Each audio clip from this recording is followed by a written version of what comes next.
Welcome to the terrain streaming with the pixel. Hello, everybody. Let's get some cameras on. Here we go. That's where we are. Necromunda terraining. I have done a little bit of work off camera. I have been refining some of the colors. I added a bunch of. I don't know if you can really see that well. A little bit maybe. I added some shades of green, especially around the bottom edges, and did some touch-ups. So today is detail day because this is the last day I think I'm gonna build on this because this has to be done on Sunday because it's part of a challenge. So we're gonna take our little barbecue meat thingy and we're gonna paint that. We're gonna take our little barbecue and we're gonna finish that off with some coal and stuff in there, and then we're gonna paint that off, possibly with some glowing coals in there. We have a computer terminal that's supposed to be here, which I am not liking. So I'm thinking about remaking this in a different style, so it's just wall mounted, because I want some kind of a console there. We're also going to put in, like people put candles here. Originally, this was going to be some kind of a shrine, and I think we're still sticking with that. So we're going to put some like little prayer notes in there. So we'll talk about how we can do that as well. But that means I need to move around and gather up some materials. So I'm sorry if you're popping in now and waving and screaming and saying hi, because I can't see the chat. I am, however, still here, and I am looking for a rod of styrene or plastic card like this, because I'm gonna cut small sections off of this and make a wick somehow, and that we are going to do with some very fine but hard drawn metal wire, if I could ever remember which drawer they are in. Here we go. Because they're gonna be fairly sizable candles, this, if you think about it, because this is like the scale for the models. So probably like a block candle that is about 3 fingers wide, almost, at least 2.5 fingers. Nah, 3 fingers wide, definitely. So we'll cut that off, and we will see if we have a drill small enough for these little rods, and then we will plop them in. And we might as well start with some candle fabrication while we are talking about it anyway. Where are all the super small drills? Are we in the, oh, there we go. We have one of those super tiny small ones there. I hope it's not too big. I doubt it will be too small.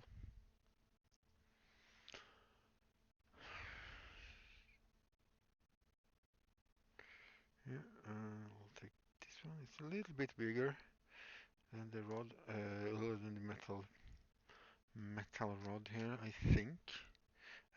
We also need a drill bit. Well, that's the drill bit. We need an actual drill to do this as well, of course. So I hope everybody has had a nice week. Friday. Some people seems to be liking when those pop up because it's the end of the work week for a lot of people. So I do hope your Friday is means that you can go home early from work and have a good and nice weekend. No, that was the small side. Okay.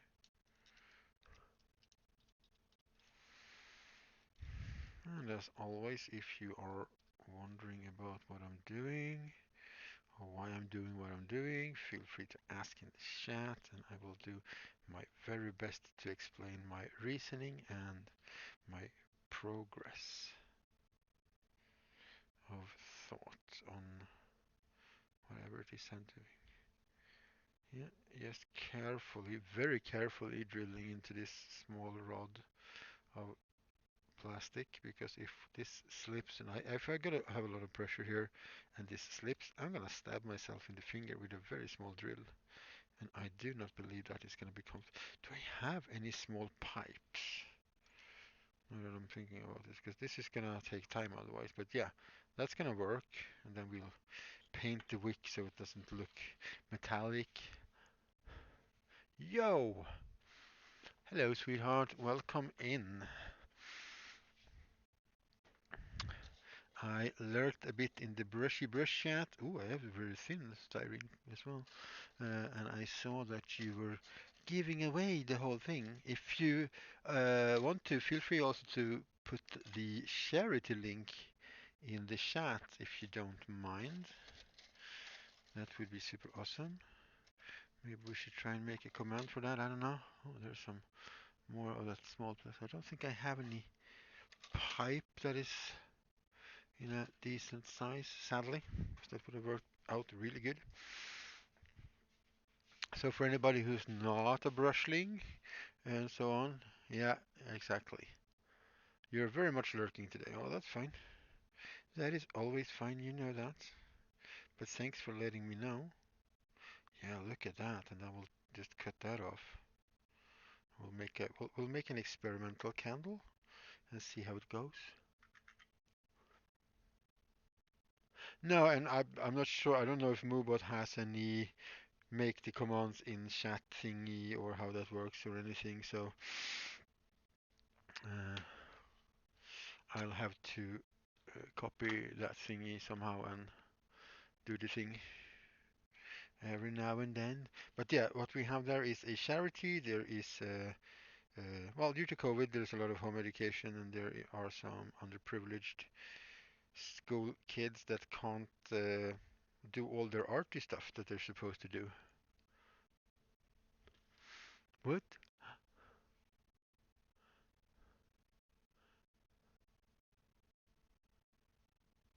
Yeah, I don't know if commands add if works with Moobot or not, whatever. I'll sort that out somehow. I think this is a bit too thick for being a wick, because this is thinner, which is a little bit sad, because that would have been brilliant. Okay, let's. We also need a tiny little. Yeah, I don't think. Don't think there is an add command or whatever for MoveBot. I don't know if there's one for Stream Elements either, so we'll work something out. I can have a look at it. I could add it in MoveBot really quick actually. It's gonna cause a tiniest bit of lag when I open MoveBot, that's all. Okay, so I'm thinking we're. Ah, oh, this is fiddly.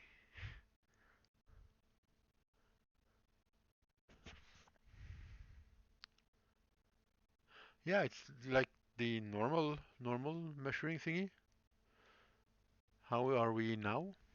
Is it better?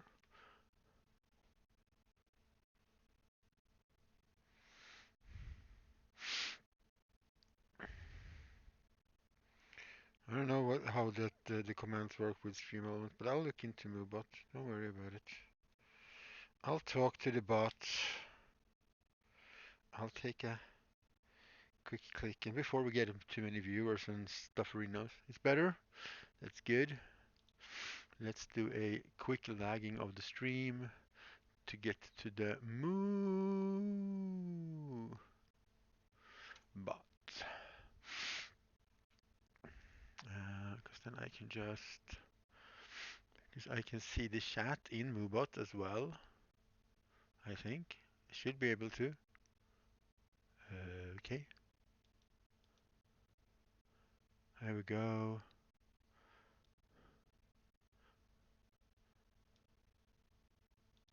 Yeah, lurk on.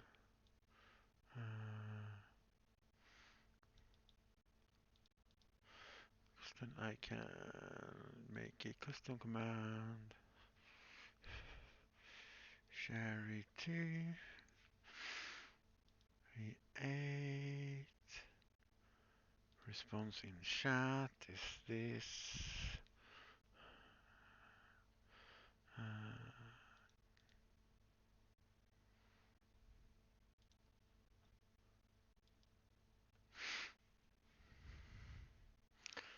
see if it works. Exclamation mark. Charity. There we go. That worked nicely. Exclamation mark. Charity enchant.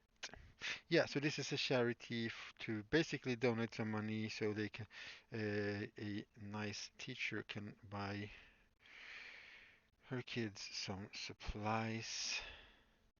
And the reason why we're doing this because this person is a streamer and is part of our little community on Twitch, and it's for a good cause, so we want to help. So if you can help, that's fine. Maybe you can just post a link somewhere if you can't really economically help out. That's okay too. Help spread the word. It's getting fairly close, I understand as well, so that's pretty cool. That is super duper cool. Helping other people in need is cool. In case anybody missed the memo. Well, right now we are also focusing on some people who are unfortunate, and that is of course the people of Necromunda, because who wants to live where everything looks like this? Goes to get lunch. That's a good plan. I already ate lunch. I ate my lunch just before starting the stream.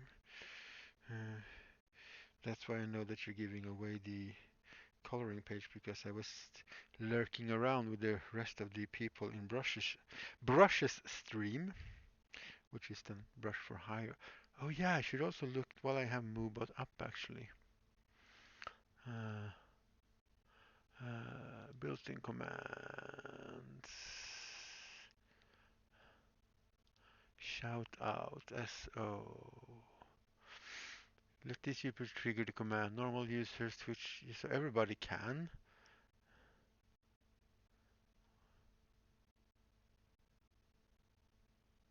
Let this.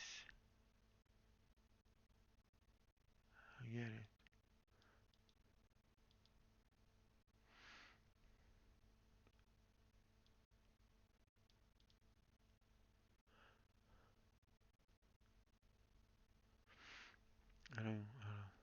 Okay.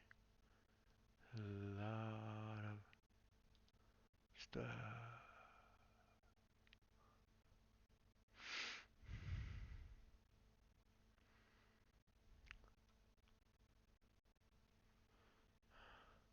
Ah,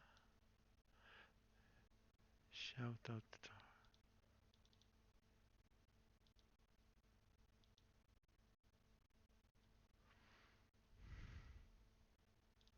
I don't know. I can't figure out how to make that happen. Okay. Well, whoa, bow shooter. Yep, you scared her away. You scared her all the way to Lunchtown. How are you doing today, Bone? Everything good? Are we good? We have a yeah, you saw that because it's after you came in. I set up the charity command so we can do our bit here as well with whatever few people drops by here. So we're making candles. I'm gonna minimize that so I can actually see the camera so I can see. So we're making tiny, tiny little candles now that are gonna go in here. Build like up something. And I'm thinking I'm gonna put these all down on like a paper and then like put in the paper in there.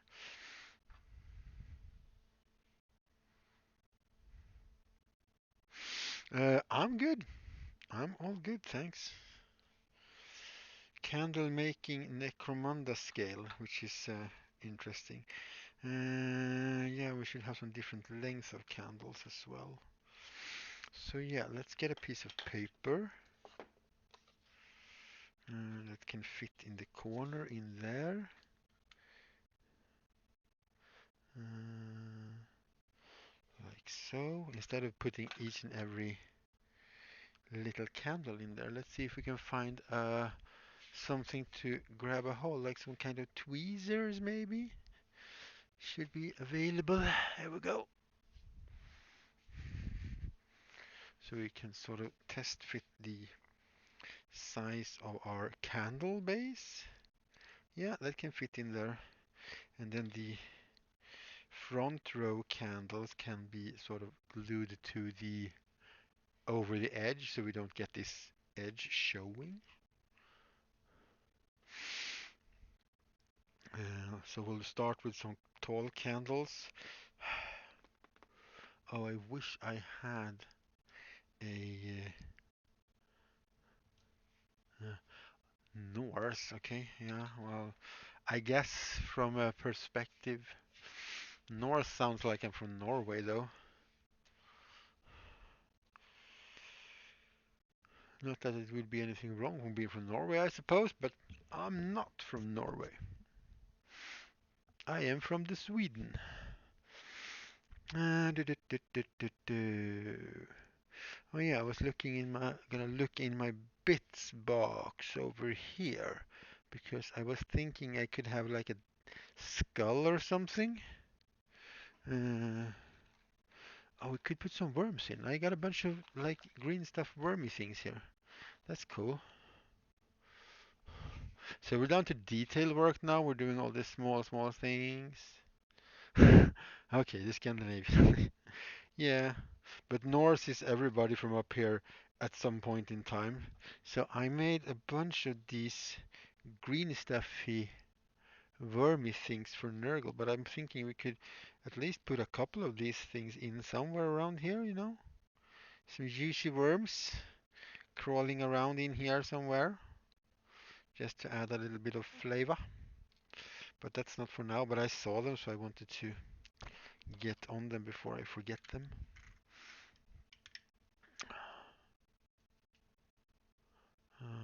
Okay, and then I can work here. Yeah, Swede. Yes, I'm the Swedish person. So why are the candles in the back so tall? Because they are, of course, standing on a piece of, concrete or something. They like built a little shelf thingy because they wanted to get all the candles in different height. Because even in the wastes of the underhive, people actually do have style. Okay, people wanted to look pretty. Okay, I'm screwed. I'm gonna lose this argument with myself. I don't think pretty is a necromundian thing, to be honest. But they can have like a brick, really large old brick, or a pretty small one actually. We could make a brick like that.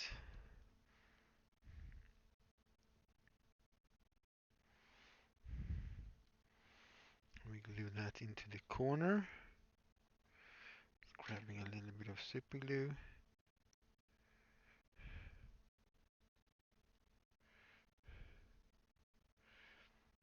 Put some, making sure it doesn't go over the edge. I will put some of our candles that we're making on that, and some candles in front.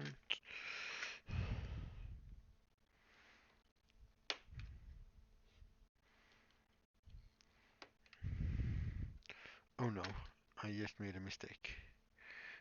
We want to drill these out before they are super short, for sure.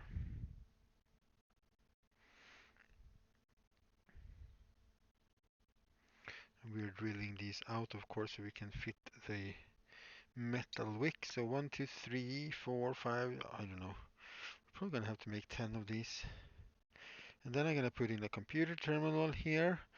I'm gonna not use this one because I thought no, the style didn't really work for me. Gonna make some kind of a wall-mounted terminal instead is the plan. So let's make 10 to start with. So we'll drill out, cut off, drill out, cut off, so we have 10. And we'll take it from there.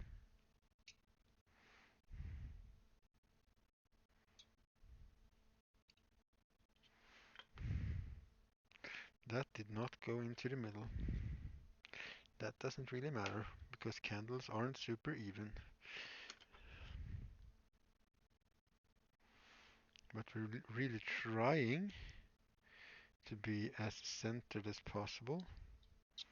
If you can get some plastic hard pipes like this that are some polystyrene pipes that are not pipe, well, that are pipes, not cylindrical, just like rods like this, that is of course it will of course make this whole thing super easy. Yeah, the terminal is definitely going to be monochrome with a black background and like some green scribbly text and stuff. Because if you look at a lot of interfaces in graphics about Warhammer 40k, that's what they are. I mean, they travel through the stars and they have some superior technology, but most, if not all, technology is based on like thousands of year old machines or templates. It's very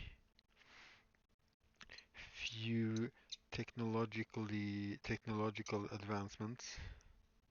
It's a very superstitious society where you like they believe that machine spirits inhabit machines, so they literally pray to machines and like sing hymns to them to make them work and how that's how they start them and things like that.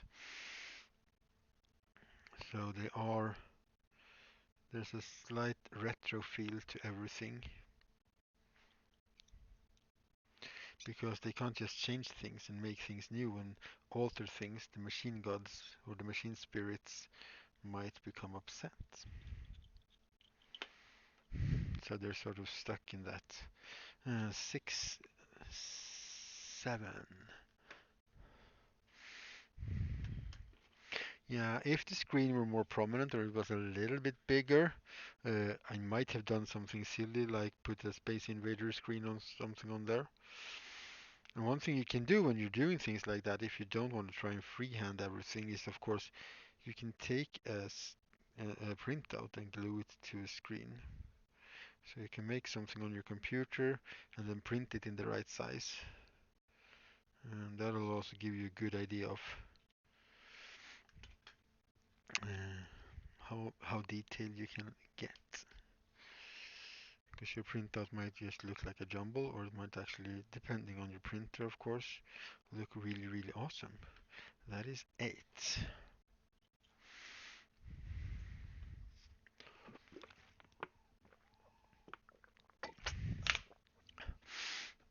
And then from the terminal on the wall, there's going to be like a, basically if you think about a keyboard like that is attached to, maybe it's adjustable, maybe it flips out, I don't know. And then we're going to put some cables and stuff on that as well, I think. And once we have done this and all the little prayer notes and things over here where the candles are going into the shrine, uh, we're moving on to Rat Burgers and Company on the other side of this build and making like the menu and stuff. So I have this sheet of paper, like sort of cardstocky paper, which I'm gonna use for all the little notes and stuff, because that should work quite well.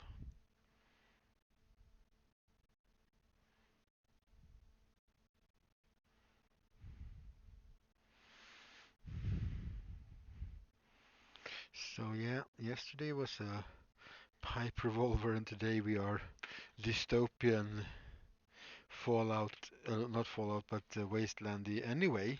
So that seems to be the thing for the week.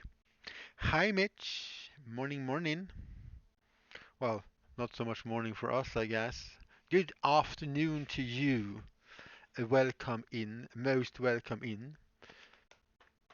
I was going to get something and I forgot what, so let's keep making candles, because that is what we got.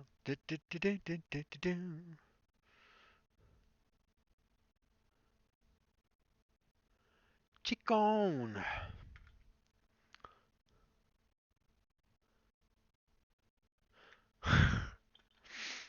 Now, just because you woke up doesn't mean it's morning, but it could still be good morning. That is actually interesting. How do we proceed with that? Because it's morning is technically a time of day, not a time when you wake up. But yeah, I don't know. Okay, good morning, Mitch. I hope you had a nice sleep. If you say it's morning for you. We'll stick with that. That will work. That works out best for everybody, I think. Welcome to Pixel's candle making shop. Because right now we're making tiny little candles that are gonna go apparently onto my finger and nowhere else.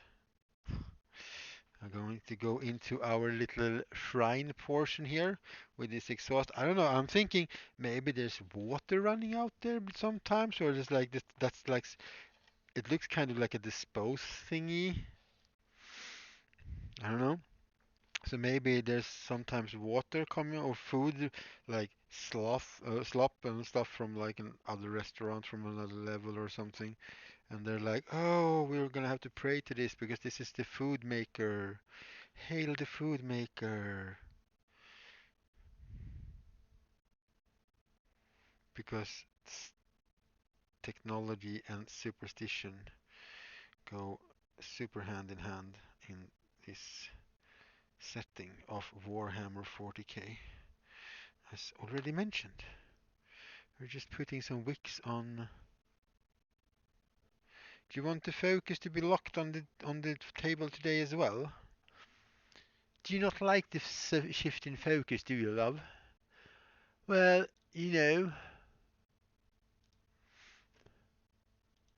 why not? Let's lock it down. And we didn't even have to pray to the machine spirits. Oh yeah.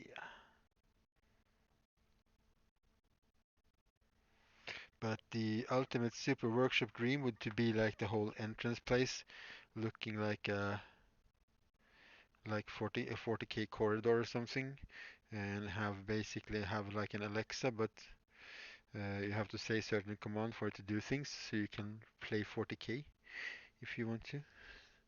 Oh, hallowed machine spirit, would I please turn on the lights? All glory to the Emperor, or something like that. I mean, it would be fun for like 3 days, and then you would get like this, turn on the fucking lights! Turn them on now!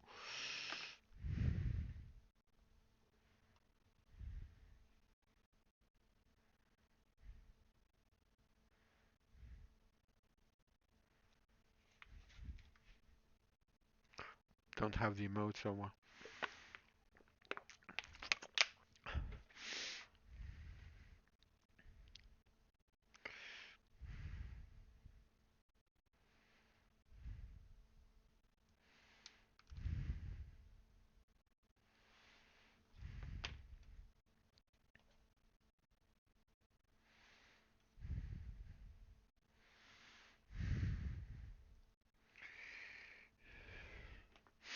I don't know how people live with all the Alexa thingies and stuff like. Oh, I shot a candle all the way over there. Stuff. I'm just annoyed when it accidentally happens on the phone and it's like, "Hello, I'm Google Assistant. Make me talky things." It's like, "Shut up! Go away! I have opposable thumbs. I don't need voice command." I mean, if you have like problems with your fingers and the movement and whatever, I'm gonna say it's probably super brilliant to have voice commands. But I'm not sure I would like. I don't think it's too much. Okay, it's stuck to my finger again. Don't think it's too much work for me personally to go and flick a switch. I guess for the main lights in the hallway and kitchen here in the workshop, it would make sense because you have to go a bit before getting to the light switch. So I guess that would be like one of the cases I see it making sense. Because you can just open the door and go, Alexa, turn on the lights.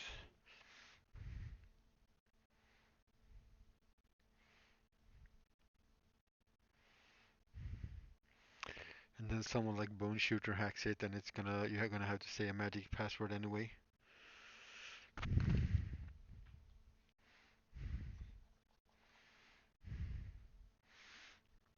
Because for some reason I'm pretty sure he can get to your Alexa through being a Twitch mod. For sure. For sure. How did the sewing go yesterday, Mitch? Did you get yourself some new clothes?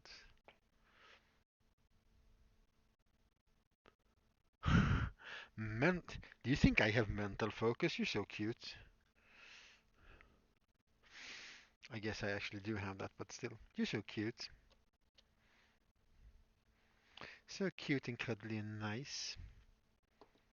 Dude, these worms are looking really nice and juicy. Oh, I'm gonna make some small worms and put on a plate in the restaurant part. Cause I know this is not Star Trek, but I have to do a Klingon homage for sure. Somebody in the 40K universe is bound to have found an old Deep Space Nine episode somewhere on a disc and looked at it and they're like, "Oh my God, where does these Klingon aliens live in this universe? We haven't seen those yet. They eat these gach. It looks like worms. We have worms. Let's eat worms. Let's be warriors. Grrr, grrr." You know, a normal Friday.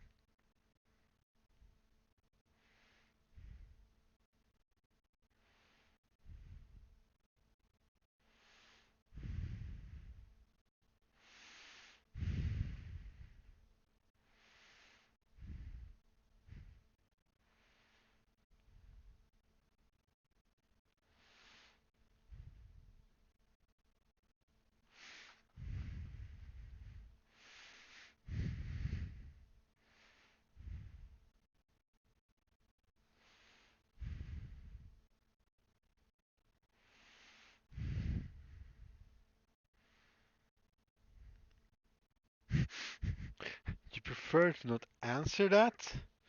That sounds ominous.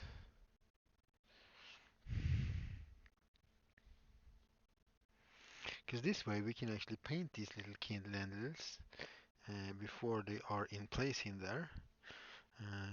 So it's not gonna be a horrible time trying to paint some small candles inside of something.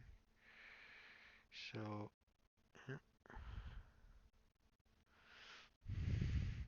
We can also, before we glue this down in there, we get like a good view of how it will look. And we'll put in some glue like that instead of the candle that we're putting in place. So it can go slightly over this sharp edge as planned. And then we can just trim the papers around the side. You prefer to not answer that. That sort of gives me the impression about you thinking about the mental focus, but you don't want to say anything. But it's okay. I have already bullied myself for the with a mental focus jab. So you can go ahead, do it if you want to. I double dare you. I don't know. I think that was the cool kids say. I don't know. They were all. I just randomly cut them off, and they're all very much the same length. I think I have cut things one time too many. But yeah, we have a little tiny collection of candles. We'll let the glue set for a bit and then we will take the scissors and cut the edges. Um, let's make a little wall screen thingy. And I'm just thinking how I would want that to look. And I think we have to Leftover quiche.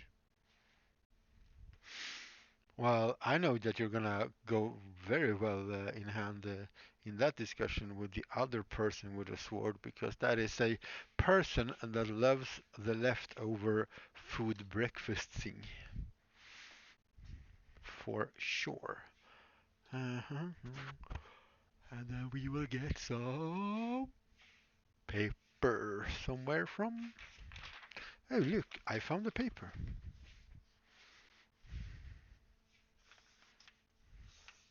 Yeah, here we go. I did definitely see that coming. So, well, first of all, no square corners, old school like TV screen rounded corners. How are we gonna do about? Oh, we could do like, well, except that it's not gonna be square, I guess, but like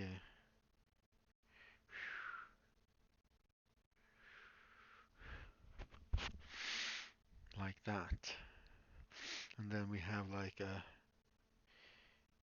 keyboard input device that's stuck with some kind of a metallic thingies, and then we'll put some cables hanging here, maybe some broken cables.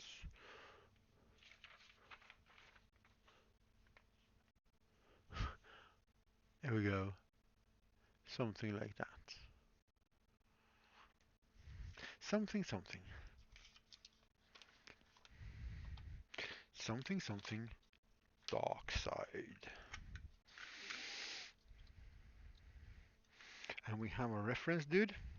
So this is a too small screen. We want it to be like this. So that's what I didn't like. One of the things that I didn't like about the old computer terminal, the screen was enormous in this scale.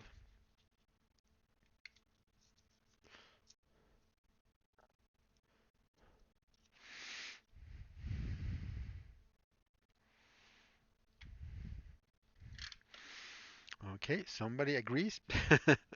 Somebody agrees. It's a little bit reminiscent of Fallout, which I don't mind at all because I like Fallout.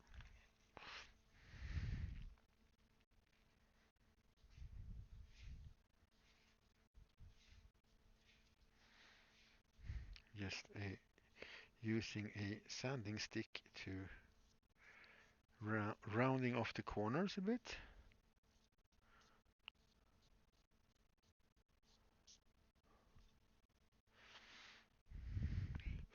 Now we like to work on the coloring page. But you can try. Yep, you can try. And for anybody who has been sneaking in and lurking in the background and don't know what this charity thing is, there is a fundraising charity thingy going on for some uh, school kids that can't have art supplies because they're homeschooled right now, well, distantly homeschooled, and the school don't have art supplies to send out to all their students, so they are lacking some very needed art supplies. And yeah, there we go. If one clicks that link and you make a donation, you are super awesome. And if you share that link, you are super awesome. And if you are mentally exhausted and can't do even that, you're still an awesome person. Okay, you're all awesome. Just so you know, there's no pressure to do the thing like that. Okay, how do I, however, manufacture this frame? But if you can, help would be surely appreciated. We're actually, well, we are, they are actually pretty close to reaching the goal for this charity, which basically started this Monday. So that's pretty cool how so many people, and it's not a huge amount of money for some art supplies for some kids uh, that is going to be gathered up. So, but it's nice to help out in any way one can.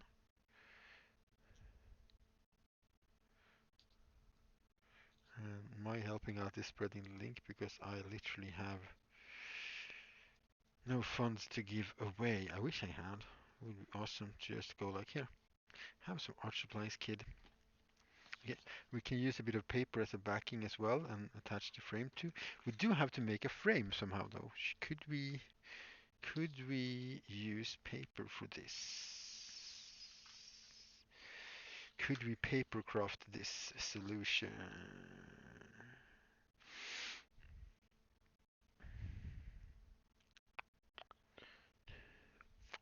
I think we kinda can. Kinda can.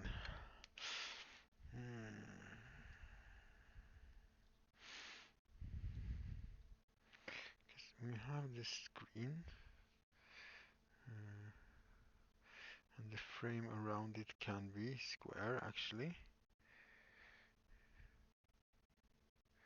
at least to start with.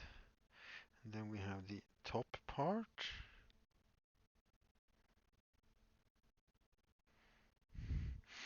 and then we have the side parts. We need about that length, and we're gonna go so.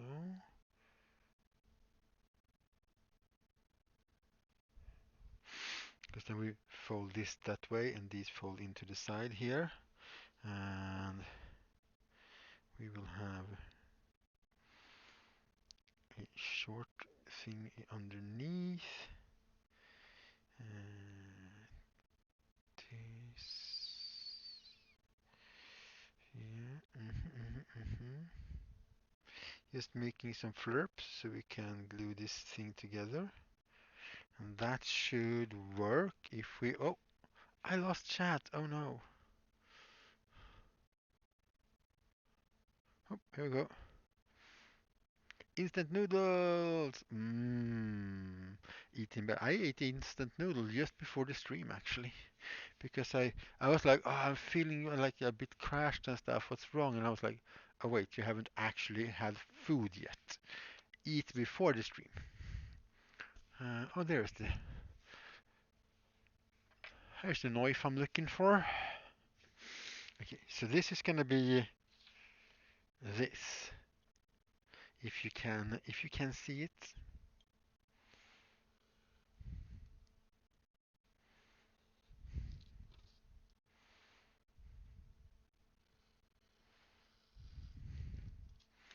Just a scrap bit of paper. Important to use mostly just scrappy bits, because this is the bin bag build-off challenge.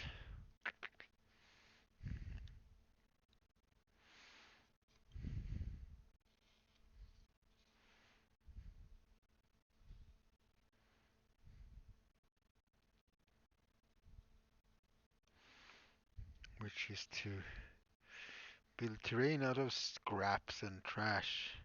Things that were going to be thrown in the trash bin, basically. Or equivalent, I guess, because I have used a lot of straws, for example. But I didn't bother using the straws first, I just used the straws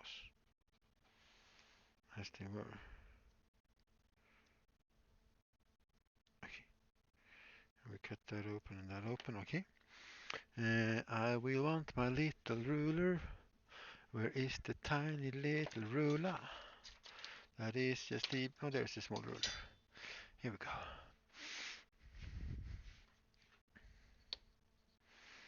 Because I want to make sure that these fold. Okay, this one is almost falling off, but yeah, I want to make sure these folds where I want them to fold, basically.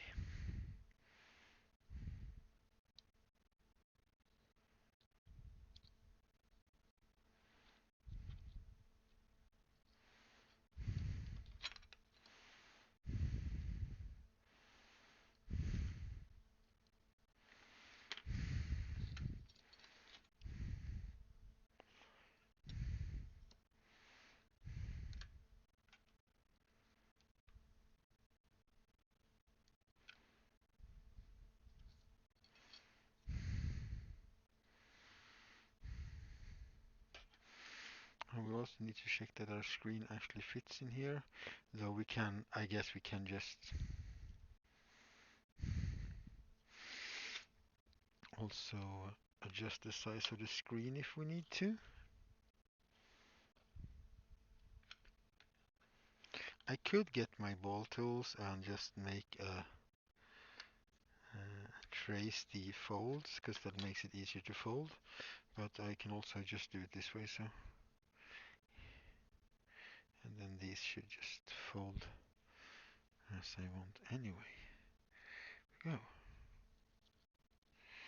So let's get some super glue, because I don't want to wait for any PVA glue to dry, so we're just going to use super glue. Yeah, I don't know how thick it is, or how many grams of weight it is or anything, but it's slightly cardstocky paper things.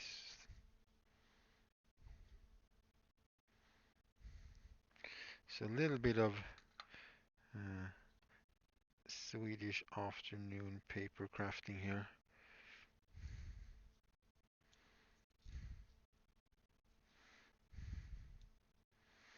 For your own personal terrain, it's good.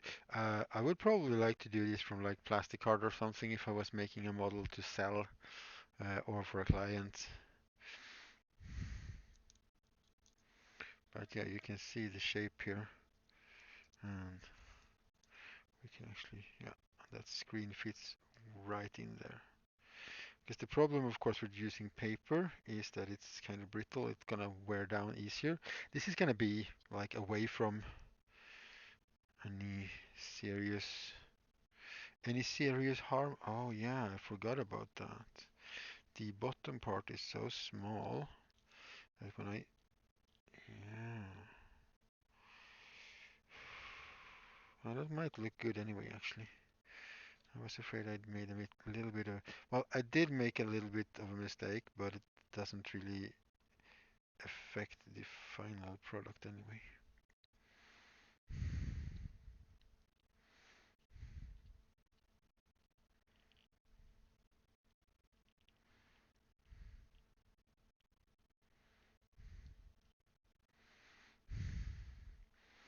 I'm gonna say, if you want to really use scrap, old boxes that like Warhammer minis come in would be a pretty good size, a bit good thickness for this. Oh yeah, look at that. Look at that.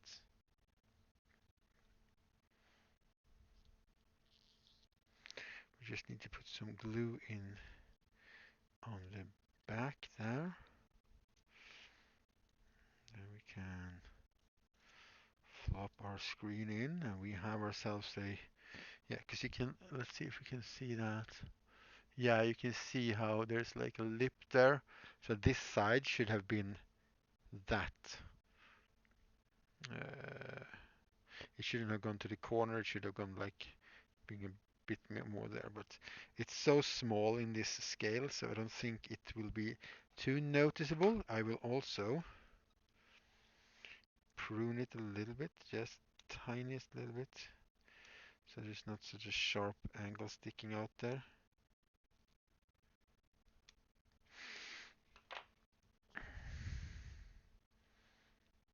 A little wonky, but that doesn't matter in the situation. We're gonna put this. We're gonna put this down with some blue tack or something, and then we're gonna paint it before we attach it to the inside. And I think we can glue this in because it will be easier to put in the keyboard control thingy pad. Or will it be that? I'm gonna fipple or I'm gonna fipple. Yeah, I think it's gonna be easier to do that. Or am I fooling myself? I might be fooling myself. As humans, we're pretty good at fooling ourselves. Let's get some sticky stuff anyway, to begin with.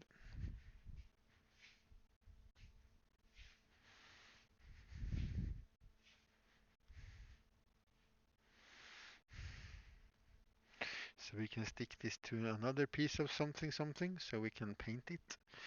Let's just paint it. Let's paint it. I just want to paint it. Paint it, paint it. So black screen, the metallic, well, the frame is probably going to just be sort of gray. And then we're going to have to dirtify that a bit, I guess. So it fits in. And hey, look, we have a sanding stick here. If that's not perfect for this, I don't know what is. Go. You still there? Still enough. So let's base everything in a black paint. And since it's so small, I'm gonna use the mini paints instead of the sort of craft paints because the mini paints tend to dry a lot faster.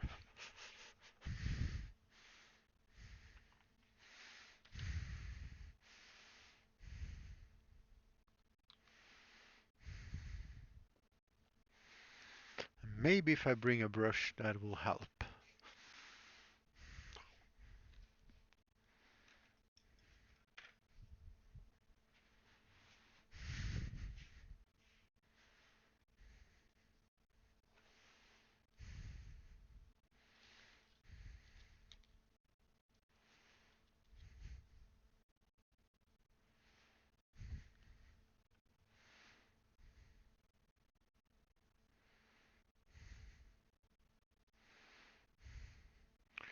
The good thing about using plastic to do this, the good thing about doing that would be that it's not absorbing so much of the paint and water into it here, which could warp the paper if we're unlucky. I mean, it's just gonna add a little bit to the wonk, I guess, but still. Remember, we want to control the wonk. Let not the wonk control us. And then we'll go and get a gray, and we'll paint the frame gray as soon as it's dry. You can see it's almost dry in some parts already.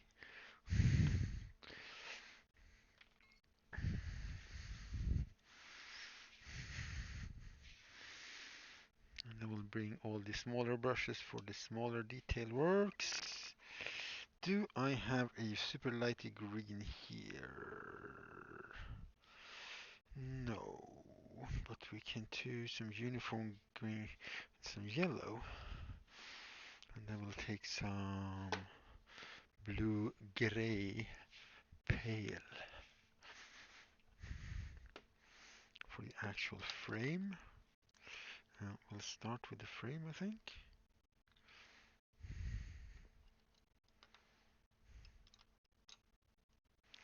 That's that's the right brush.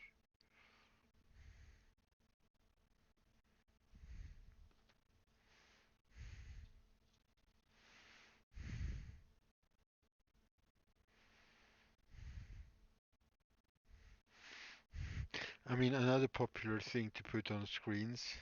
Now the monochromic green black fits very well in the setting, so I'm not going to change that. But otherwise, it's always fun to paint a little blue screen.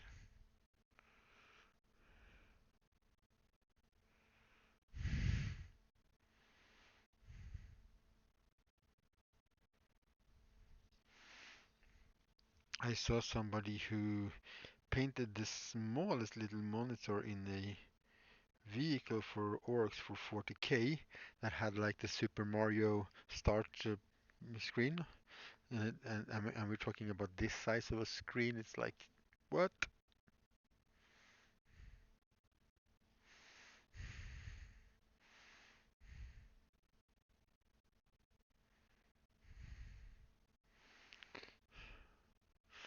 So with a steady hand and small enough brushes, you can do almost anything.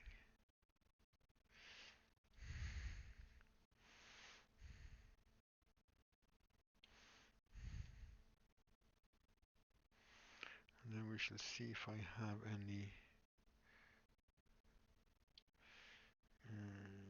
gloss brush on varnish so we can get some shine off the screen as well. without having to bother with painting so many highlights and stuff. And this doesn't need to be super evenly in its gray actually, because we're gonna dirty it down. It's gonna dirty it down anyway, so it fits into this. Touching up some of the black where I have messed things up. And that black is also super absorbed into the open foam. Let's see if we can make a super cool green and then make some lines. I guess I could use green yellow, but I'm not really sure that would be the color I want. We might end up going for that anyway. I don't know. Because we want that really sort of, yeah, there we go. Something like this, very sort of screaming at you. Paint. There we go. There is the super nice tipped detail brushy thing.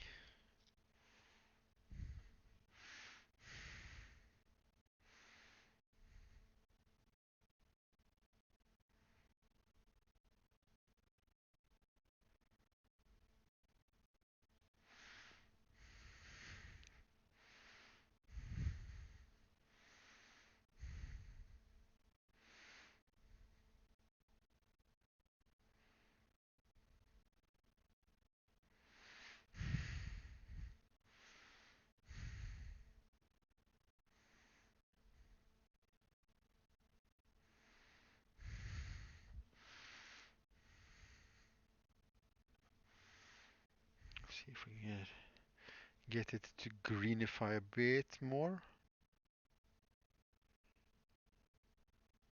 I don't care if it looks like just scribbly lines because I just want that monochrome effect. Random question basically, do you think a gray primer from Dollar Store would work for minis or should I use it less detailed thing?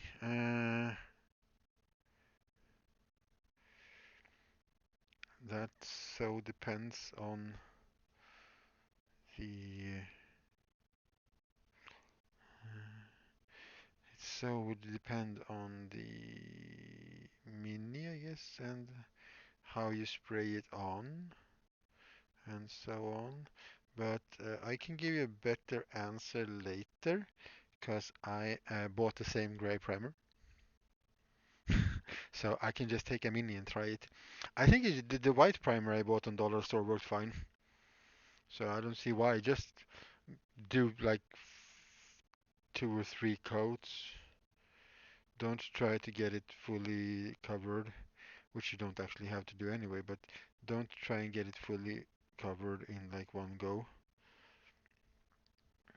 Light and easy is the key, of course, as always.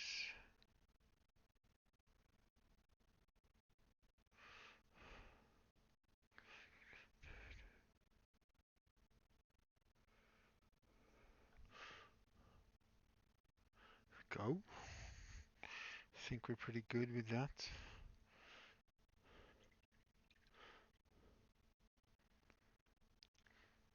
Now it's drawing.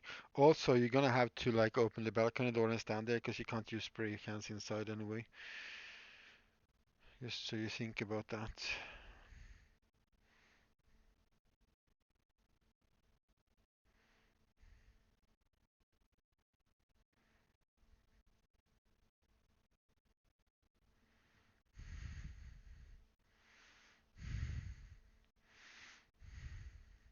Yeah, dust the primer on a couple of, even just a couple of times, and it all should work.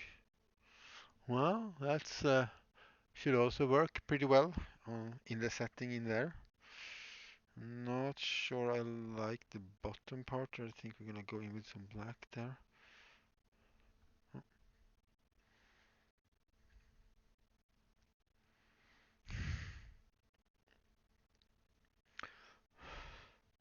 Yeah, exactly. No coldy cans.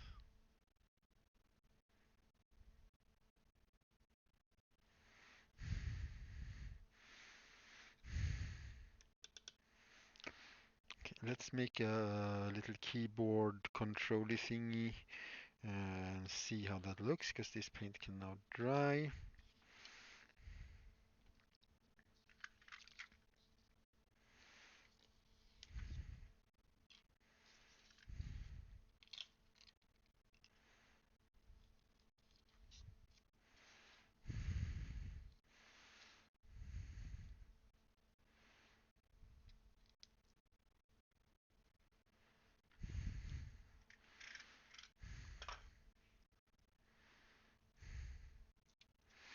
Yeah, if you go out today, it's really warm as long as you're not out where the wind catches you too much. The sun is fantastic today. It's like regularly really springtimey weather. Okay, so I want to mount this here on something, and it can't be card because it's gonna be, but I don't want it to be like a solid block.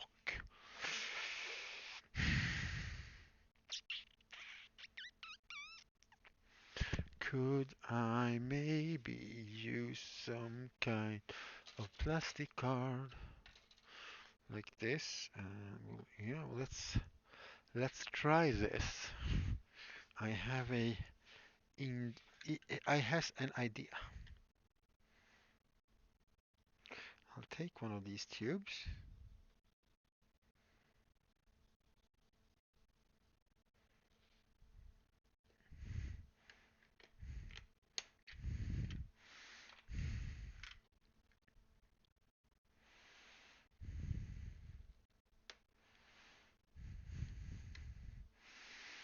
And then we can fix the angle of it, I guess, but we can put that.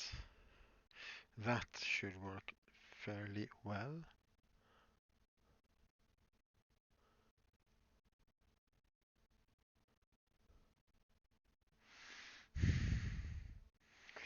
Yeah, that's one of the reasons why I like brush on primers, that you can brush on things.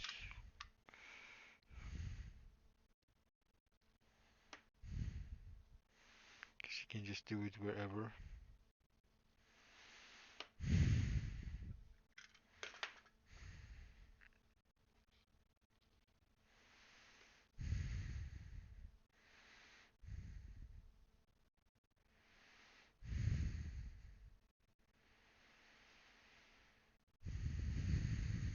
Let's see if this works like I hope it does work. That it will work. That it will work. Let's hope it will work. Let's use one of our little tweezers. And we're gonna try to, you know what we could do just now, we'll do two of them.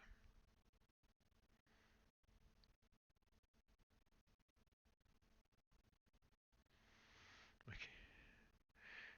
All we have to do now is put on another one over here.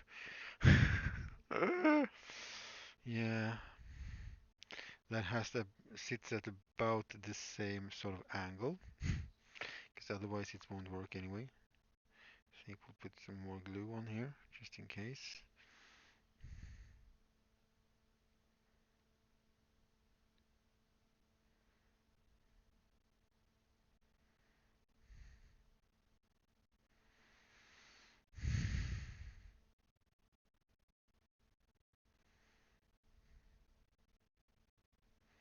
Come on, come on, come on, come on.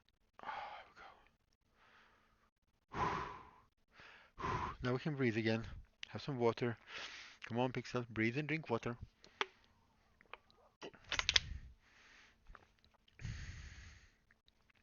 And we will let that set for a while. Then we will put the keyboard controller thingy on like that.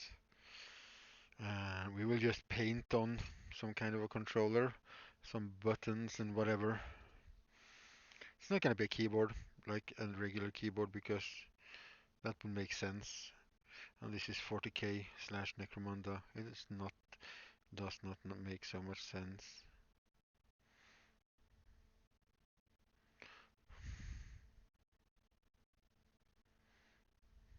See, that keyboard thingy didn't look so good because it wasn't evenly thick. So let's work on that a bit then.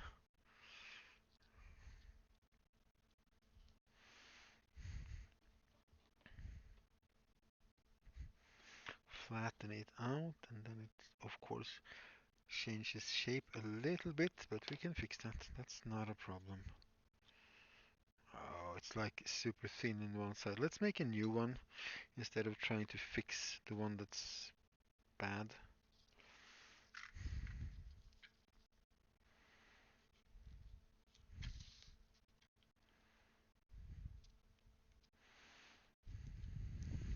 What kind of minis are you gonna prime with that primer, by the way?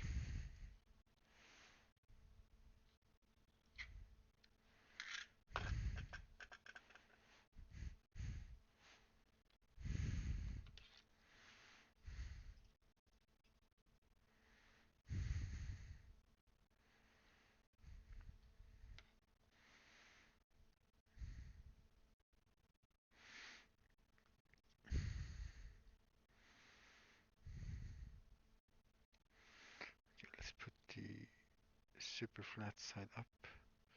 It's gonna look better.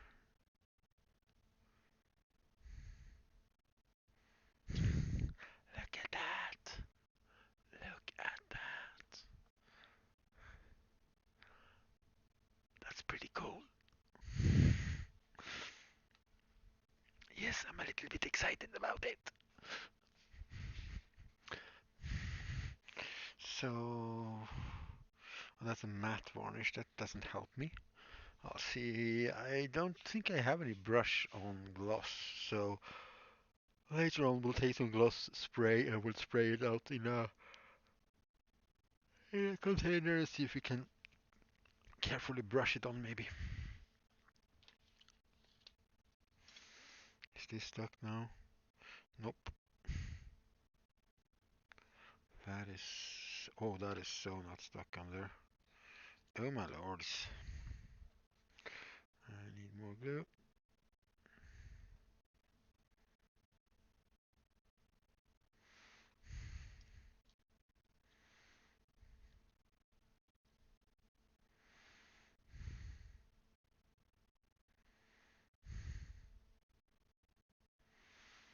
Okay, I'm gonna put that aside so it can cure for like 5-10 minutes or something.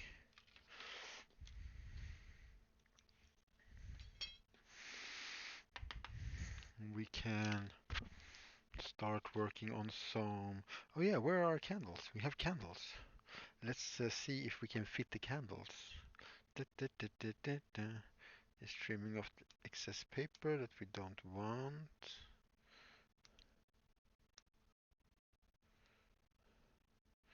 And that we don't need. We're also not gluing these in place until we have painted them. I mean, they're white, so we could just have white candles, yes, but the wicks are metal, and they are not supposed to. They're supposed to be on burnt candles that have burnt.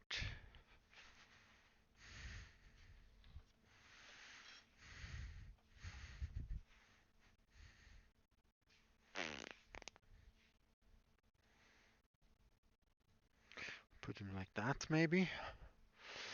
Yeah, and then we'll have to make soot and stuff on the wall. I'm starting to not liking the shrine idea. We'll keep the candles over there anyway. We might get back to do something else there then. Yeah.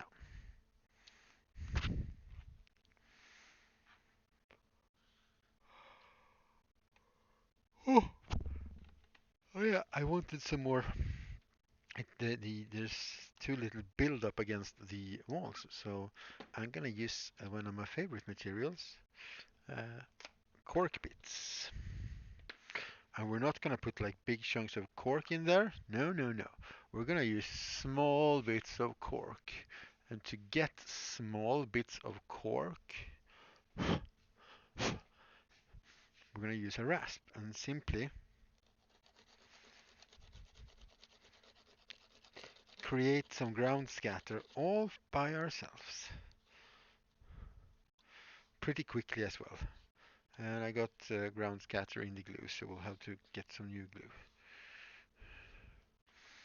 But it's so random how it comes off. So you get so many different funny sizes of material for when you're doing this. So if you're doing it very flatly, you get very small bits, and if you sort of try to start to dig into it, you're gonna get the bigger bits. So if you just change around how you hold the tool. Book, book, book.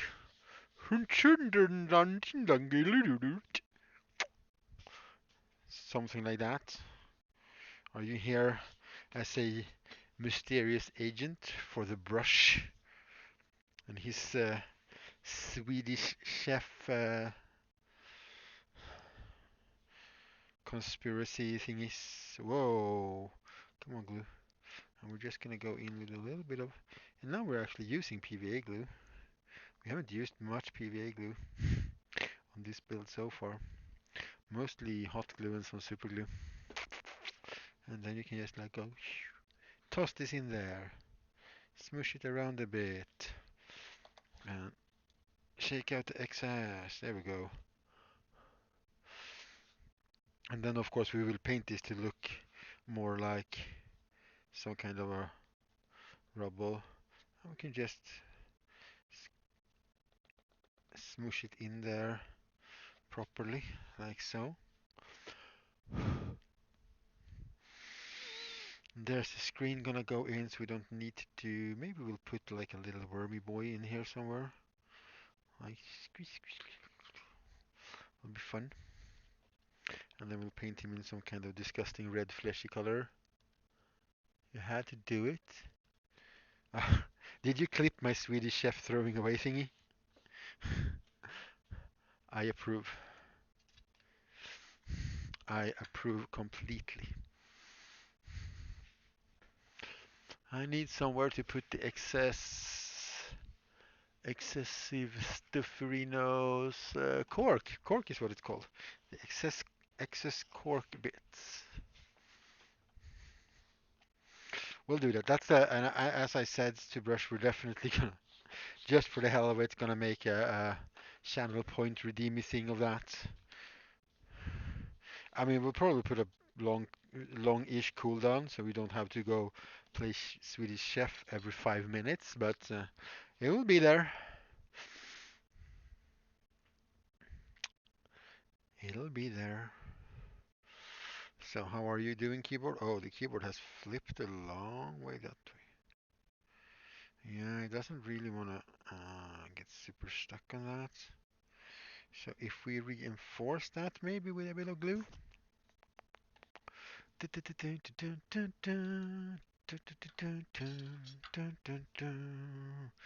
There's a super glue album.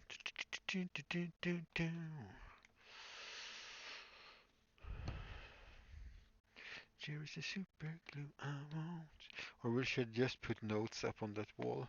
I also want to make some text here in some faded yellow that says like block 7 or whatever. We'll have to come up with the actual text for that. But I really want to have some sort of a.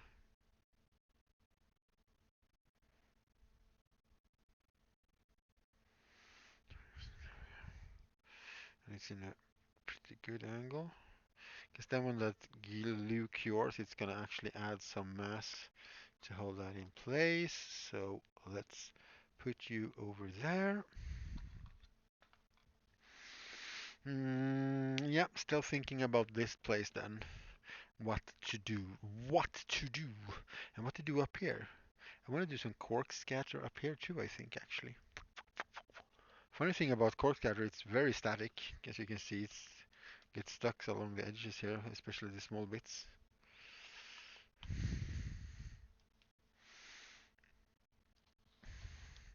Yeah, I don't know what else we're gonna do for channel point rewards. I'm also gonna implement one of those point things. You can collect points. We can do some some kind of a heist or something like that. Not really sure uh, if we gonna how we're gonna name it or anything, but gamble and all that fun stuff, so people have something to do when I'm on a be right back thingy, or you know, I'm just mumbling gibberish and people don't want to listen to it so much and they just want to gamble away all their bananas. We're not gonna have bananas, but you know what I mean. You know which people I talk about.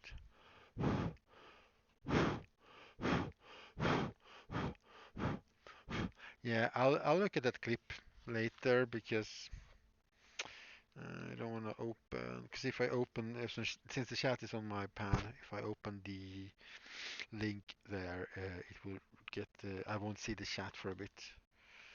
So I'm not gonna be link pressing. So this needs to cure quickly, quick, that quick glue will do that pretty quickly, of course, hence the name quick glue. There's some splotchy paint work in here. We need to do something here. I need to paint this, that one. Let's paint that one. While we are considering some black gray. Oh, that sounded very squishy. Oh, that's good.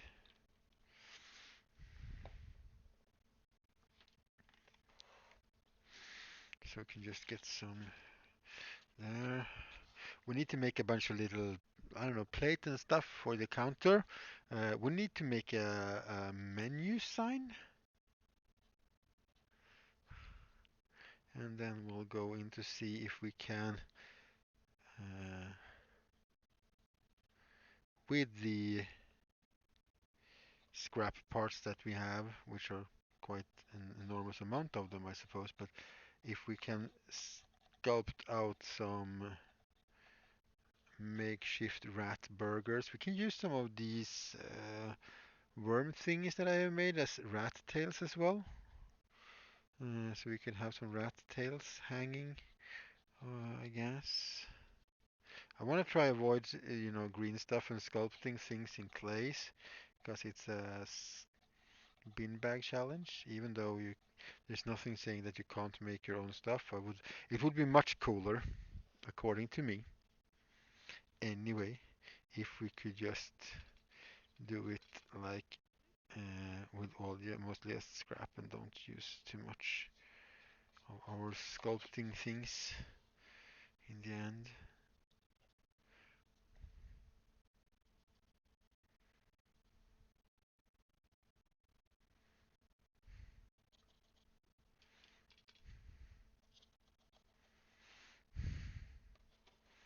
Just adding some darker splotches here and there just to get some color variance in the whole thing.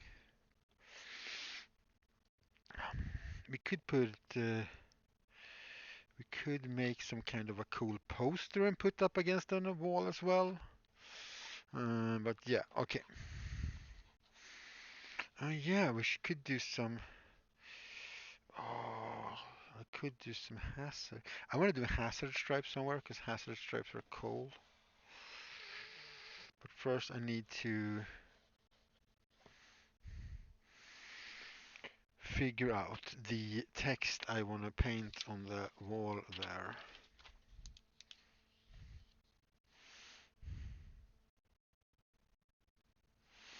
And then we have to make, well, we don't have to, but I really want to make it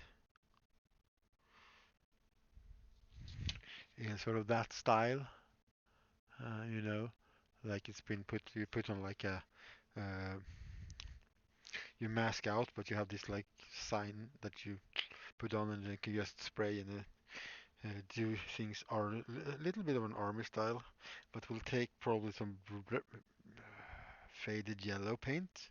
So B1,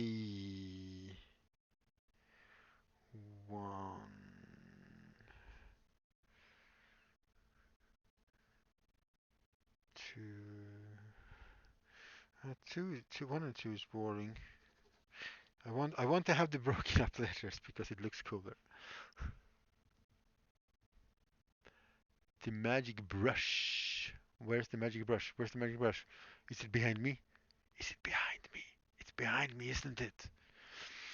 Oh, I know what's all wrong. This light is on.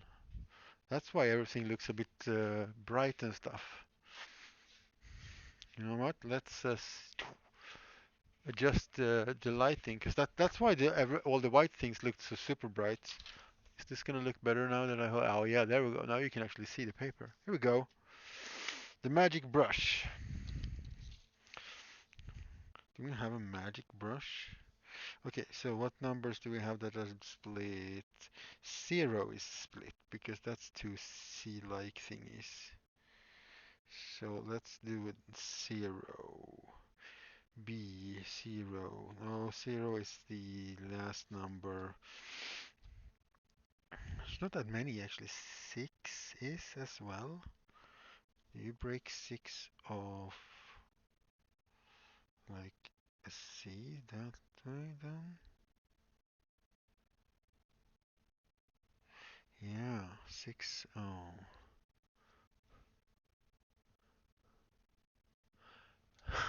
You don't see anything here, but I can actually just show you instead. You will see, and you will actually see it.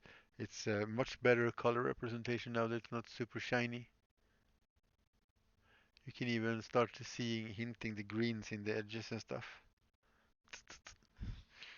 So I think this works out better. That just makes this part mysterious right now. I'm actually loving this build myself. I will. Oh yeah, and then we do the. Oh yes, we can do like a bracket, and then we do like B. Not too far away from each other because that's gonna read like 13, and that could actually just be whole, but I don't think it would be. And B. Always cool with a dash.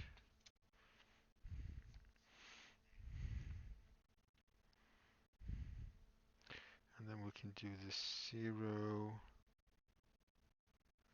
And we can do like a.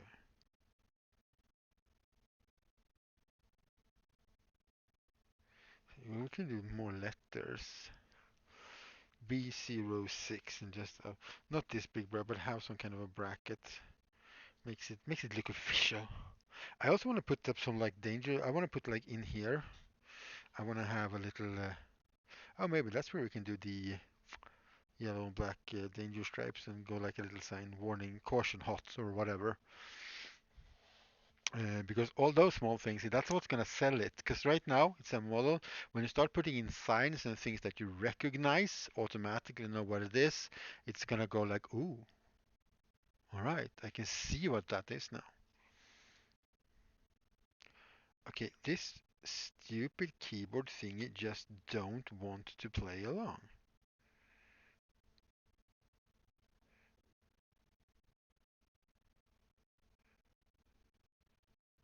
Could you please just play along, sir?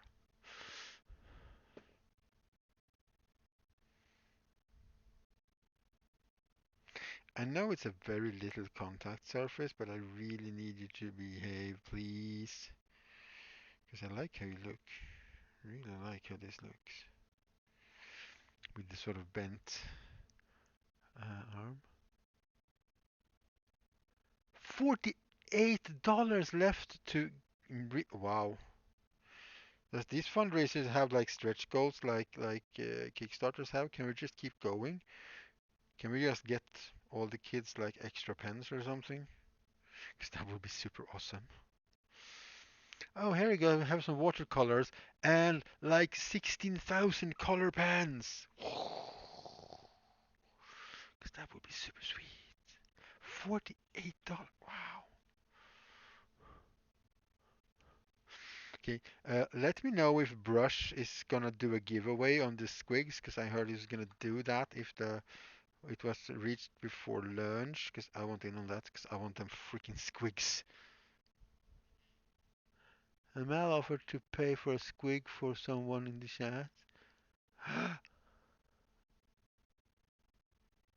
Ooh.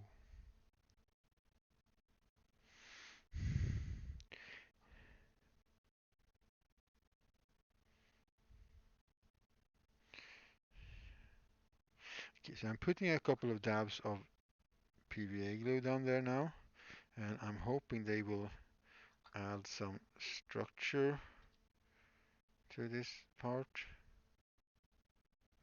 Otherwise, we'll glue in something flat on the backside as well.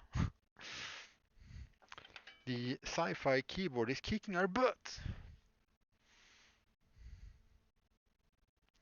Yeah, exactly. If it was done by noon, and I don't know when his noon is. We're almost 4 hours after. We're 3.5 hours after noon. Wait, that means he is like 2.5 hours, or is it 3.5 hours to noon? 2.5, 3.5 hours to noon for him, and it's $48. I'm pretty sure we're gonna reach that, eh? How how are you feeling about that? Do you think we've reached it? Oh, should have want. Voodoo! Hello, Shalixa. You made it to the stream. Yes, we are making Necromunda terrain thingies today. Let me have a. Let me introduce you to the Underhive. Yeah, 2.5. Okay, yeah. So he's 6 hours different. So that's what's going on. We're doing this last detail from this one.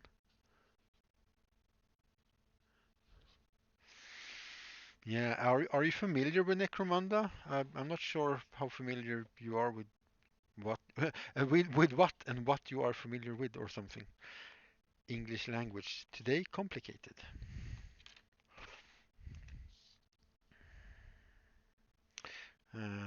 Okay, so let's figure this one out.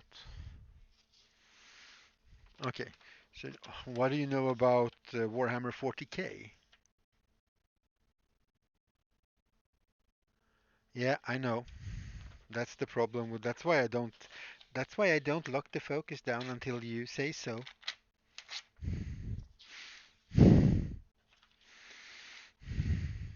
Freehand? Yeah, we can just freehand the painting of the. We're gonna make some letters of some kind. I'm probably gonna do the B6 thingy. You know bits of, yeah. Okay, Necromunda is a hive city in Warhammer 40K universe. And up top lives all the shiny, happy people, and the further down you go, the more horrible it is. And in the Underhive, which is technically like service tunnels and stuff, you have the gangs that go to war against each other. And well, it's pretty worn down. So I'm doing something pretty worn down. There's still some paint that needs to get on here. We have put in some cork uh, shavings all around. Okay, can I here lay like that and I can paint like that? Yeah, that's gonna work. We already have the yellow here, so let's do yellow text. Yeah, it's like they built a big city, and as the city started to grow, they started to build it top-wise. You can see, like in Warhammer 40K books, you can see like pictures of hive cities, and they are basically look like termite mounds. They like start like big cities, and they start to build them up, and they go like tall spires, and then the super rich people live up there, and the deeper down you go, the poorer people are, and the bigger the city are, so the more people there are. And underneath all the sort of civilized stuff is where all the old ancient machines that run the city is, and that's where the mutants and the crazy people and the vicious gangs with no hope of a civilized life ever reside in their doom. Doom, I tell you. Can we put something underneath? Oh, there we go. Let's do a camera moverino because I'm gonna be painting up here. So let's. Yeah, it's basically Mos Eisley but bigger and dirtier and not so much in the desert.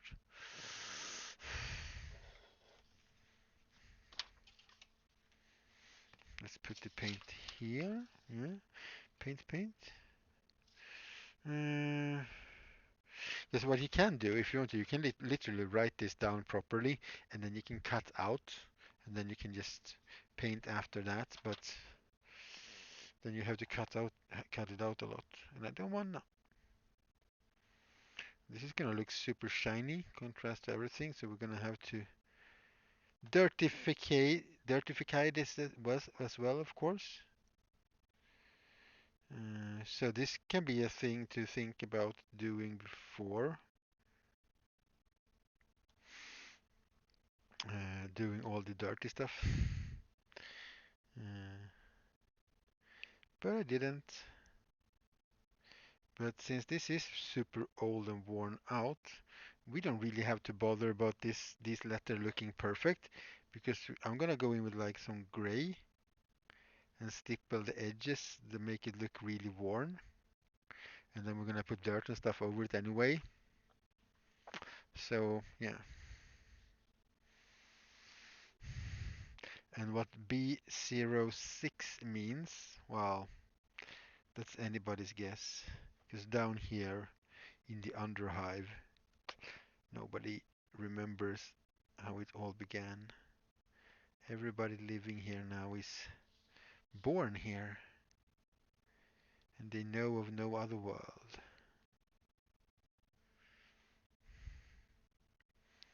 Conscripted into one of the many gangs at a young age.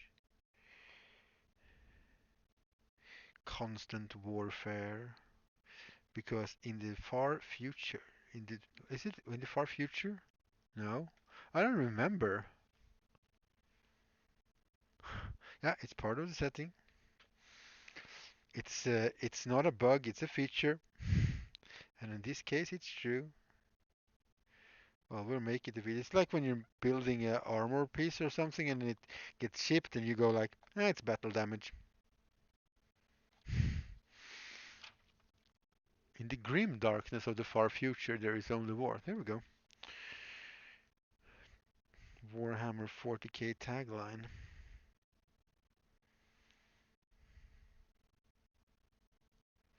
In the grim darkness of the far future, there is only war. And we all know one. Oh, that's not good. Okay, we'll have to fix that. We all know one thing about war, don't we? We know that war never changes. Still a bit in a Fallout mood. I played some Fallout 4 before I left home today because I had to do some home shore stuffy things. Yeah, it looks like it's a little paint of running there. I don't actually don't mind that. True sausage. Oh, thank you. Yeah, this is. I am liking this on many different levels. How are you, my friend? I'm sorry to report that you did not become the happy owner of a pipe revolver last night.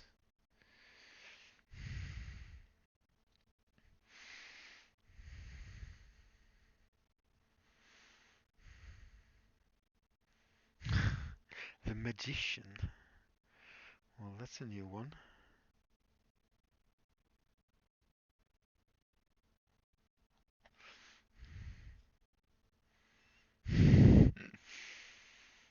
Yeah, no, Mr. Simon won that one. Simon says, make paint play.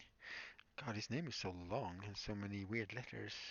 And well, I mean, it's logical because he builds terrain and paints stuff and plays stuff and you know, it's probably his name's Simon and playing around with the Simon Says thing is kind of funny then, I suppose.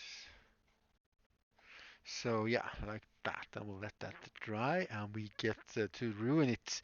Ruin it! Yeah, you are working from home. Do you do that? Did you do that before COVID or is that just a COVID thing? Because you do some kind of a support thingy for something, something, I believe. Because you do get into those phone calls every now and then. It's like, uh-oh, work call.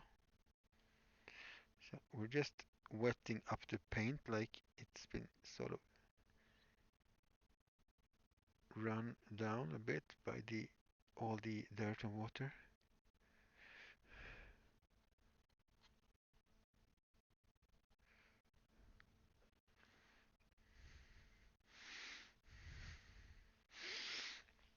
Okay, and that's a matte steel. I need a lighter gray. I need a lighter gray to aisle 15, please. Well, actually, lighter gray to B006.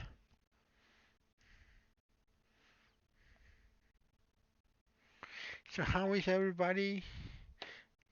Everybody who does the normal 9 to 5 weekend, how is that? We got weekend coming here. It's Friday. At least it's Friday here. I don't really know if it should be Friday everywhere else as well, right? By now.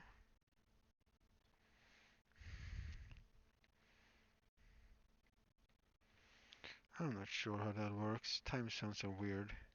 I mean, they're logical, but they're a little bit weird.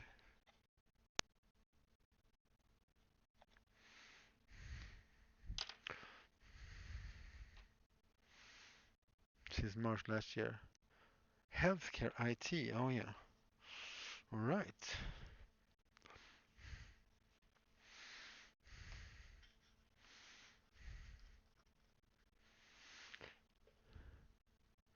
It's technically Saturday morning. That is so cool. That is. I mean, I know everything about time, so I know that works and stuff, of course. But that's still very. For some reason, that's just cool. I'm talking to you in the technically in the future. It's so cool. So amazing.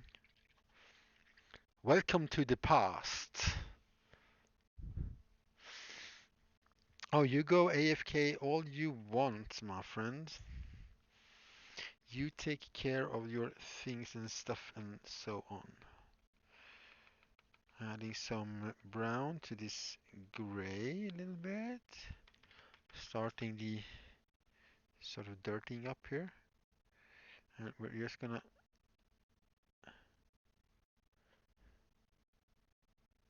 sort of stab at this a little bit. You know, like when paint gets worn, it's just not like, oh, there's a long streak here. You get that sort of grainy look because paint usually goes on differently and different thickness and will and different areas will be exposed to different things, so it will just so and we're using the gray and we're basically using these two colors, the brown and the gray, because that will sort of marry it in, mix it in very well.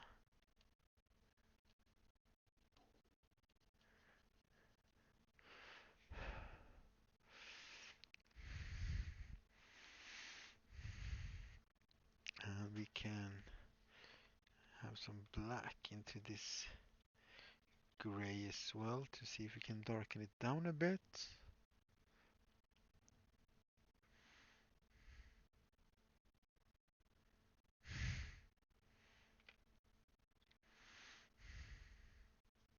Yeah, because they happened at the same time in both places, but the clock is different. So it's like, yeah,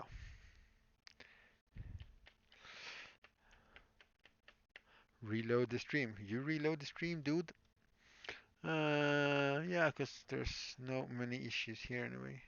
Now that is so mind-boggling to think about that. Probably one of those things we shouldn't think about too much without getting a headache. Because your time, your clock tells you you're in the future from us, but we exist in the same time on a like universal scale or like true time. I don't know. I think there's a difference between time and time, basically. It's like clock time, which is like how we measure our days, but then there is like time. I'm betting there is like a name for this sort of phenomenon or thing. Here we go. Just helps with a little bit. It doesn't matter if we can read it properly or not. It just helps to have something than just not the gray. I want a poster here. If I have the time, I'm gonna. Maybe that's like the last thing I'll put on tomorrow. I'll put on a poster that goes basically, "The Emperor wants you," that kind of a poster thingy and stuff. We're definitely doing a danger sort of sign of some kind in here. Oh, let's see how the drying of the glues are going. How are you working over here? Oh yeah, that's starting to work out. We made a computer terminal that's gonna go on the wall inside here with a little keyboard. And now we can actually put some paint gently onto this part as well, I think.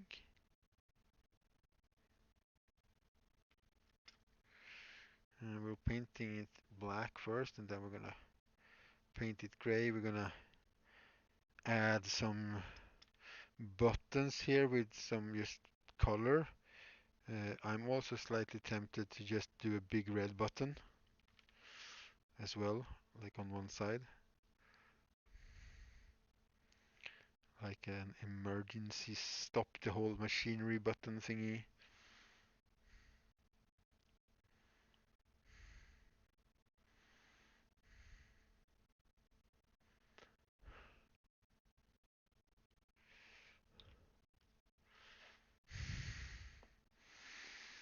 Yeah, and it's also a bit of a long shot Doctor Who reference. Uh, he in an episode goes like, "Why is there never a big red, not just a red big button for some kind of a machine?" Oh yeah, it's for the what is it? It's the sentient weapon thingy that. Oh, hit the gray bit there. What is it called? The moment. Yeah. Oh.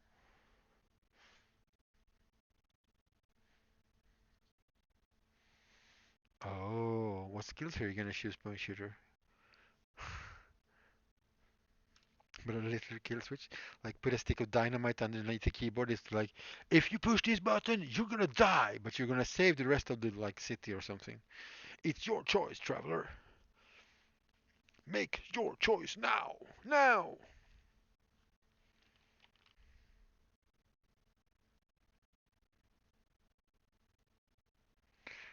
Black isn't really dried yet, but it's okay. We'll just have a bit of a darker gray on the input device. Okay, I need a red button. I also need a little what looks like a microphone, but basically like a round thing, just like you could talk into, because they do have a lot of voice activated stuff in Warhammer 40K, simply due to that they think they talk to machine spirits in the machines and pray to them. It's funded! Congratulations to all the kids. We expect to be mentioned in all your exhibitions if you ever become artists. No, we don't. That is awesome. That is just. Mm, mm.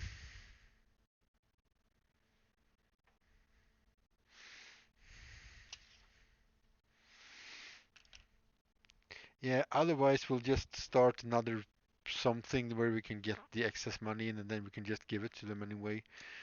I'm gonna go refill my water bottle. It's hard work making people miserable living conditions in the underworld. And I'm gonna keep on talking when I'm out in the kitchen because I want to see if you can hear me. So if you can hear me now, right? Yes, we can hear you in chat.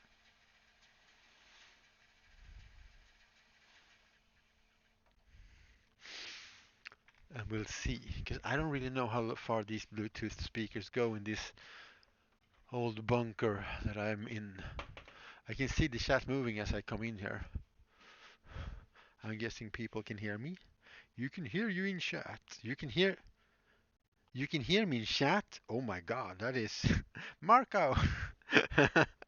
Ah. Ooh. No, I can't hear you. Sorry. You have to shout a little bit louder for the sound to reach Sweden from Australia. I'm sorry. I'm sorry. I'm gonna do a wanted poster.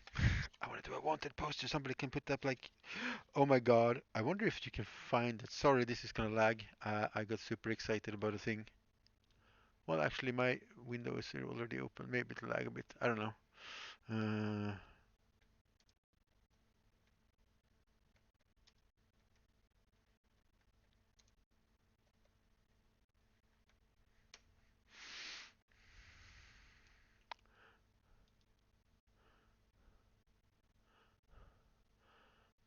I can't find it like that. I'm not gonna spend a lot of time. And when you, for a very, very old Warhammer Fantasy kit, when they like sold like cardstock, like cardboard houses with like all the corners were made of plastic, so it became like a solid thing. In one of those, you got a little wanted poster with a picture of a lizard man, and it literally said just wanted le lizard. And I was hoping I could find that online. I'm gonna see if I can find it because I want a lizard, le lizard wanted poster on this. I try yelling so you can hear me. But now my wife is pissed. But you're not in Australia. I'm scared to yell out. Oh, okay. Yeah. Oh yeah, you're in the like. No, no, sausage, don't start screaming. It's not worth it, man. Don't do it. Don't do it. Look at me, just saying man like that. I don't know. You can just assume that you're a man just because you're a sausage. I don't know. I'm not sure where this is going. Let's focus on building a wanted poster. How does that sound? Wanted poster, yeah. I should actually just do all these wanted posters and stuff on my computer later in Photoshop and then print them out in in like scales, smaller scale. Because then I can just print a colored background and I don't have to paint them worn out. So wanted posters later.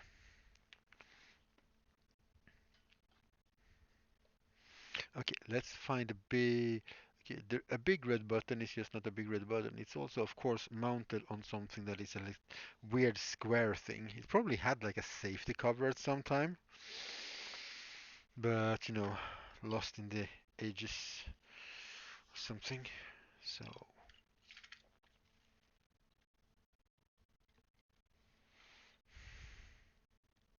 yeah, let's not like go there, because then we're gonna get back to like German joke about what's worst, and just weird. It's just gonna go weird.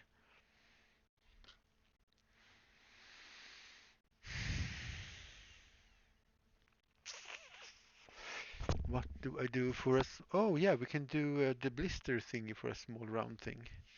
We can do the blister thingy. Because you all know about the blister thingy now, right? You all know about the secret of the blister thingy. The blister thingies. I assumed correctly, yeah, but I don't like to assume. So thank you for clearing that out. So I don't have to assume anymore. But this is the blister thingy. It has cool bits on it. Well, and a bolter, but whatever. It has round, cool bits on it. And if we, and when I say we, I mean me, find ourselves a little file, we should be able to roundify the top of this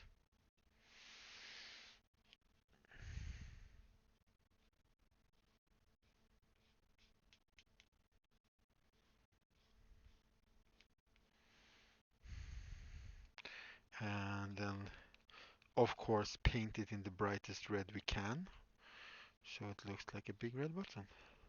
Oh, and the square thingy underneath, I can paint that in stripes.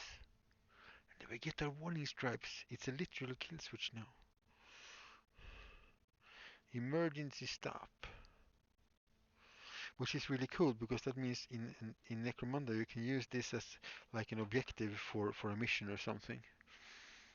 Go there, push the button, make all the up upper hiver people don't have fresh water for 5 minutes. That'll show them. I'll show them all. I will show you all. You shall rue the day that you ignored me, even though you never knew I existed. Nah, the city, like we're talking about super mega cities that contains millions and millions and millions and tens of millions of people. I'm pretty sure they have quite a few backup systems. So I'm thinking somebody goes like, I will have my revenge. And like one person can't flush the toilets for 3 minutes and then it will all sort itself out. Because I don't think they would leave important infrastructure things to the super weirdos in the underground.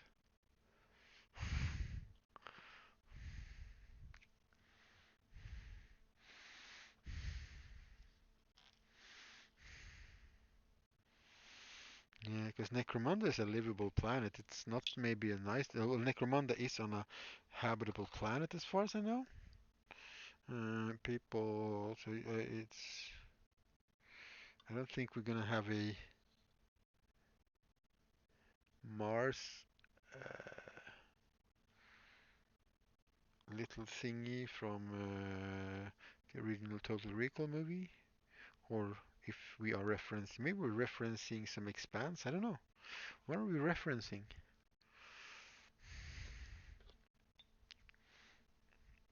What are you doing, man? What are you doing? We have a square thingy for yeah, Total Recall. Yeah.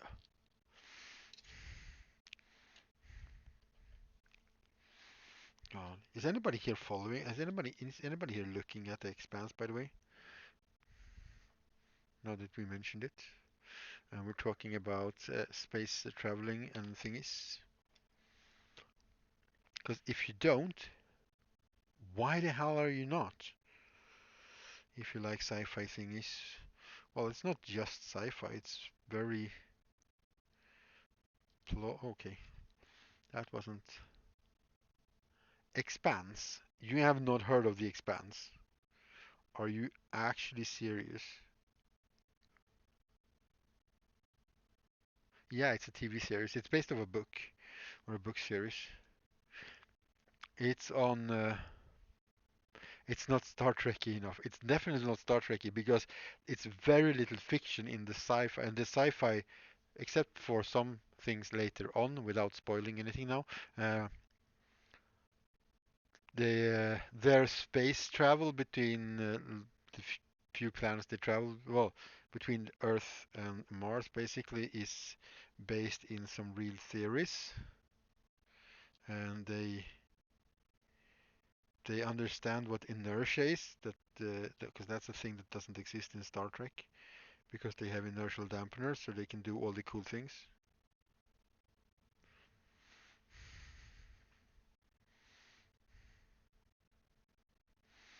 Now, the expand it's on Prime. If you have that, it's oh god, it's still not stuck. It is probably one of the best sci-fi things ever, because it's so well done, and it also features a guest spot by Adam Savage, in case you like him.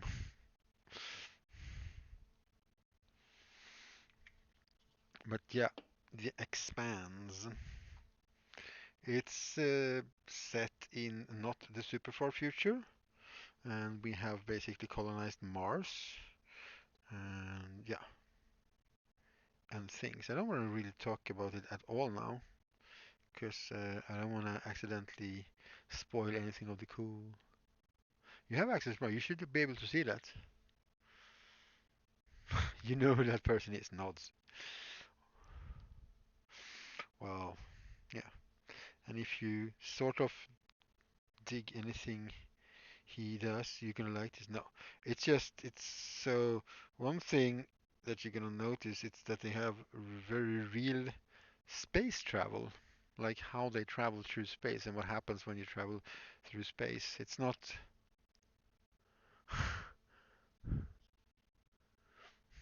Who is that person?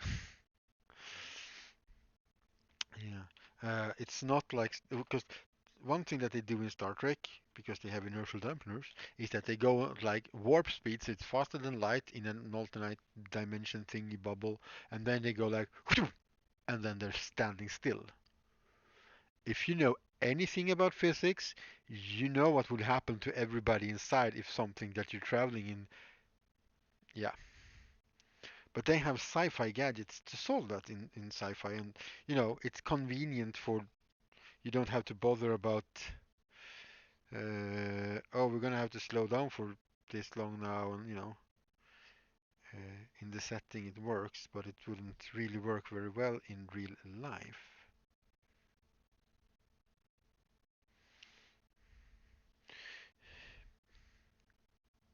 Yeah, bodies in motion tend to stay in motion, or will stay in motion. I don't know.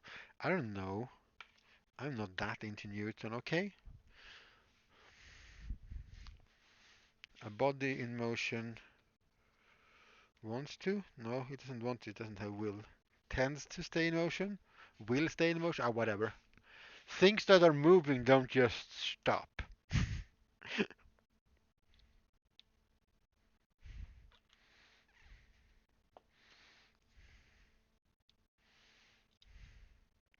And I mean to scale, this red button is probably like this. It's like slam down on the button.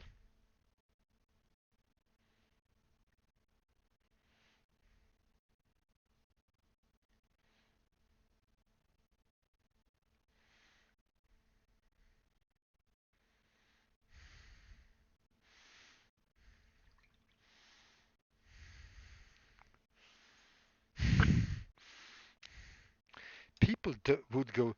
People go splat if you go too fast in space. I'm gonna watch this show. No, but if you like spacey things, I really recommend it. There's some really really good characters. There's some really good acting in that show as well. It's not just like, oh, this is cool because it's got I don't know, realistic spaceships. It's also very well made. Now that I'm painting this, I'm sort of regretting the light options, the fact that I turned off some lights. I will just go outside of camera over here for a bit. So I'm just doing the some yellow stripes on this background for this button. So I'm doing the yellow parts. We want the people to understand that if you push this button, it's gonna go to hell. You ain't no wanna push this button, son.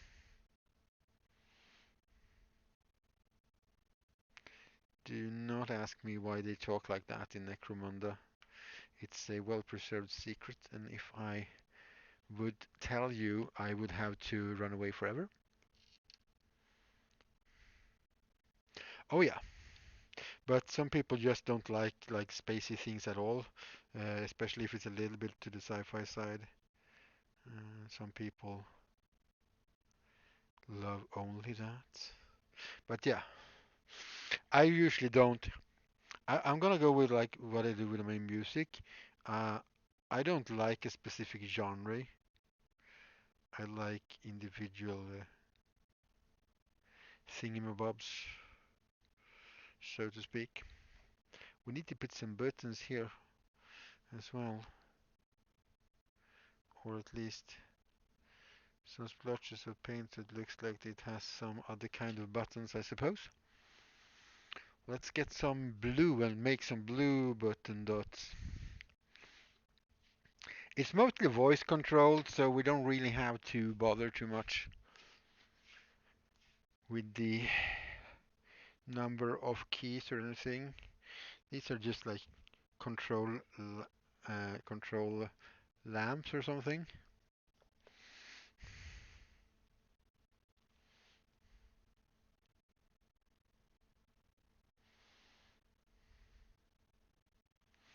That tells you if like the correct thing is loaded or whatnot.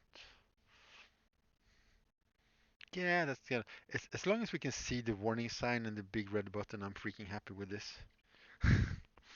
That's all it takes.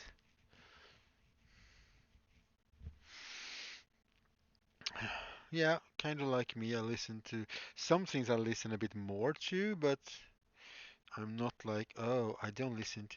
There's like the only kind of music that I used to say, one of the few things that I didn't never listen to was country. And then I heard this like one country song and it was that I liked, and I was like, I don't even remember what it was anymore.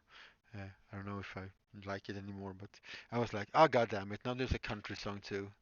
But otherwise, that's at least not close to what I like to listen to most. Let's call it that. Okay, let's get this computer terminal in place. Let's get to work on our rat burgers and stuff. We just want... Hey, where's my mutated soldier dude? Dude, you can't just run away. You're my reference model. You're like my size reference model. Dude! This dude is... He's gone. I don't know where he went. Actually, literally, he's... That model... I guess he went off to... Maybe he's on the other side buying a rat burger? Nope. He's not on the other side buying a rat burger. Did I bring him with me over here and just ditched him? Am I the bad guy here? Am I the evil one? But I kind of want him. That's my reference point. Here, kitty, kitty, kitty, kitty. Well, he's a goat man actually, so here. Oh, there we go. He was hiding behind the color. Work conference call. You go ahead. Uh, well, we made a big red button for our computer console thingy. I think that's what mostly happened, and this yellow is not looking too cool, so I'm gonna add a little bit more to one of the yellow streaks.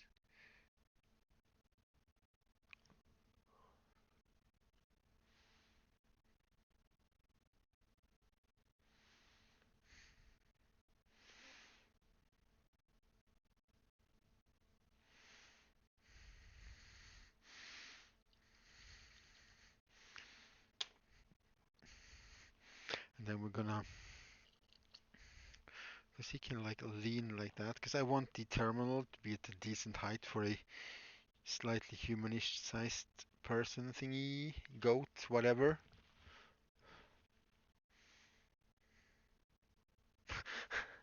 You have to listen it in and keep people, okay? Sounds good. Ah, you're not supposed to sit there. Oh wait, I have tweezers. What are you doing, Pixel? You have tweezers for a reason.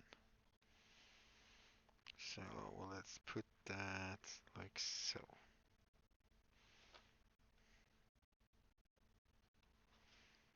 Oh yeah. And then we'll get some, once that has totally set, we'll get some grime and dirt on the gray parts. So it sort of fits in a bit. One little computer terminal. Uh, the little prayer note things that I was gonna have here. I'm still not sure I want them anymore. Well, that can set on its own. Uh, these food making items, they have some hard shiny plastic that needs sanding, and they're gonna need a primer before we paint them. So let's do that. And then we're gonna fill up the little barbecue here with some coals, which I'm thinking we might be doing with just a little bit of these cork shavings. Break time!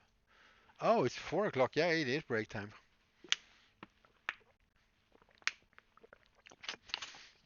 Thou ist correct. Thank you. We're gonna put primer and stuff on this after the break, because I need a short break, sit down for a bit, have a snack, and then I will be back in like 5 minutes. 10 minutes, 5, 10 minutes or so. So grab it if you want to go and get snacks and don't want to miss anything. This is the perfect time to get snacks because I am getting snacks and I will be right back.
We are back. That was about 5 minutes actually.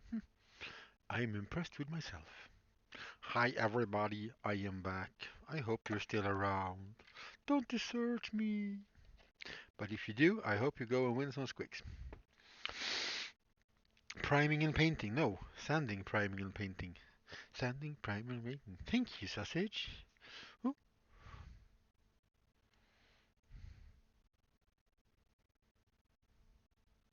Yeah, it's a bit sad that the school system is like that in parts of the world. I'm also super excited that the goal was reached. That's just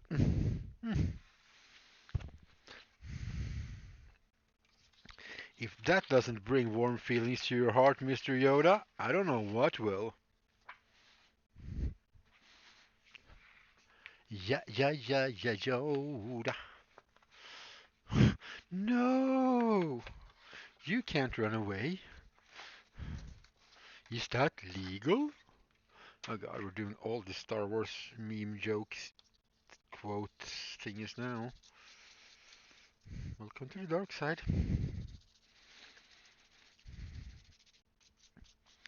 I heard you have cookies. Where are the cookies, Mr. Darkside? Give me the cookies. Oh yeah, we have all the cookies in the world. But you're not getting any. Because you have been fooled by the dark side. We said we had cookies, but we never said we would share them. Have you thought about that? They actually never do. They're like, join the dark side. We have the cookies. And then they're like, but we never said you're gonna get because the dark. Why would you share cookies? Why would you join the dark side for cookies? I mean, are you like a stormtrooper or something? How are you thinking? How are you thinking that's gonna work out? Oh, I'm an evil overlord. Come and follow me, and I will. I have because I have cookies. I mean, you can hear the fine print. That's just bad business. Hey, Mel. Hi. How you doing?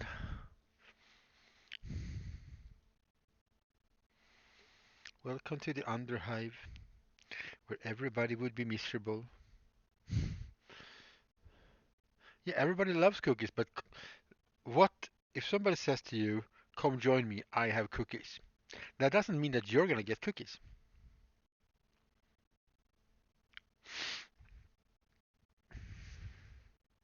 There's no way, nowhere in that contract or offer that is saying you are gonna get cookies if you get here. I mean, it would be different if they went, "Come, join the dark side, and we'll give you all the cookies you want."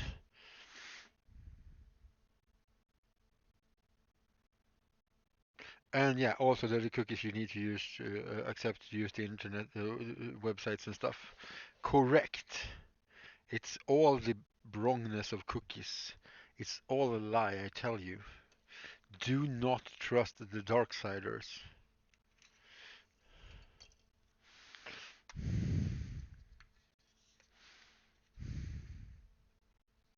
Oh, by the way, I don't know if you follow current ferret news. I read a couple of days ago that scientist has been able to clone a almost extinct or an extinct type of ferret.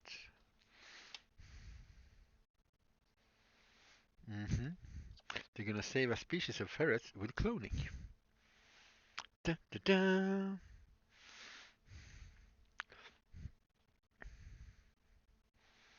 In case you hadn't heard.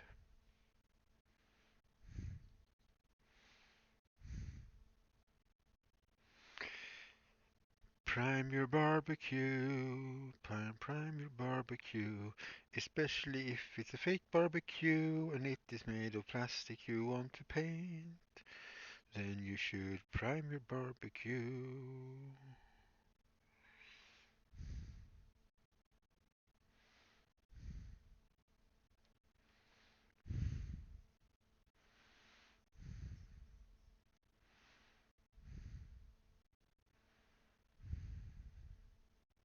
Ah, I don't think they were completely extinct, and I don't know. Actually, that is a good question. did we do it and needed to fix it, or was it just like, hey, this type of ferret actually is born with three eyes in its butt and it can only see when it poops? Because, that's kind of a bad plan, and not sure we need to keep those around.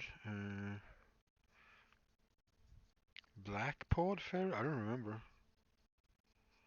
I mean, cloning ferrets, survival, whatever. Google search should help you find it, but because I don't know actually. That's a good question. I like it. You're asking the right question. Stop falling over, stupid thingy. Why am I priming this? I don't need to prime this. Might as well prime it while I have it here then.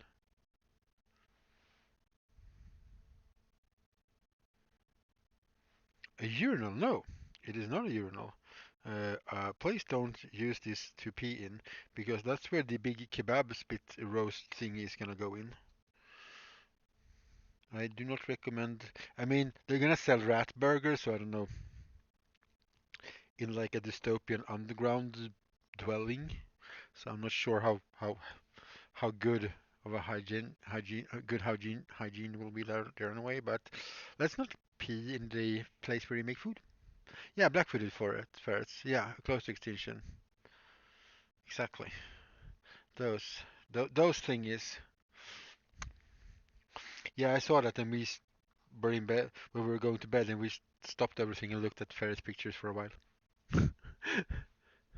Because why not? Because ferrets are cute. If you don't like ferrets, I don't know how you dare to say anything about that. Because Mel is here. She will like attack, put all the attack squads on attack mode, and the ferret army will get you.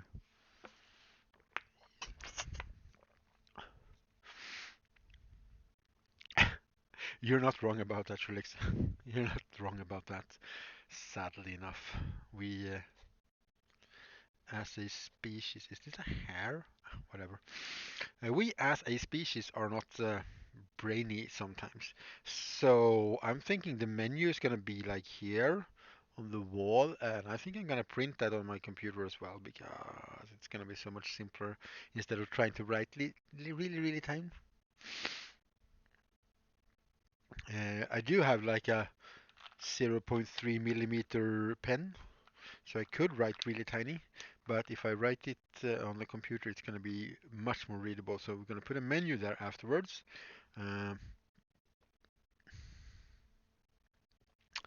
I don't know. I want to put some posters. There's a lot of poster work that I want to do that I realize we should do afterwards. Uh, oh yeah, this little puddle of slime needs to be painted in some cool green slimy color because there's like a little puddle of slime coming out here. Let's get a green slimy color, and something to put the on.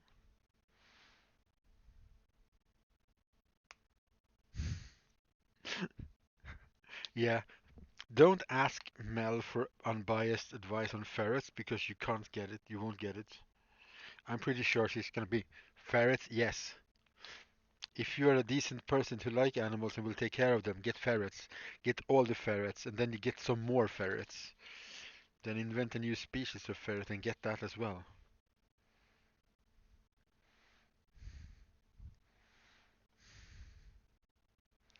Just a nice goopy slime running out here. This might be the special sauce for the burgers. You never know. You never really know. This is also like a big spot thingy, I don't want to do graffiti, but we could do some tags or something. Oh yeah, I had that as a plan because I made this top part blue.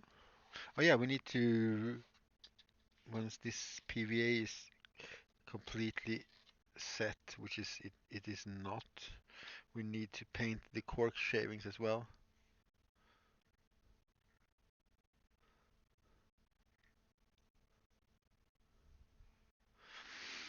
No, but that's like with any animal. Certain people are better with different animals, like they because they fit them well, and they like that type of animal, and You know, different animal breeds and species and stuff are, of course, different to handle.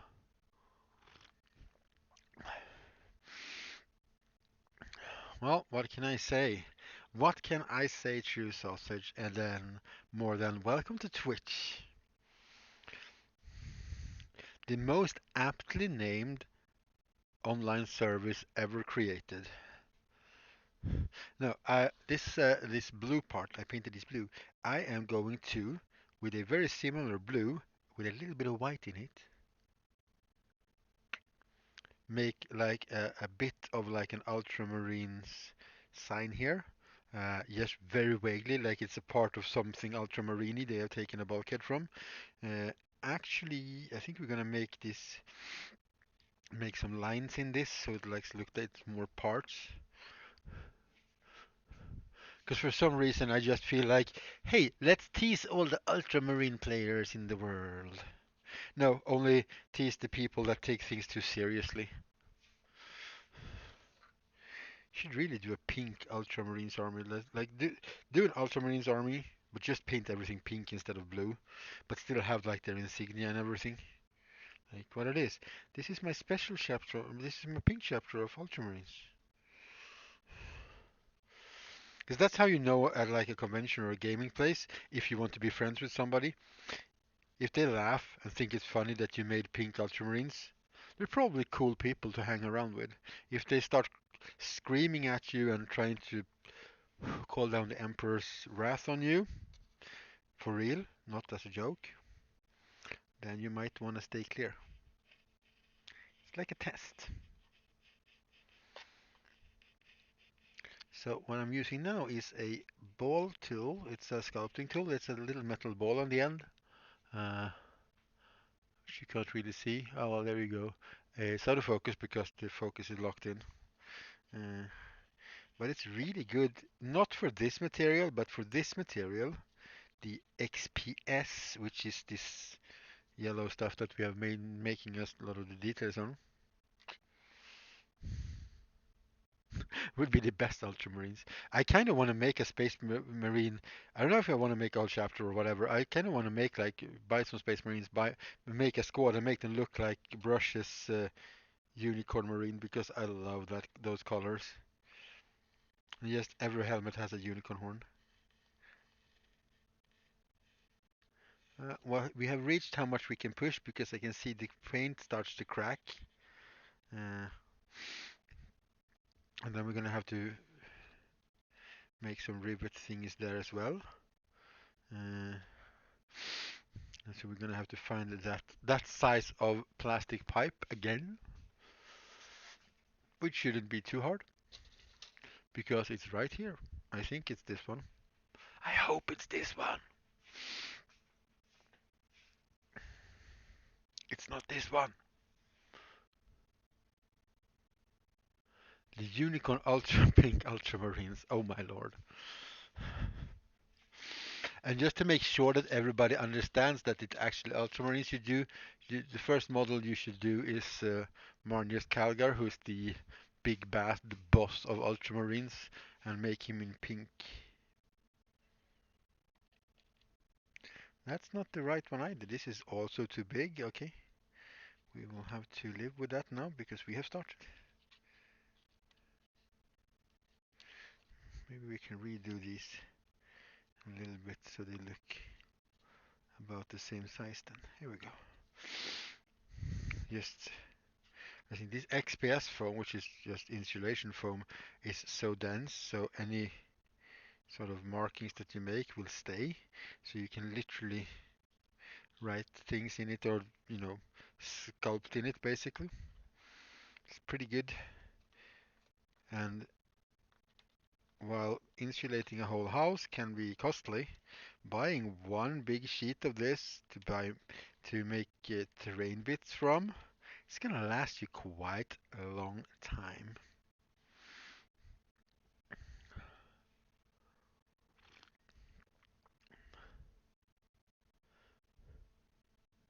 Yeah, making your own is really cool as well. That is very true. I do want to make at one point go back and make a new, because my first Warhammer 40K army was Space Marines Black Templars, and now that I know how to paint things better, I just want to make like a good Black Templar, like because painting, because they're black, they have black armors with white shoulders, shoulder pads.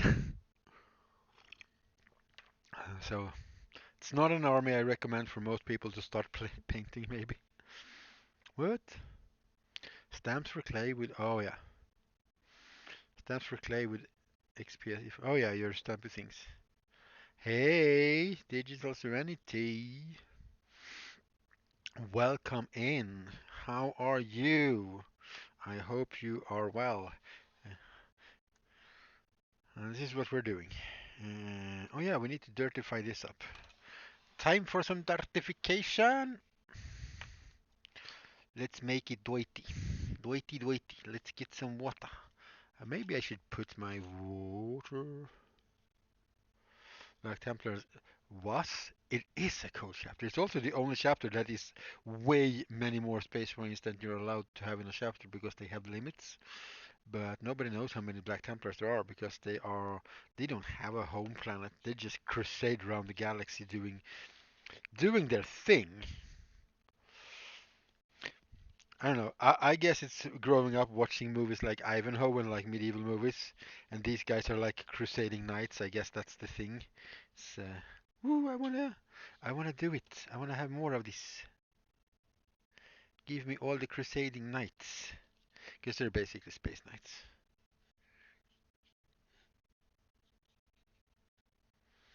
Very wet brown paint, so we can just.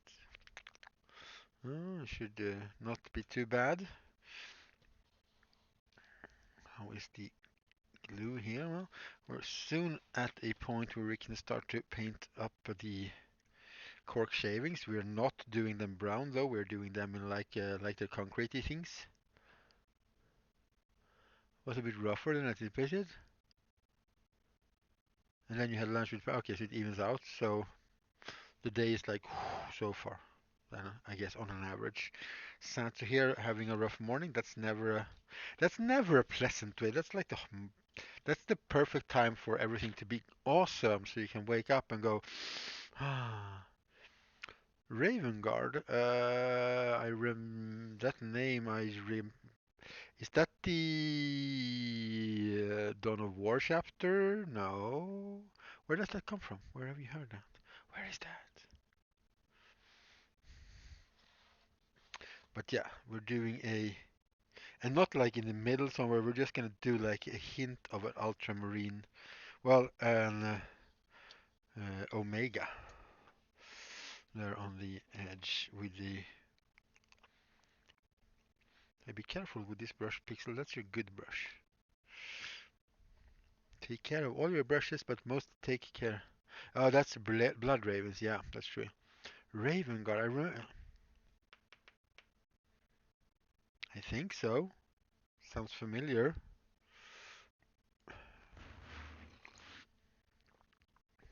Oh yeah, Raven. Isn't that yeah a shriek thingy? Yeah, yeah, exactly. Yeah, yeah. They're specialized in like jump pack marine thingies and hit and run thingies. Yeah, Captain Shriek model thingy with his beaky helmet and everything. Indeed, yeah, that's yeah. Raven Guards, they're real. You haven't imagined them. It's okay. And they are a chapter indeed.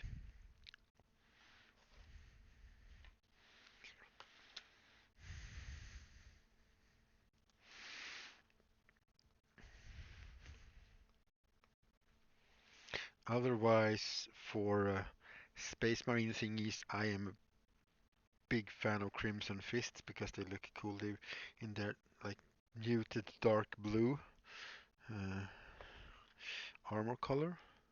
Salamanders, however, salamanders. Yeah, here we go. Those are the boys.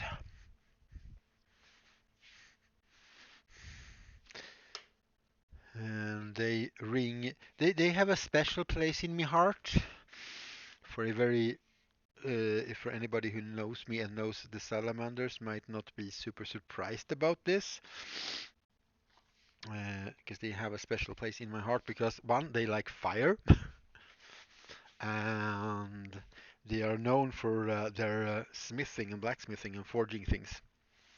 It's the thing.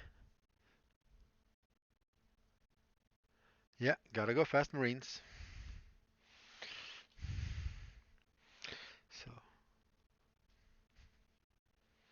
so yeah, some salamanders wouldn't be amiss either, but always, and that's it's not only because the night thingy, but it's also they're my first army, Black Templars. Also from a modeling, oh gosh, this paint needs some water in it, I think. From a painting perspective, it's all cool because they all have always have these like very ornate stuff.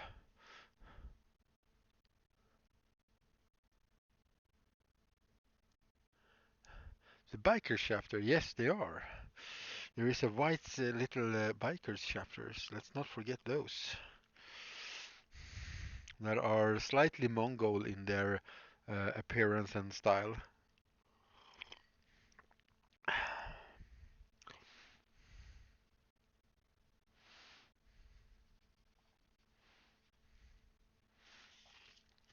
We're gonna do like a light bluish. I think we're gonna. Maybe we should. Oh wait, that actually works out pretty well as a highlight color though. I was hoping to find something we could splotch in here. It's okay. Uh, and then dirtify it down again, of course, so it doesn't stay so shiny and bright.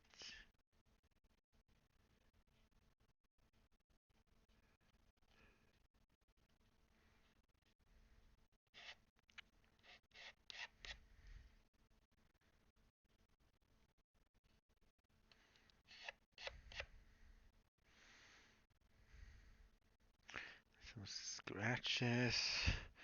And then let's grab some. Let's go from white and then we can like do like we did with the yellow text.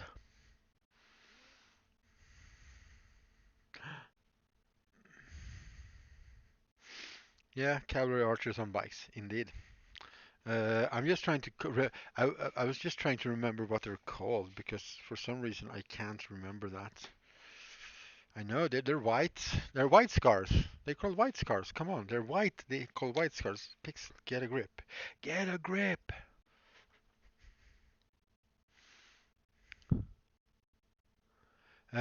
This is this is personal. I'm gonna say it's a challenge. There's another streamer that streams mini painting who's a commission painter from the UK. His name is James. He has a channel called Studio J7. If anybody wants to do a shout out, that's super cool. And he had a challenge he called the bin bag challenge. Thank you, sweetie. There he is. And he had a bin bag challenge that this month build something from scrap. Things that would be normally thrown away. If you're a maker and a terrain builder, nothing is never ever going to the bin unless it's yucky. But the challenge is make terrain from things that are not supposed to be made into things normally. So things that goes into the bin. And that's what we're looking at. So it's going to be for myself.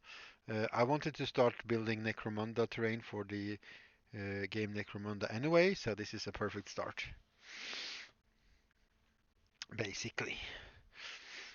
So that is what we are looking at. And we're going with a silver gray instead of a pure white because we don't need pure white because it's going to be dirty anyway. If you don't follow Studio J7, do. He's a lovely, lovely, lovely person.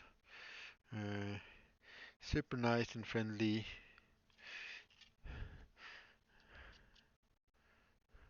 Also, in case of Mel, he's in your time zone.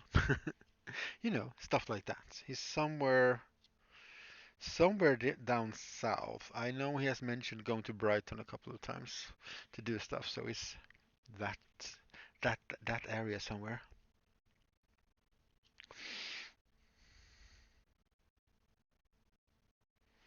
And it's gonna look super shiny to start with, but we'll get ya. We're gonna dirtify you properly. So this is part of that challenge. It's for this month, so it ends at yeah, in a couple of days now, because that's the end of the month, right?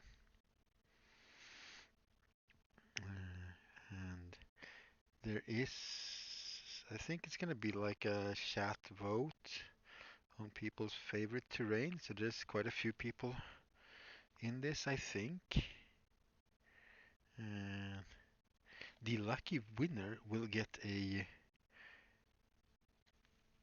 £50 or equivalent, whatever, where you live, voucher to, well, any place where he can buy a voucher on, basically. So stuff like Element Games, Games Workshop, and things like that. So well, in my case, in case I will get this voucher, I will most definitely be getting myself my new Blood Bowl minis for sure. We go. What's going on? Yeah, I love the dirtification. It's one of my favorite things.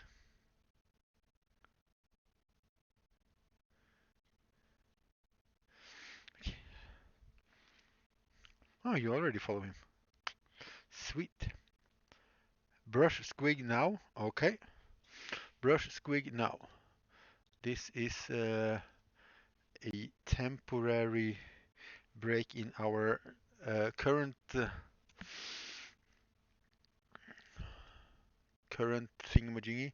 What do I have to do to enter? Okay, tickets. Tickets one.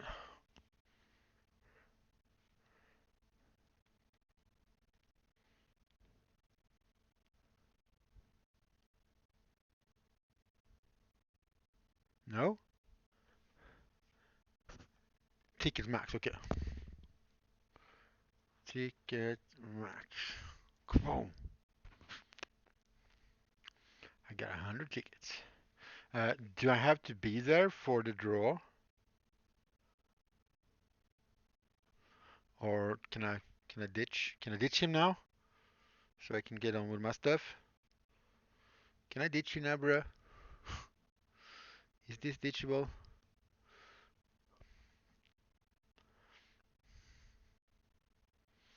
Uh, excuse me?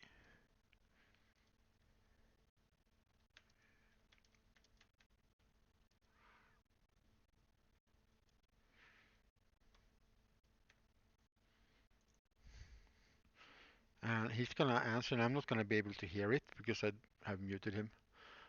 So if he answers that, feel free to let me know.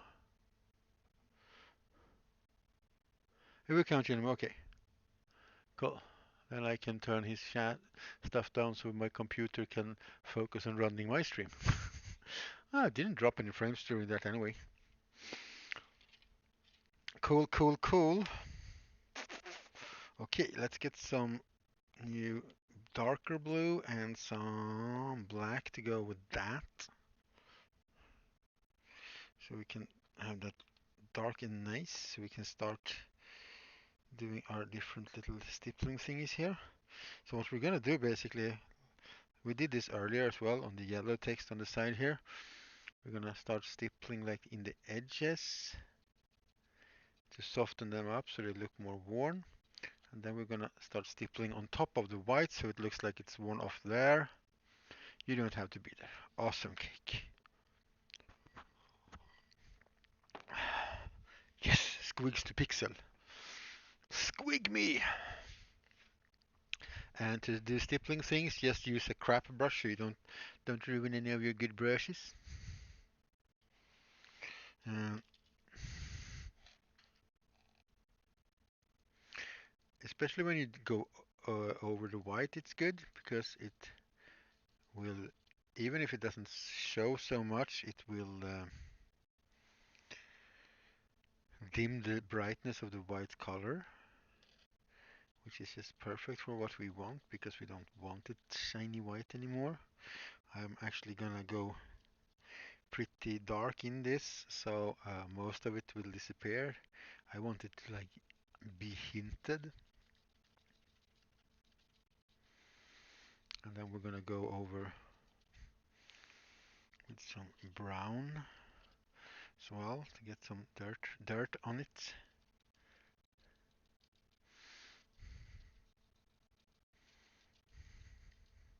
Because tiny little, kind of obvious, I guess, but little Easter egg thingies like this is always nice. Let's get a bigger brush for this.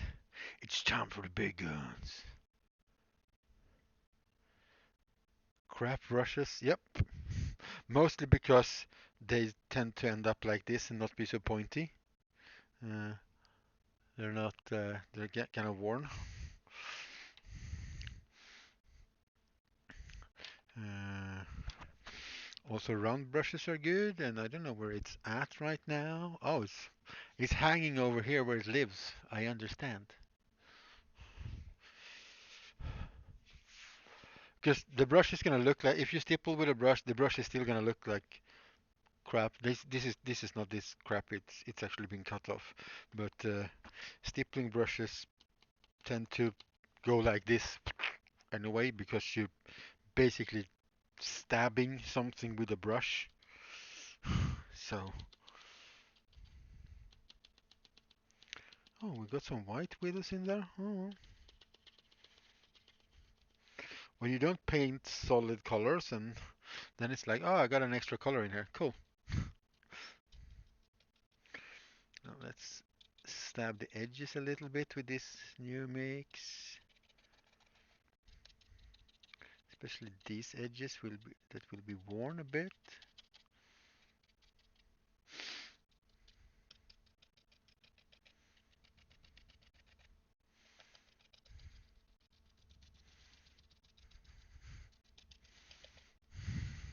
Because now when I push this down, if I hit the middle like that, the brush, the nature of it makes the brush go this way anyway. So if it's worn, if it's too worn, you might get like weird splatters everywhere. So it's all about brush control and how hard you stab at things, and in relation to how much paint you have in your brush. Somebody's putting up a picture of, oh, that's the black one. That's not what I want. I wanted the brown one. I took the wrong one.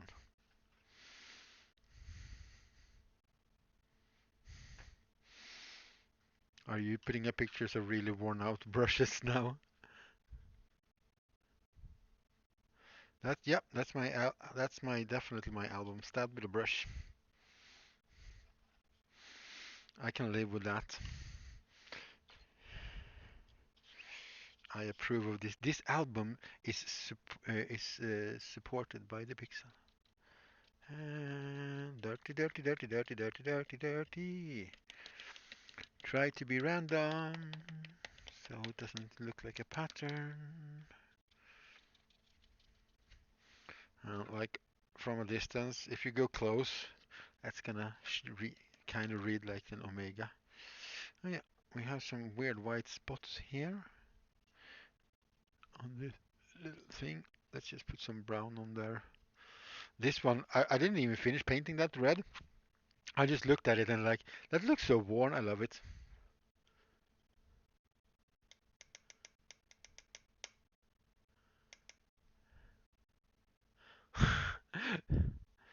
Pixel used it for a while, so yeah. Are you saying me? Are you calling me a brush murderer? Is that it? Are you accusing me of brushicide?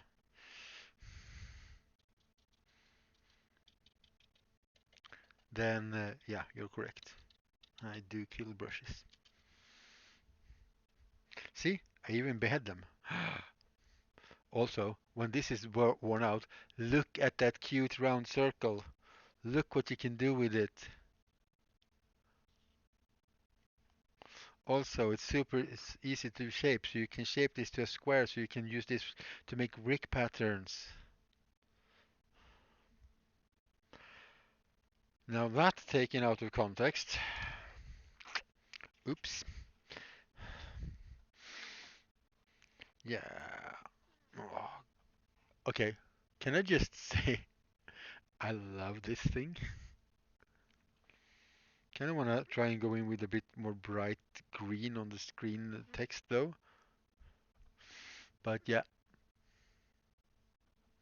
and I'm not done with it. I'm gonna put some cables there. Let's see if I have any pre-rolled green stuff that will fit our needs. But Pixel, why do you have pre-rolled green stuff? Are you crazy? Yes, I am, but that has nothing to do with it. When you do conversion work and you do things with green stuff and you get yourself a bit of green stuff over, you can make a big ball or you can make a random horn because you never know when you're going to need a random horn. You can make all the cables and round thingies you need. You can make random chaos symbols if you feel that you need to.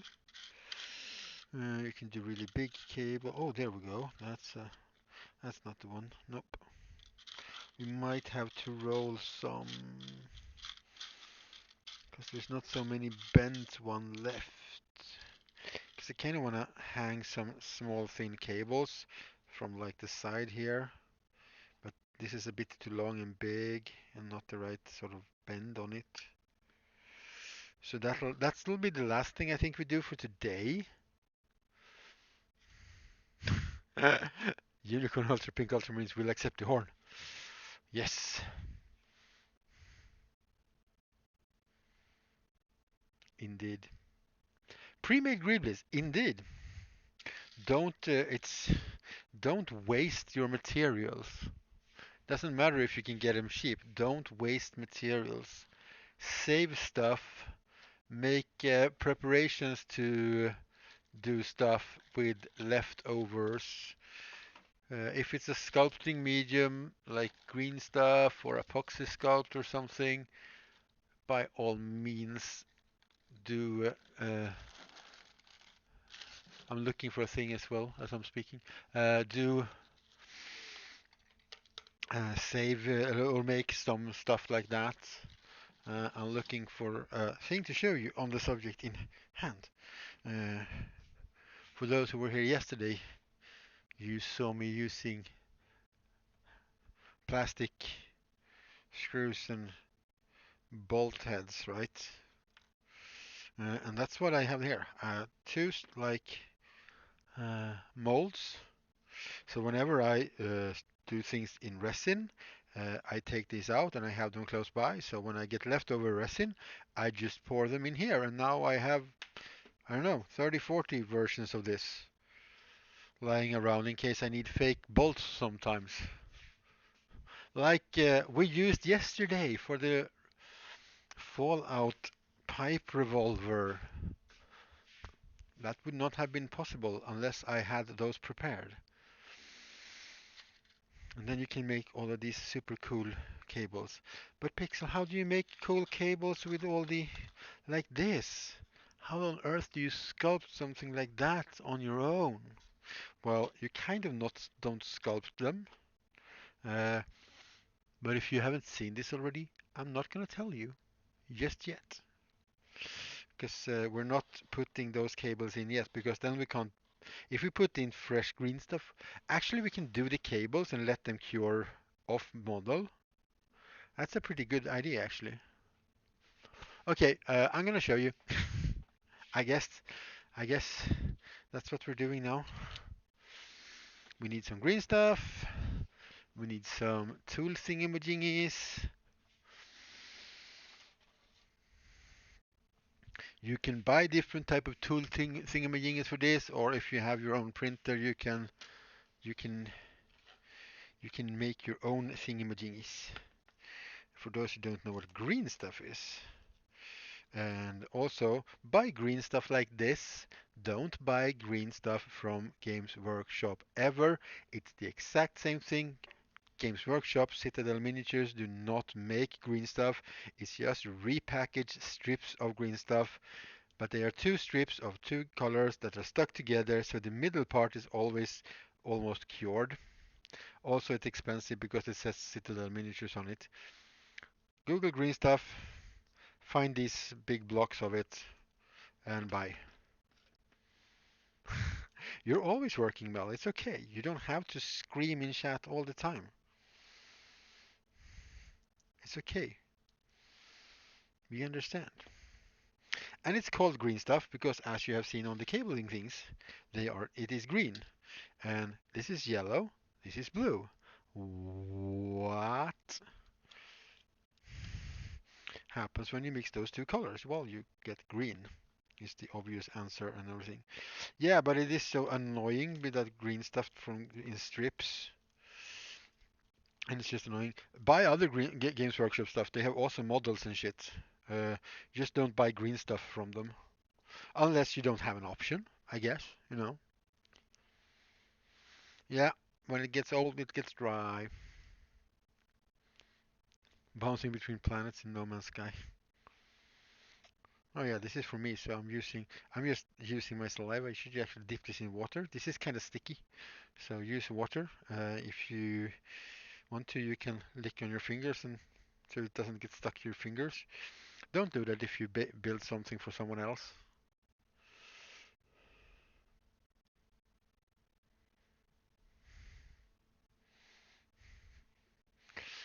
We can just use the water that is slightly off camera there.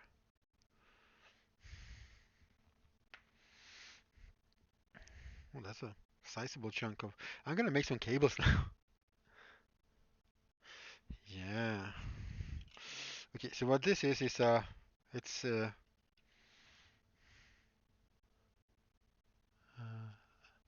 like canals or whatever you're gonna call it. It's striped in one direction.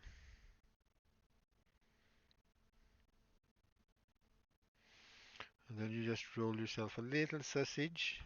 Mm-hmm. You heard me right. A little sausage of green stuff. And gently, don't push down so you squeeze it in there because you now get it out. And then you just go back and forth. And you have yourself a cable. In this case, nicely ribbed small cable thingy. Stop being stuck to my fingers. Be careful because it's very malleable, so get it into shape and then we will gently try and lift it up on a blade or something here. We can put it aside far away so we don't mush it. This will take some time to cure, to dry. Let's make a collection of them on this little block.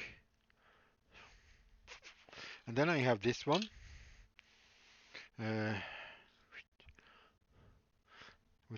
it's funny because you can't really see you can see much of how they look in a way. This is the one that I made so I can make these sort of cables, which reminds me very much of sort of cables they use on dreadnoughts and stuff for Space Marine stuff.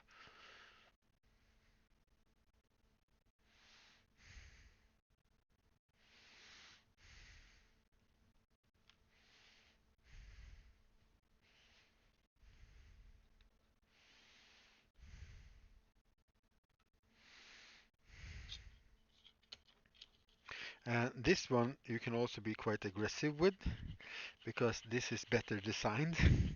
I changed some stuff in the design. And there we go. One cool looking cable thingy. I don't know how many more of these I want for this project, or if I want any of these for this project, but there was so much green stuff, so I might as well make some.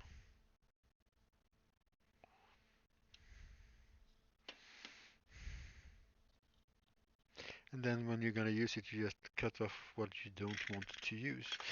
Now, the difference with this one, I think the face cam might work for this, is okay. The design mistake here is that these two, they touch each other there. So if you squish this together, you're going to squeeze down the green stuff or whatever clay you're using. I have tried. You can do this with Super Sculpey as well, which is very nice. This one has a gap between them. You can see you can actually squeeze them together. So even if this is fully pressed down, it won't. It will always make the right size cable. So these are actually up for remaking at some point when I bother. Yeah, me too. And you can, if you print them, you can just make them this wide, so you can make super long cables. This is also how I have made all the little worm boys that are lying over here. Uh, I just rolled it out and then manually rolled the little sausage thingy to flatten it out a bit.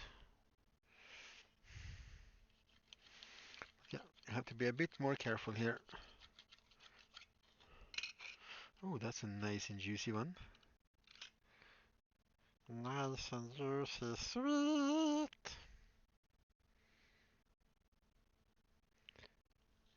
Stop getting stuck to my fingers. Stop getting stuck to my fingers. Thank you. Green stuff stays slightly soft and bendable when it's cured as well, until it's really, really old, so you can sort of bend them in place afterwards as well.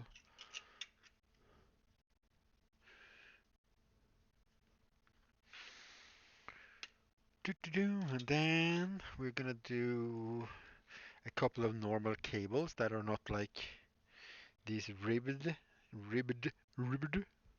cables, and that's just me rolling out a little sausage or a worm or a snake or whatever of the green stuff.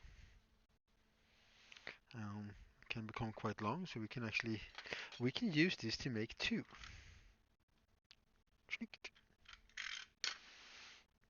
And these are the cables. Oh, this can be actually three or more. Woohoo! They're gonna hang on the side of the computer terminal. Some of them anyway. So I want some variety, some different choices.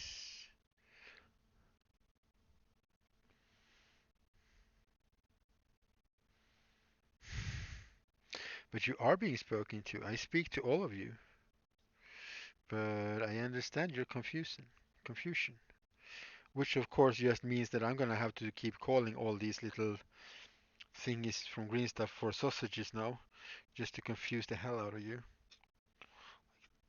Do it like now we're gonna make little green stuff things for an hour. Every time I roll one, it's like, and when you have this sausage, and then we'll read on the news about an exploding man in Australia.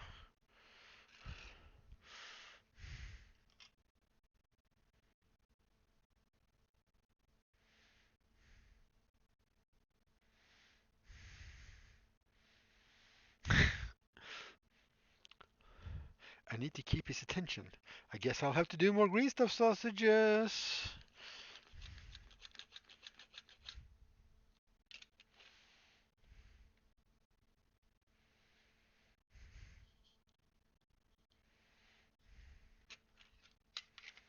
Right. Let's move this to a safe distance from Pixel, which is probably in another house if we're going to be honest, but as safe as they can be. As safe as they can be.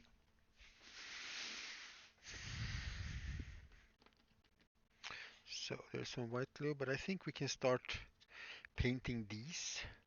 And we're going to start with some black.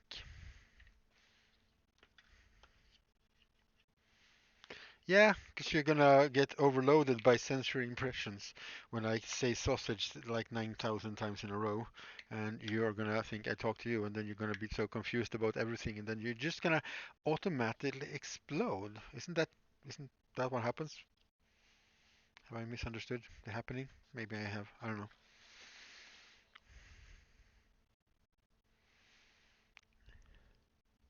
So this is gonna be like gray rubble, so it looks like a part of. I think. Wow. We'll cover. We'll start it with. They're so small though. They don't really look have the same structure as the rest. So let's just paint this in brown once this black paint has dried. You nearly cooked. See, I'm confusing you already. I'm doing a hell of a job at that. Hello, I am Pixel. I am a professional confuser. Welcome to my stream. Or not. Da, da, da. Dingo? Oh, Dingo won the first one. Congratulations, congratulations. Mr. Dingo, Dingo, Dingo, Dingo. I'm guessing he can't hear me, but doesn't mean it doesn't mean anything.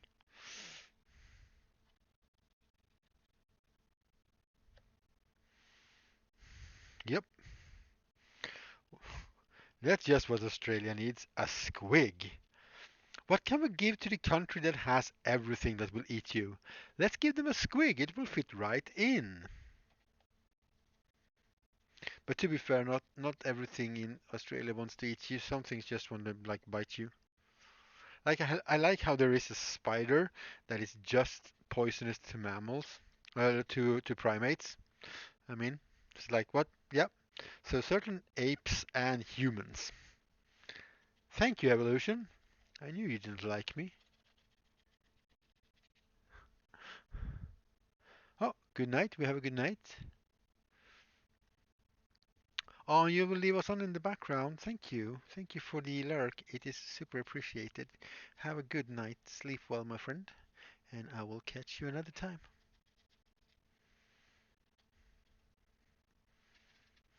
Every lurk is useful. Every lurk is fine. Who gets that reference? Who is old or cool enough to understand what just happened?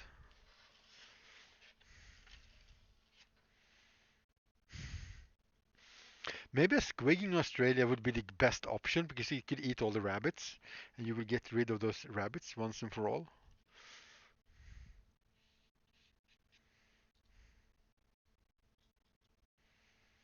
And all the other sort of rodent thingies that sort of messes stuff up. Monty Python, oh yeah. Oh yeah. I should have known you would get it. Yeah, I know, and that's like a huge issue. It's a huge, huge issue.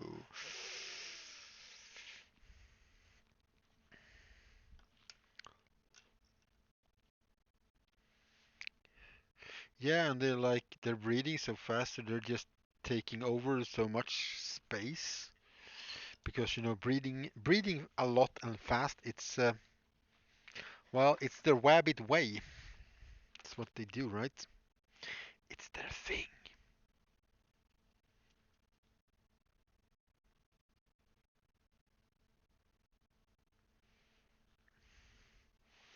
And since they're not native, they're messing shit up.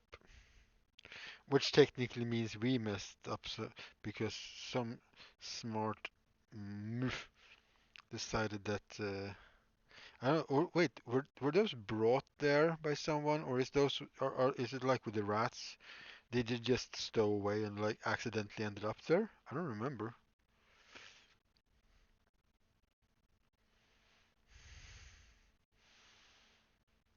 Because if I don't misremember this, the rat issue is simply rats came on ships.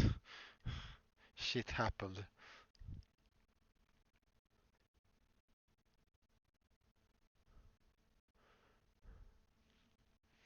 Yeah, so they're like, yeah, and the Australian landscape, when it's so dry in so many parts and stuff, and for long periods of time, just can't cope with the and grow back fast enough for rabbits, I guess. So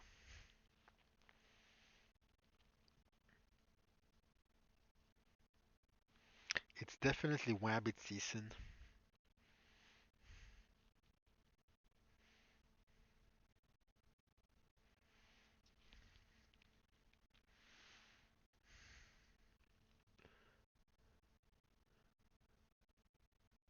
Oh yeah, of course. A good old fox hunting. Why don't we bring us some little wabbits as well? We can hunt them too. Got to have something to do while we are in the colonies. Ta ta, toodle pip, and all that.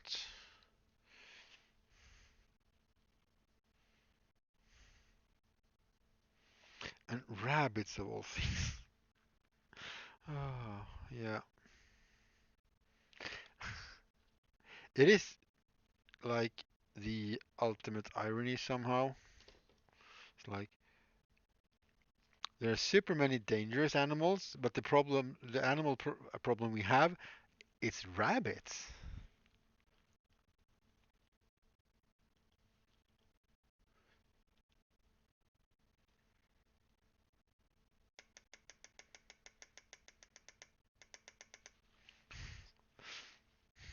But I don't want to go to the colonies. Well, bring your favorite animals, honey. It will be fine. It's okay. Don't worry. 23 years later, Daddy! The mutated rabbit scorpions are eating my fluffies!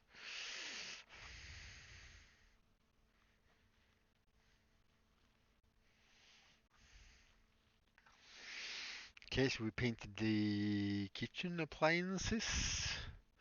I'm using the word appliances as broadly as I can because it's a homemade. Oh, yeah, we can paint the piece of meat.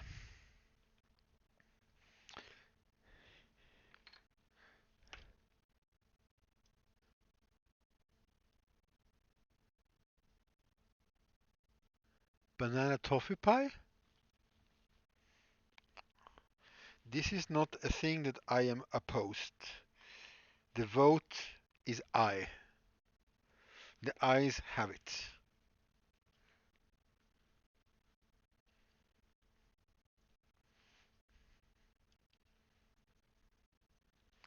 And I just realized, because I was feeling, because we're talking about colonies and stuff and things. And I realized, and then I started to think about sailing and ships, and then I was thinking about sea shanties, of course, and then, of course, I was starting to think about the Wellerman and realized you could play the Wellerman on stream if you want to, because it's a 19th century song, so there's no copyright on it. Just saying. You can sing the Wellerman on stream all you want, because it's a 19th century song, so there is no copyright on it.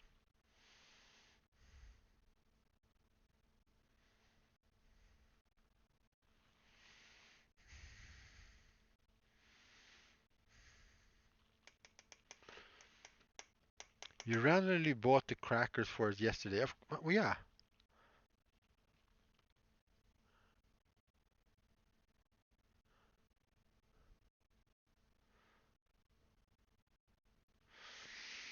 Yeah, sure. What are we having for dinner today, by the way? Do we have dinner plans now? Or do you just want the cake?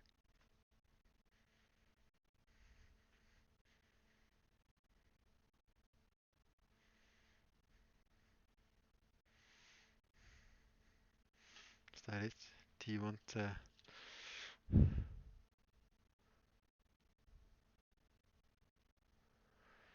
yeah.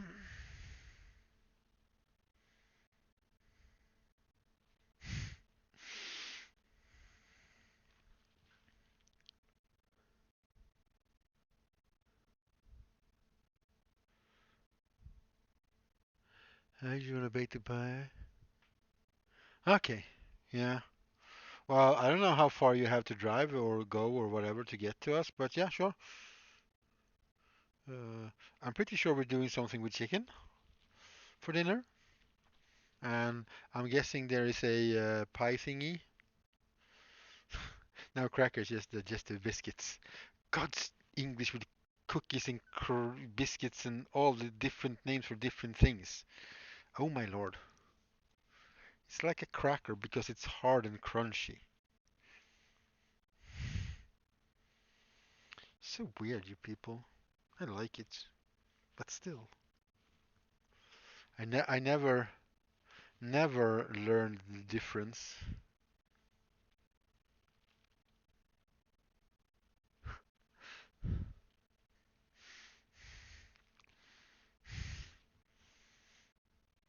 Yeah, cakes is basically n- not super sweet, not like a sweetened, like a cookie cracker thingy, hard thingies. Welcome to the world. Now you know how we feel when we're talking to you about biscuits and stuff. And don't ever get into a cookie discussion with people from England and the United States at the same time, because that's literally just nope. Because they think so differently. So how many squigs have I won yet then? Come on, how many squigs? How many squigs are mine? Give me all the squigs.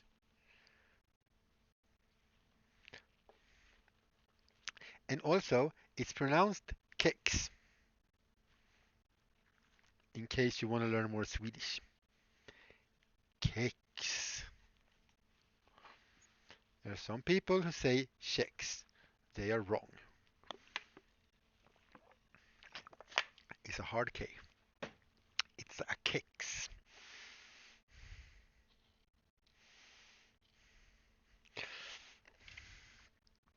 And there endeth the Swedish lesson. Probably not, but that is all for now. We're in recess. That's what we are. Biscuits are sweet and all sorts of things. Cookies are big, chunky biscuits with toppings. Uh, oh gosh. Yeah, we can't like. Can we weigh this? I want to know if it's a biscuit or a cookie or a flangy or flungy, langy. What? Can you just have cookies? Cookies and crackers? Isn't that enough? Isn't that enough for you people? Isn't that enough? Oh, but I have some kebab meat. You don't have that. I have a big kebab rolling meat thingy. Though the meat has already dried, but the thingies are still wet, so we can't do anything more with that. Sign home, posters home. Should we do like a classic Killjoy was here? Should we do some graffiti or some tags or some writing or something? Is that what we should do now?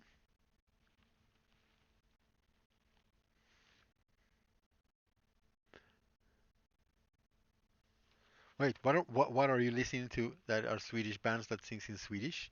I am intrigued by this mystery, my Australian friends. Do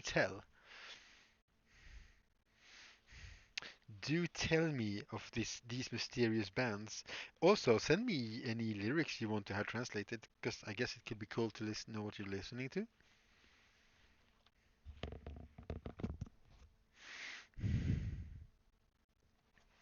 And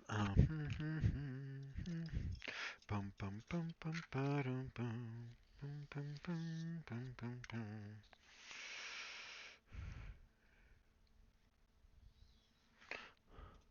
Because now I'm truly curious to what you're listening to, and I'm just hoping it's something good. It's like, is he listening to something really horrible? This is where we hear Carola Häggkvist or something. Which is okay. You can actually listen to whatever you want. I'm trying to see if I can. Punk band called Wheat System.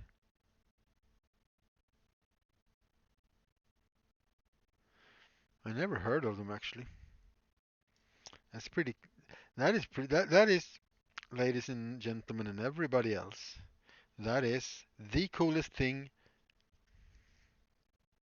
in the world right now. Isn't that's the world, and I love that. A person from Australia just taught me about a Swedish punk band, and I'm Swedish. And I never heard of them. And I actually listen to punk music.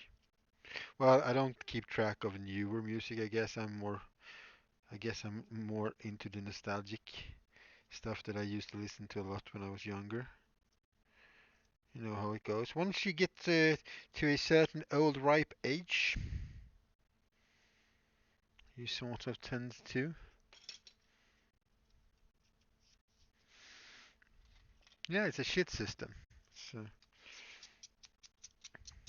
and the system, considering it's punk, is pretty likely to be, the system, the man.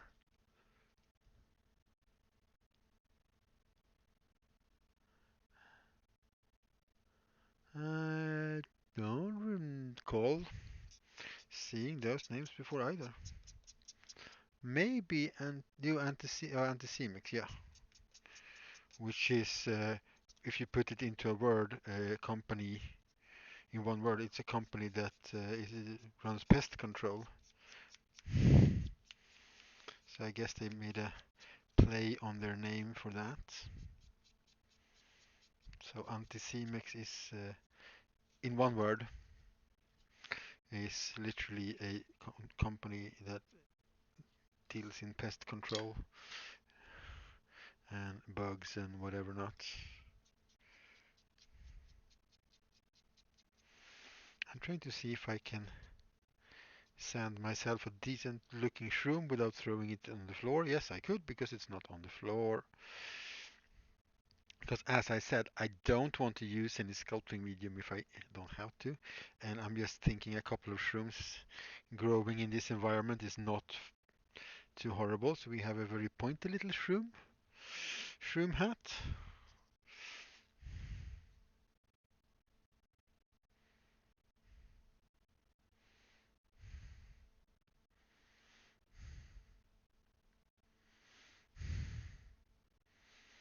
I made a shroom.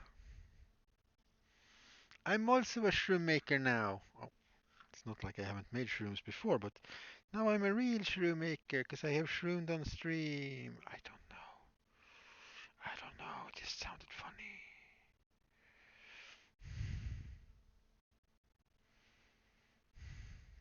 So let's make a few of those and put those in maybe on this side.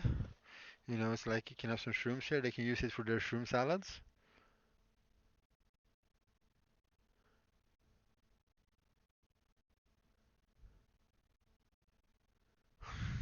Yeah, she is the shroom expert for sure. I'm gonna go and get myself a drink because I want a drink and I bought some energy drink thingies. I'm also very surprised at you, sweetheart, that you didn't buy any capuches when you were at the dollar store. Unless they actually put out the capuches today.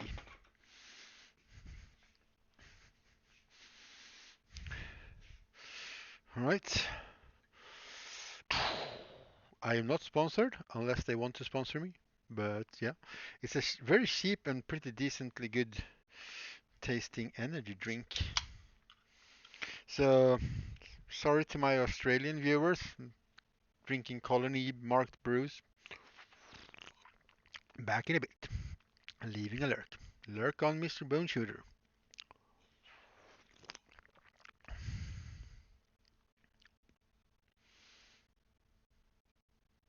Ah, you have no capricious. I understand.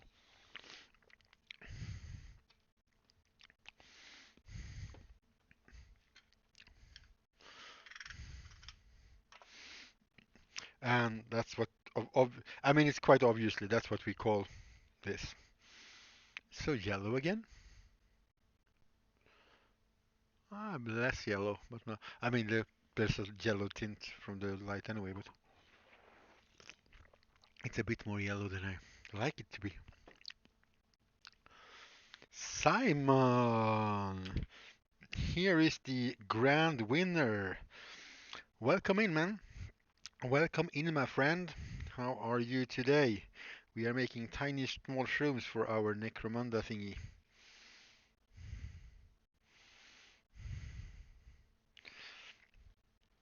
But here is what this is gonna be done tomorrow actually, because I'm gonna do some small posters that I'm gonna print out and glue on everywhere. No, uh, and I was just making a joke about it. I mean, it also is slightly long ago now. It's not super long ago, but yeah, you know. You know.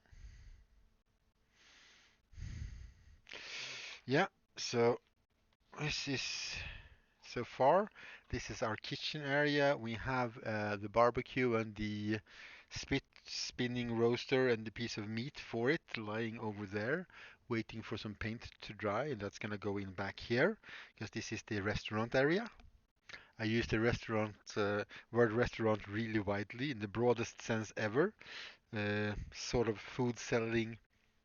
Also use food in the broadest sense, selling area. And we also put a little reminiscent of an ultramarine marking up here on this blue part, just because at some point in time it's probably gonna annoy somebody who plays ultramarines.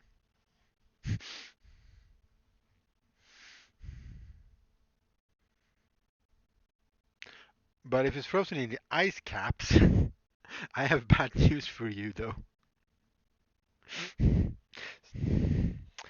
That's not where you want to hide your things now.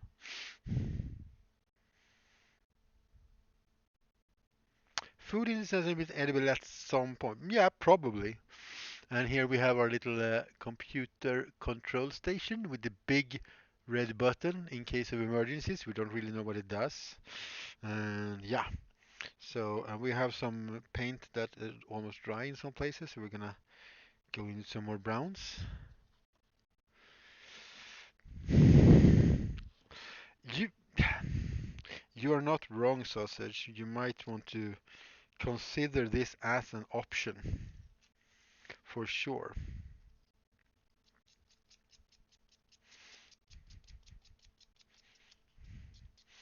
Yeah, so tomorrow is, well, technically Sunday, I guess, is the last day to finish this and post something about it because I'm doing it as a part of a challenge. That's why I'm using the old styrofoam boxes and stuff, uh, which has been hilariously fun. So I'm gonna keep. I have already made plans to keep doing it in one way or another. Uh, I have already started on some small pieces. So this is the start of my Necromunda board. I didn't know this was going to be the start of my Necromunda board. I wanted to make a Necromunda board, but I didn't know this was going to be the start of it. But it is. How did I make the screen and the button? That is an excellent question. The screen, we can click quickly actually just make, because it's quite quick, an extra screen. Uh, while the shrooms are drying, we can actually move that away. The actual screen is basically like, this is the first terminal I did and it was just boring. But the actual screen, it's made in two parts. And part one is just a piece of XPS foam cut down to size. Uh, Apparently very clumsy. No, let's use this part. And I believe I used the file, but you can just use a sandpaper and I basically just sanded the corners down to make it roundish. I wanted to get that retro TV sort of look. Uh, so that was just like the screen. It's just a piece of foam. The frame around the screen, however, so uh, this whole part with the edge and everything there is made from paper. It's basically the paper craft. I draw out a pattern and folded it around and glued it together. And that is I did not use this thin paper though. Oh wait, there it is. Some cardstock or similar, some thicker. paper, and then I just drew out, well, I actually traced out the screen. So we knew how much place that will take, and then we start to imagine this is the part that's going to get folded up. That's the bottom. You're going to go to sleep. Your conversations are always amazing, man. Have a good night's sleep, sausage, and I'll see you next time. Thanks for hanging out. And then I'm just going to do it exactly like I did it, basically. And then there's a top part.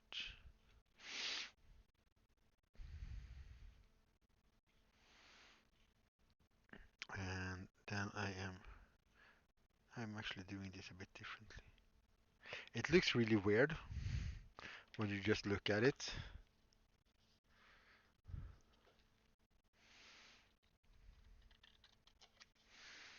But this is then cut out.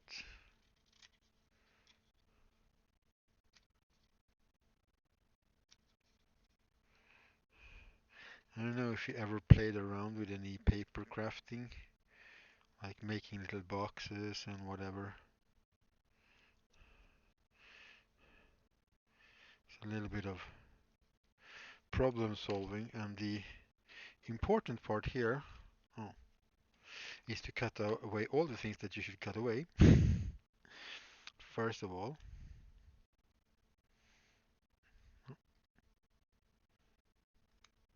like so, is that we cut open this part and that part.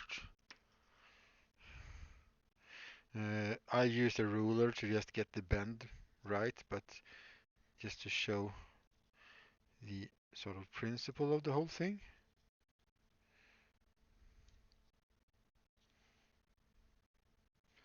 Just bend these in.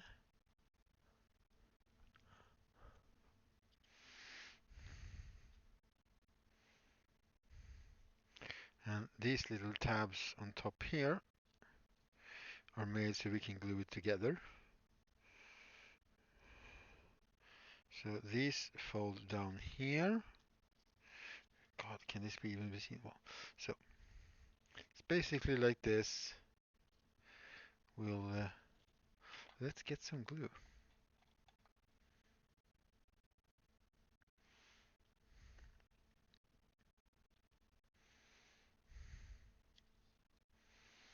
Let's get some better glue, because that was kind of sticky. But basically you build a little box and you glue those together.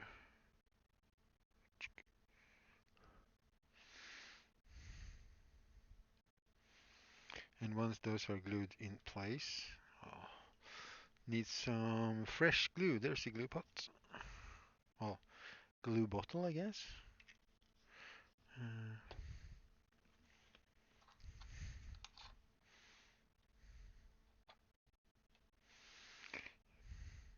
glue this and glue on the other side. Try not to get your fingers too glued, because then you're going to glue yourself to the paper, of course. A little bit of... Oh, come on, get stuck now. There we go.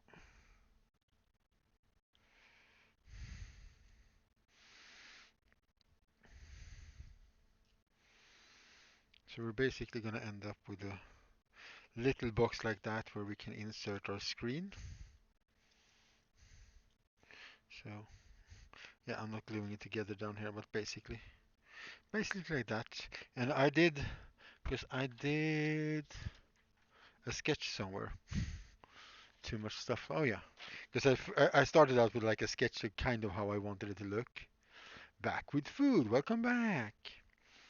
So I wanted it to be like, I wanted it to have this curve first, but I actually didn't make it, so it's just a straight line now. But it's also so small. And then for the keyboard or control panel, I guess, because it doesn't have any keys on it. It has a big red button. Uh, uh, it's also a piece of XPS foam. The button itself is actually a part from a sprue, just to get a round button. And it's one of these nifty little round bits that are left on all the sprues from Games Workshop and other places. Just cut that off. I sanded it down and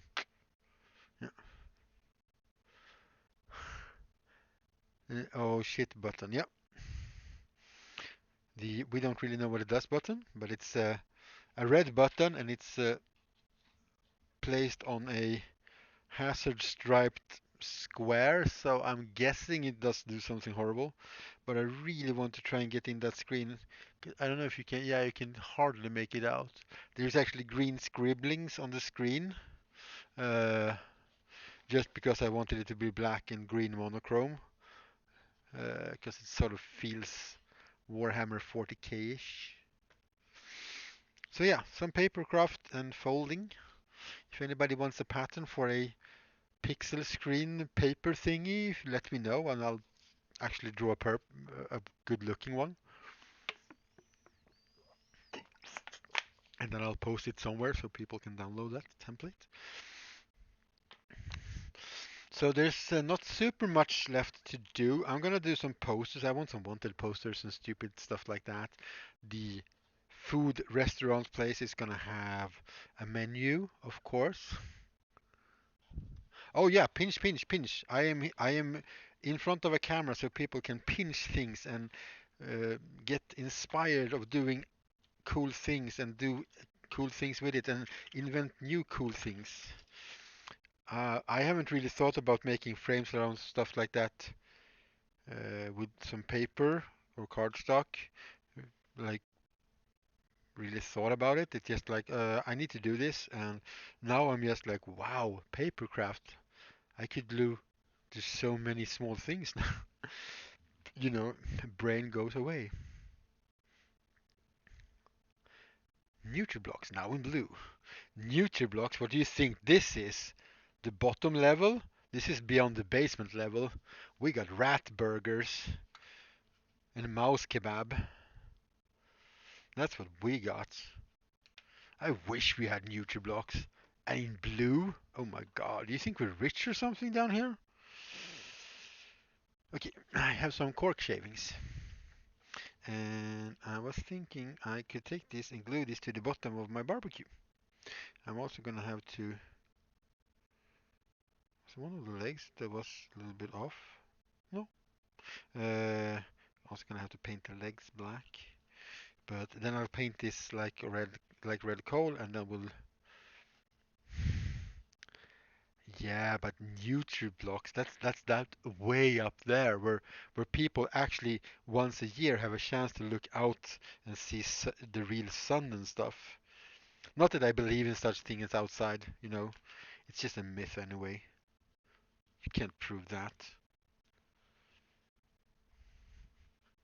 You can't prove it's real.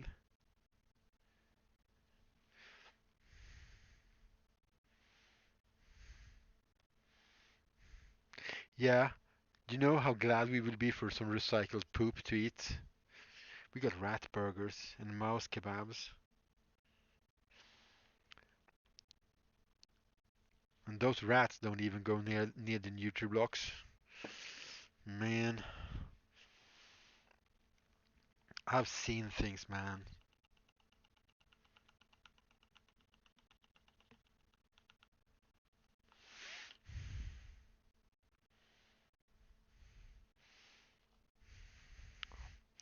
Some fake charcoal thingies.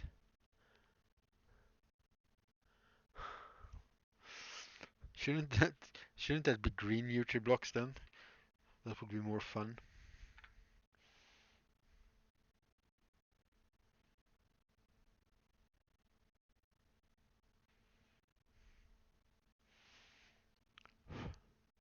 Okay, we have some things that can be made into coal looking thingies. The lucky dead. How are you lucky or unlucky as dead? Because I mean you're dead.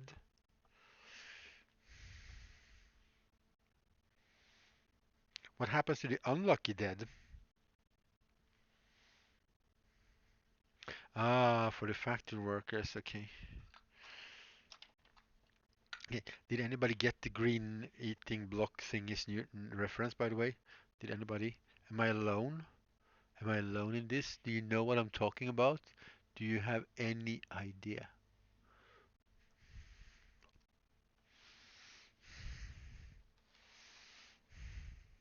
It could be movie related or music related or both.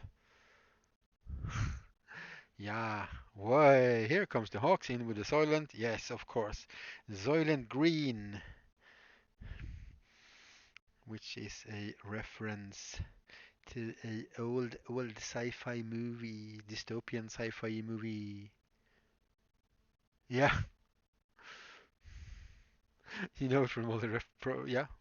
That's one of those things that people know about but have not ever seen the movie. I mean, it's an old Charlton Heston movie. It's not that super great. It's a classic, so I mean, there's nothing wrong with it like that. But it's not like it's the masterpiece. And then of course we have the Wumpscut song that is called Soylent Green. Well, Soylent Green, I guess, because they're German. You heard green in food and you're like Soylent? Yep, that's how much of a pop cultural reference that is. You can hear the word food and green, and people don't go salad, people go Soylent. That is pretty cool.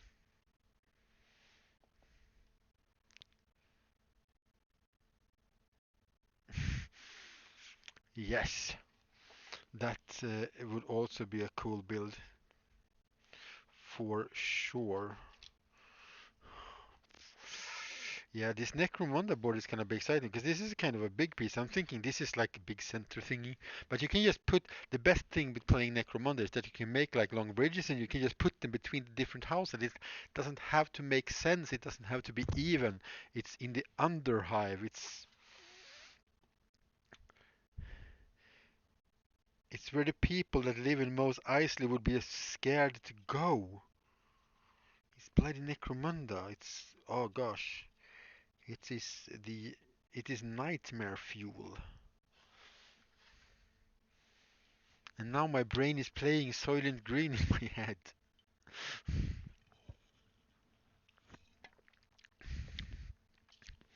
Maybe I should play it on the stereo before I leave.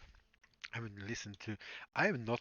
I wonder if I would like to listen to Wumpscut right now at all, because it's kind of loud and crashy, noisy stuff.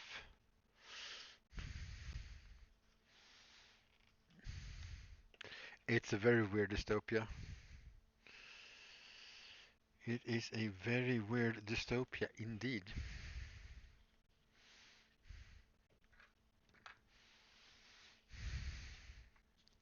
I could also digitally design, like when it comes to vehicle and stuff like that, I could just digitally design and print them because that might actually be a bit easier in some cases. Well, that's I guess digital scratch building as well. So I mean, it's not like I'm downloading them if I do stuff like that.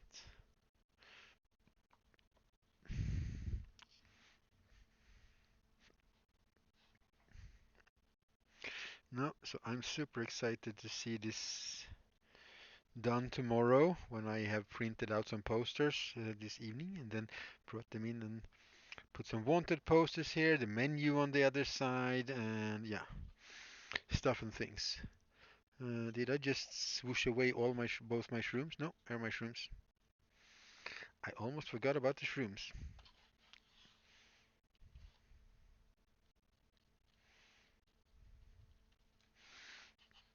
And just some dirt in the corners, like up here basically. I put down some cork shavings there as well to get some textures. Uh, yes, because there was so little happening. Up here I just felt, ah, poor up top side of this house, thingy majingy.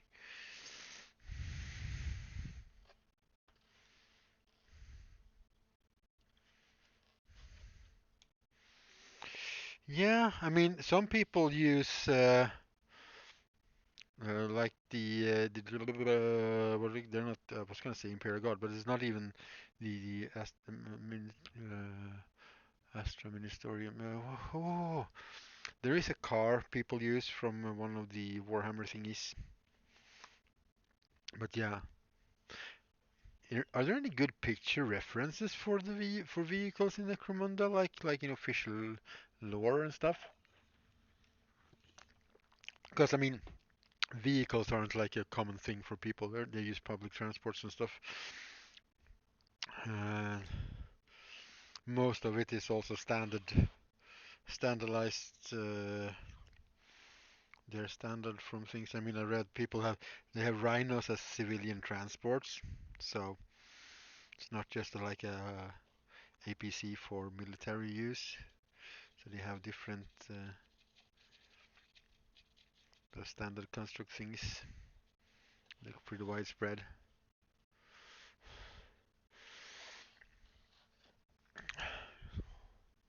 But does their vehicles do? I mean, I guess yeah. What are they doing in the Underhive?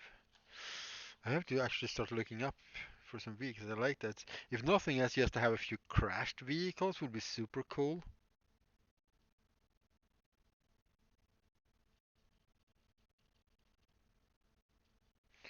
That's the white and there. Come on, give me some gray. 'Cause I see some white spots here where you can see styrofoam, and I'm just trying to hide that a little bit.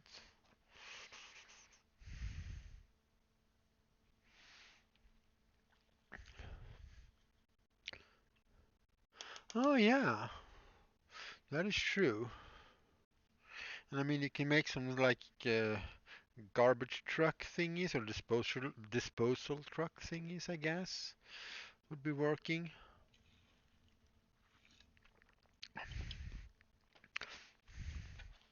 Yeah, but of course, Judge Dredd designs would work pretty well. So I'm thinking this is gonna be like a gray locker or something. Just I do.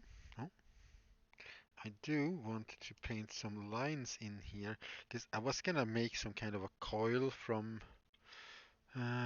Actually, we could do that. We could do because this is where the kebab spit thingy is gonna be roasting. So yeah, I should probably. I have some really well, really. I have some thin metallic wires. I have some small gauge wires somewhere over the rainbow.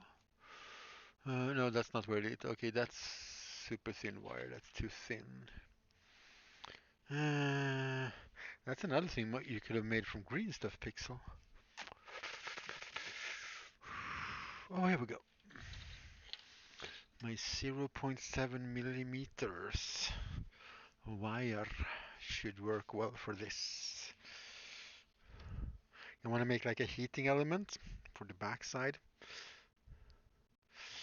I was thinking I could just paint some red lines, but I could also put in like a heating element. I think that's a bit too much to ask.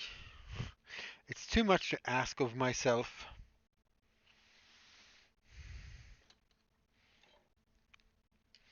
Let's do this instead. Let's take some gray because we don't want to try and paint red on black because that's not going to end up well.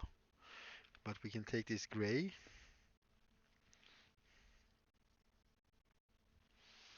and do some lines in here.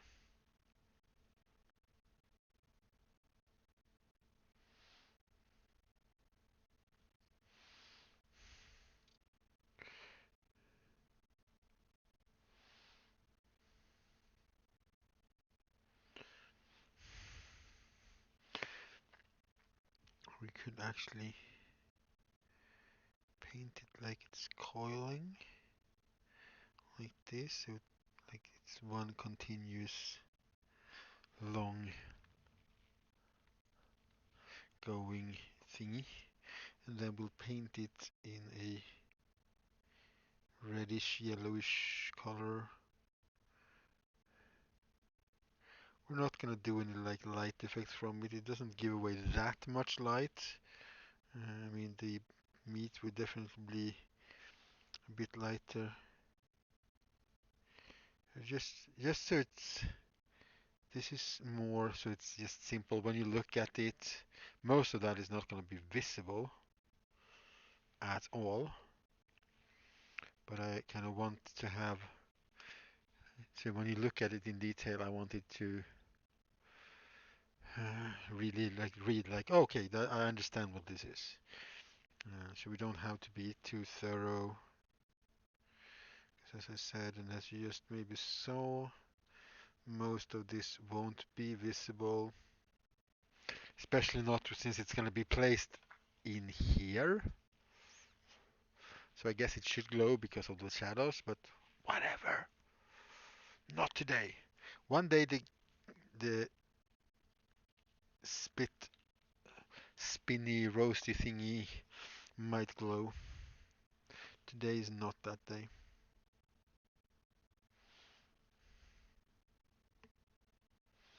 But if anybody looks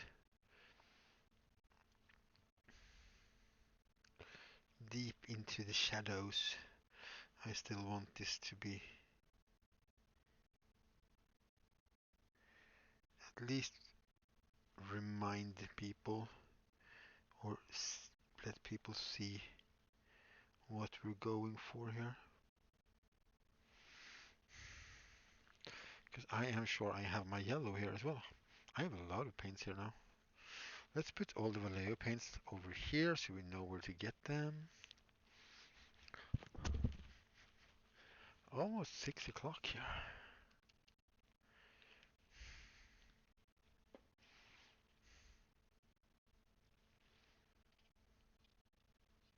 Oh, there's the red we used. That was the old red.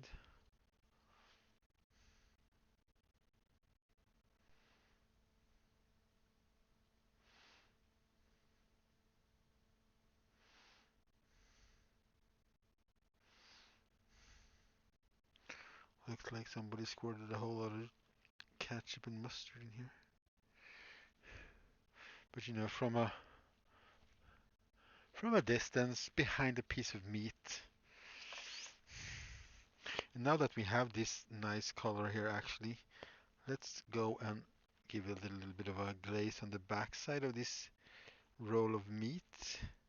And up on the sides, we'll lighten it up a little bit. Not too much, just a little bit. I know we weren't gonna do any glowy things, but hey, here we are. Just a little bit. Just the tiniest little bit.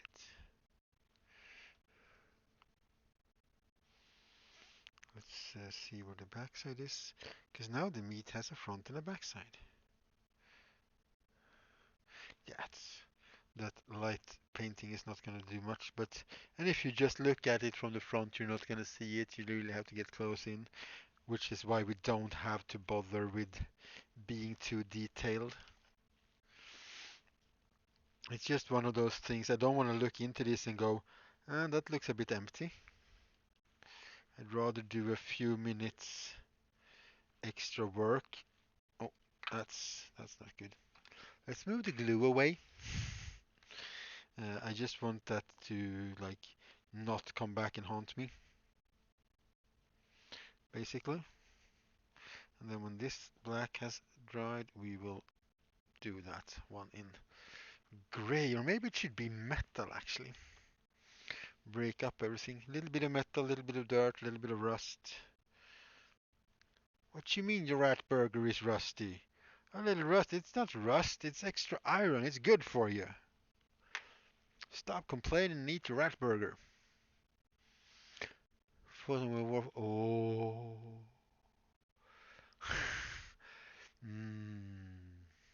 Awesome. Yeah, I looked through that and I was like, I kind of wish I had money to spend on this. But then again, I would also spend the, because then I have to spend money on more filament and print things, and so it's also kind of happy that I couldn't. It is a double-edged little sword. Oh yeah, I wanted to put in the shrooms that I have completely whiffed around a bit again. Uh, let's paint them first, maybe.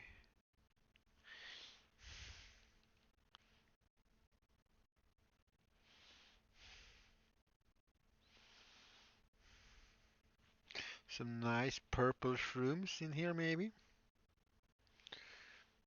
Let's make some more shrooms as well, because why not? Yeah, this one had the long stick, so we can paint all of it right away. So, tip number one for shroom making of this kind: don't don't cut off the stem or the root or the stick or whatever until you have gotten your paint on.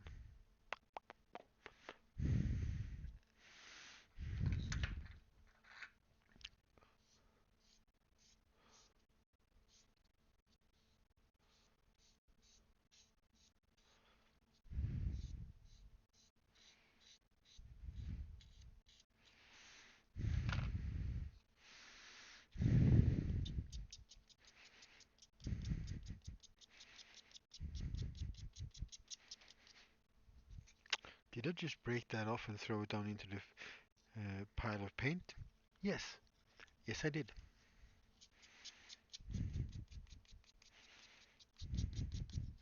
Let's start with a knife, maybe.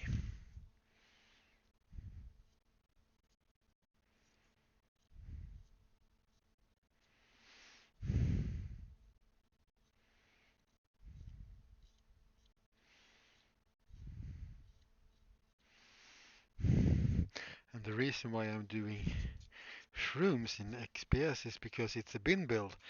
We're not supposed to be using too much bits and stuff, because I could just sculpt them in some kind of a clay, or I could ask my resident shroom expert to do shrooms for me. But we're doing this from all the stuff that we have lying around, basically. And I also realized I have my ball tool out, so I can actually make the bottom of this out like that. So it will read even more as a shroom. Let's bring back the glue. And let's try and avoid putting things in the glue that isn't supposed to be in the glue. Because that's always good. Let's get some more toothpicks.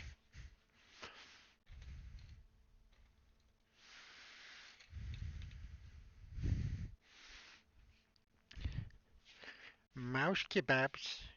Come and get your mouse kebabs.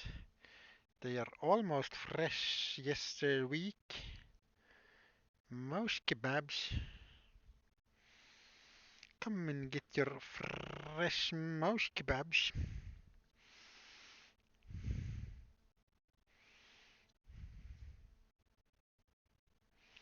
Oh, I'm sorry, sir. We're just fresh out of the fresh mouse kebab. We have some leftover mouse kebab from last week. If this will suit you, sir.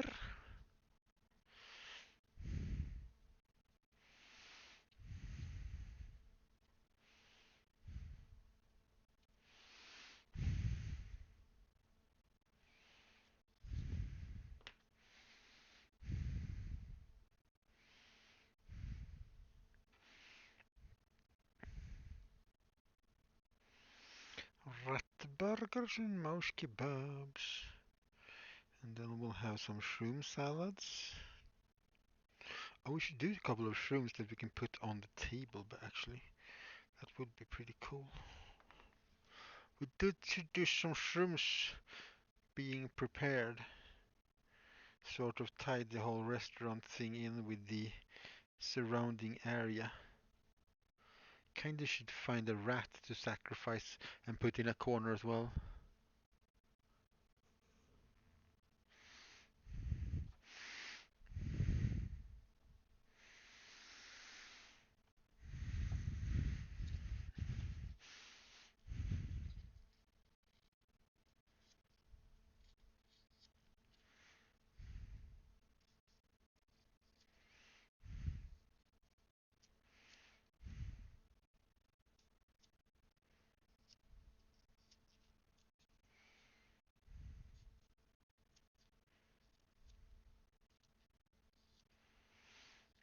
Now we're making the kingish room here.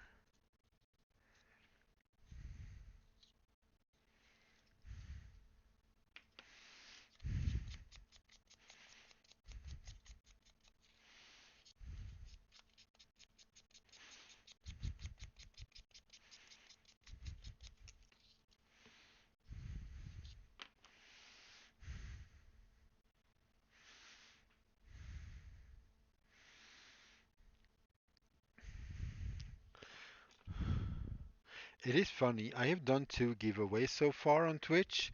One when I reached affiliate and one with 200 viewers now. Both those replica gun thingies have been made on screen on the stream, and I'm looking for my sculpting tools. And both of them were sent to England. Well, one hasn't been sent yet, technically, I guess, but both went to England, which is funny. Pixel is doing prop weapons exports to the UK. That's my thing, apparently.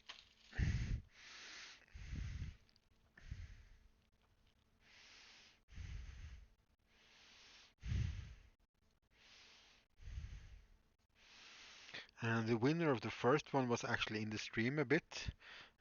He didn't enter the raffle though. He just said hi, and then I guess he was off to doing something else because I didn't get so many replies from him. But I was also like, oh god, is he gonna come and win the second one? Because that would also be hilarious. But no, our lucky winner was Salmon, and that is super cool. I'm very glad about that because I know we have talked some Fallouty things, so it felt very fitting that that is where it's gonna live.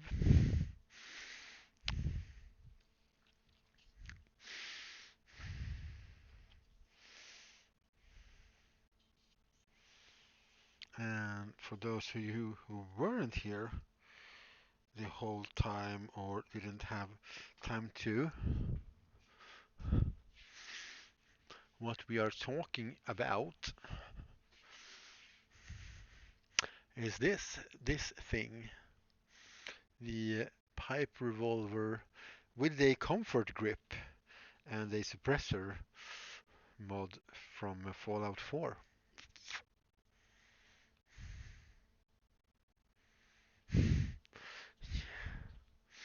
Yeah, well, get a blue jumpsuit, I guess.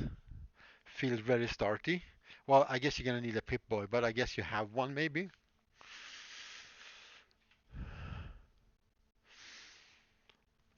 I'm still kind of want to make a,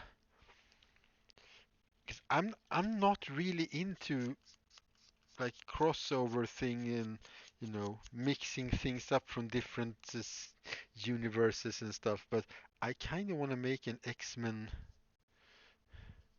Fallout 4 thing at some point. It's like somebody in the Fallout universe have read the X-Men comic, even though X-Men wasn't around when that world went to kabooms, but still. Because you get yourself a Hulk with like it's a super mutant, and it's yeah, there is so many good options. And it all started when I made those silly Cyclops visor. Let's see the Cyclops visor. That was gonna be so nice and shiny, but it ended up being pixelified in the end. 'Cause I do like me some weathering and worn stuff. That's for sure. We have 6 shrooms. I think that's enough shrooms. And for those of you who weren't there for that stream, what I'm talking about then is these things. The Cyclops visors. They're made for basically very much from Cyclops in the 90s in their design, but some of the texture didn't lean itself too well to be smooth, so I did what I do. You have a couple of billion volt units. It's oh yeah. Oh. Oh, I'm playing through Fallout 4 again because I was gonna because I grabbed all the screenshots. Of course, I just started the game and then was like, I played through this. I don't care. Let's use cheat codes. Let's get me all the things that I need. And so I built all the uh, extra things for the pipe revolver just to get all the options. And I had forgotten how many goddamn options there are to some weapons in that game. It's just mind-blowingly cool. Hi, Lurky Lurky D-Ray. Thank you for the lurk, my friend. Thank you very much. Hope you're well.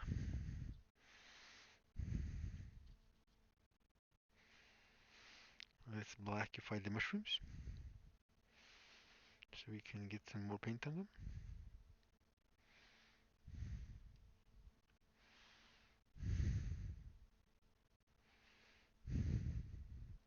Paint to paint to paint to. Mm, big, nice, juicy shrooms. There's probably a couple of shroom salads in just this one alone. You know, that's why they probably started this little food selling adventure here.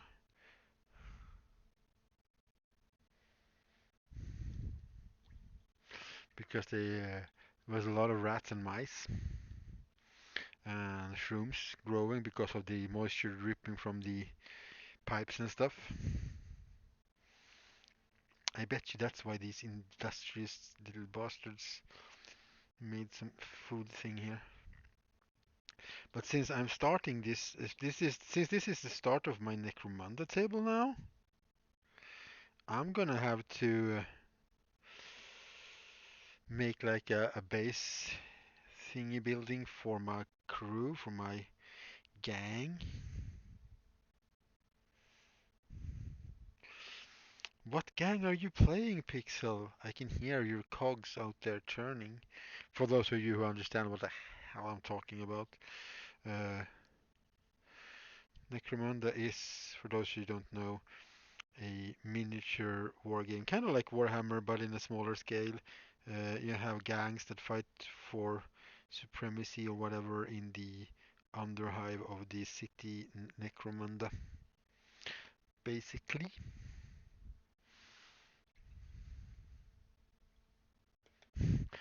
But yeah, new costume for it. You're actually absolutely right. New customs for everything. Talking about costumes, I'm gonna give you a clue.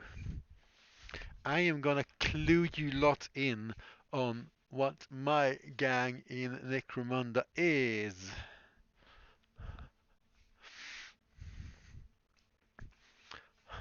Oh, we could finish this off next week on stream. That's good. For those who are in the loop of Necromunda things. Let's. It's quite long. Doesn't really fit in on any of the cameras. Just let it pass by. It's still not finished painting this thing. But for those of you who are in the know of Necromunda, you should know what gang I'm playing right now. Well, gonna play, I suppose.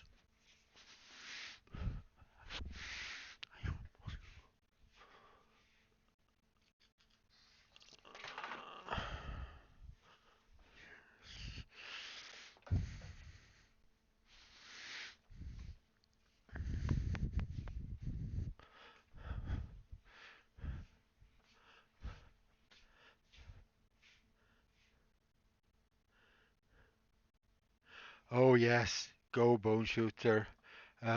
Message me with any questions and progress pictures. And if you didn't understand it from the weapon because you're not really familiar with all the weapons, let me just ditch this.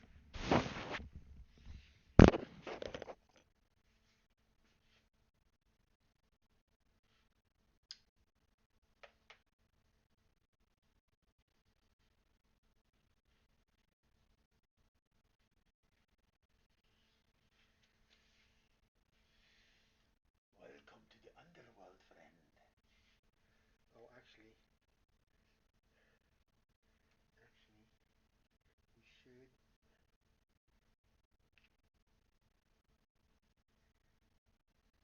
probably be more like this with the hair.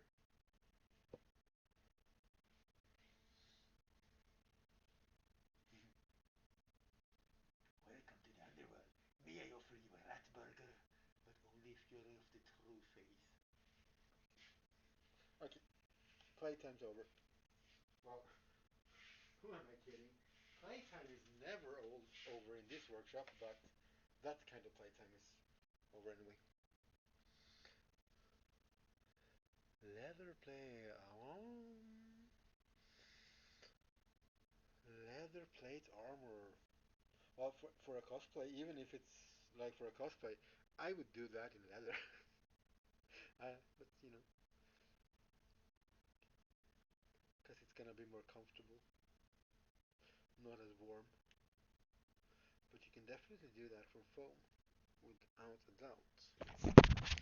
Alright, cosplay playing in front of the camera is over. We are back. We're back. Yeah, but you could definitely. I would probably because I like leather. I would probably do leather for a leather armor if I cosplayed anything with leather armor. But you can definitely do it with foam. Absolutely. Okay, I need some cool shroom color. I need some shroom color. So, hello, purple. Mm, some flat green. And we need a buff for the stem colors because they're not going to be white and nice and so it's going to be gooey and and what the hell is this? It is shrooms for our shroom salad. What is it you not understand? Come, have shroom salad. Be happy. Oh yeah, we're also gonna put in some of me worms because it's gonna look even more disgusting. Uh, I mean, who doesn't like to have some worms crawling around their pipes? Right? Right? Yes. Shroom. Shroom.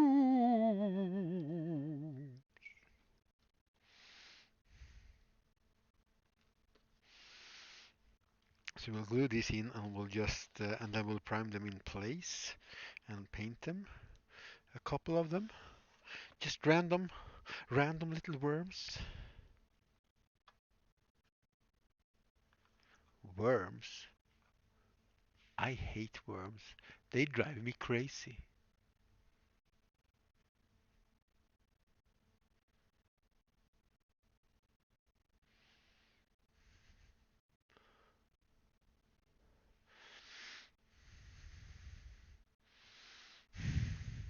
Yeah, that mask is.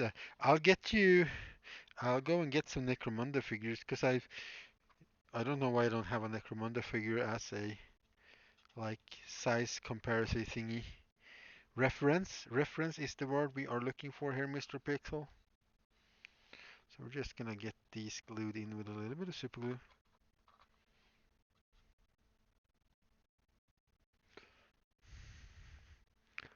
But you can't die in a round room. It doesn't have any corners.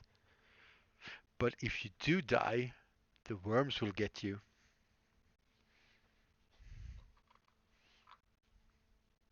Yeah, I think it's about time we introduce people to that. Oh God, if we stream together, sweetheart, that's gonna be a thing. That's definitely gonna be a thing.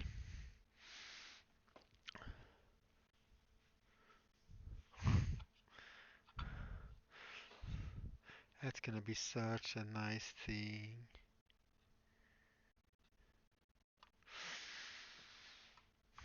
Right, while that dries, I'm gonna go and get some Necromunda models.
Here we go.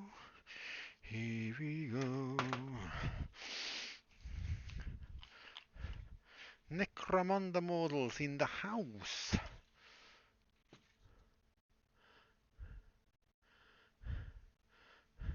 Channel point reward saying only worms. Yeah, that would work. So here we go. One of my house Cawdor gang Necromunda dudes.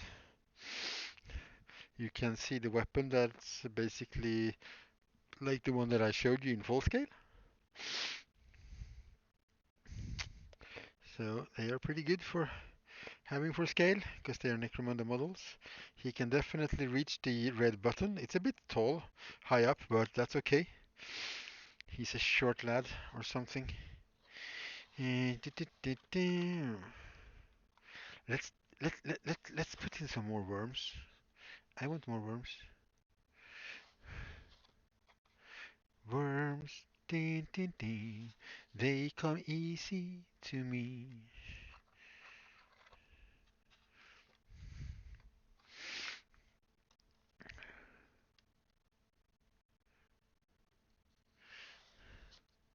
No, they were too alike. Come on, get out of there. Get out. No, come here. You have been replaced. You were too much in the same pose as the other guy. You shall not be part of this.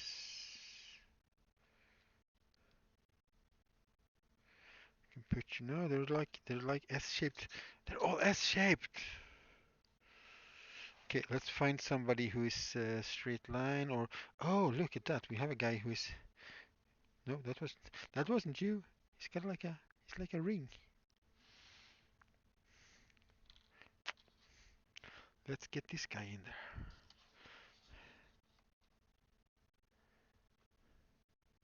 Or should we get him? Oh, we could put him. Oh, hey, come back here. Runaway worms. Runaway worms never coming back.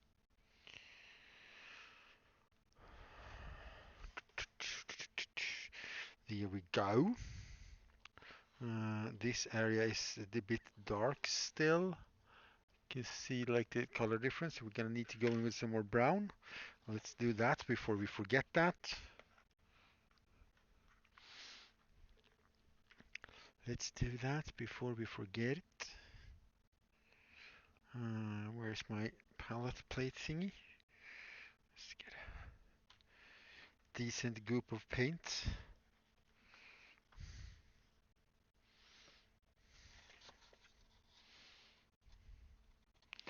Like feather it in, especially around the edges. It doesn't matter if it's darker or not. It's just that if it's a solid line of darkness in between there, it's gonna look really off.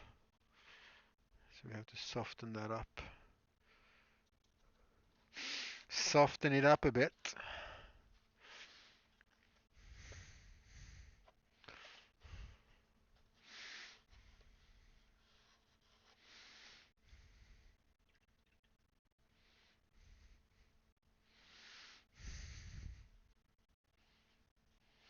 or make like a command. So if you write exclamation mark worms, it does the whole worm things, but in like different, it's timed, so it does different times, so it's not just one story. Crazy.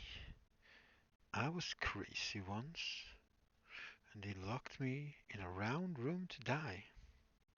But you can't die in a round room because it has no corners. But if you do die, the worms will get you. Oh, worms. I hate worms. They drive me crazy. Crazy? I was crazy once, and they locked me in a round room to die. You see how this goes? Do you see how that never ends? It's a never-ending story. Sort of deal. One purple shroom, two purple shrooms. The next one will be green. If I can only find the green paint.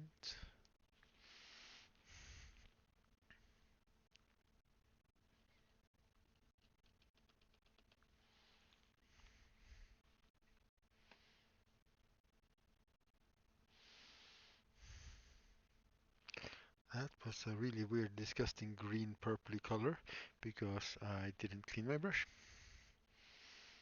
Also, I like it. But still, it wasn't the plan.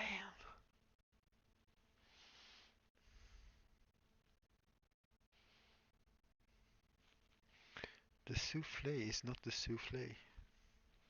The souffle is the recipe. You love worms? Yeah, I don't hate worms. That's just a thing a friend said once, and it for a while it was a thing there, and now we have that as a thing. It's just a thing. I do not mind worms. I am not a worm hater.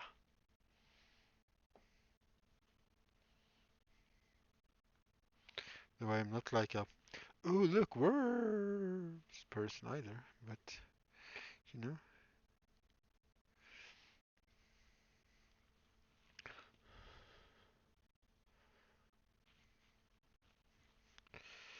And the more I think about it, the less I want to listen to Soylent Green on a really loud sound today. I'm pretty sure I'm not going to do that once I stop streaming. I might have to build some mouse burgers from foam and stuff off camera as well because I'm not sticking around here for too long. I just want to get the shrooms in and all the poster work because I need to go home and do all the poster work so I can print that, so I can bring that tomorrow, so I can do that, finish this before I start streaming tomorrow because tomorrow, of course, we are back to our orc death dreads. Actually, when I look at this from like above like this and I see that red in there, I'm very happy that I actually painted those lines. Le style est natural. Little bit of oh, metallic paint. Guess this sort of kebab roasty thingy is probably gonna be made out of metal. And we're actually gonna do the backside of this in the metal as well, as long as I get some more paint. Actually sparkling when it's lying there because I can because the foam actually absorbs some of the fluids because I wetted it down a lot because I just wanted a thin wonky layer of metal paint on here. I really don't want this to be like a perfect nice shiny metal because it's where it's at and it probably wouldn't be so super shiny and pretty. So let's just muck that up a bit and put it in on the back side there.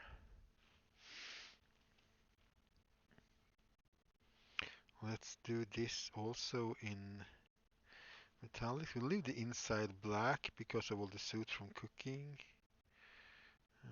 But Let's get these. Can we get some metallic color over the legs without it being too weird? Yeah.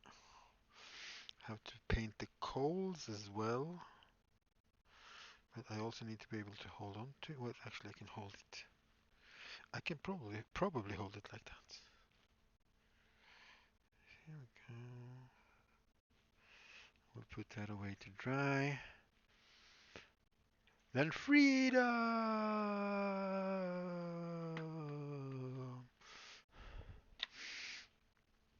Are you looking for freedom?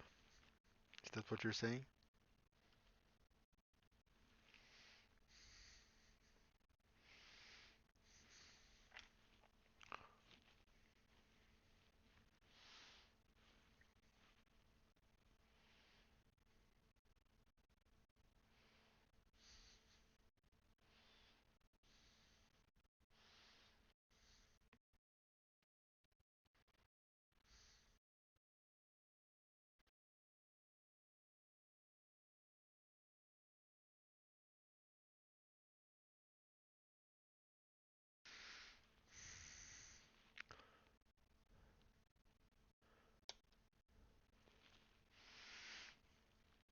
Are you gonna be streaming later, Bone? You gonna be streaming? Doing the shenanigans? Is that it? Are you a streamy shenanigan boy today?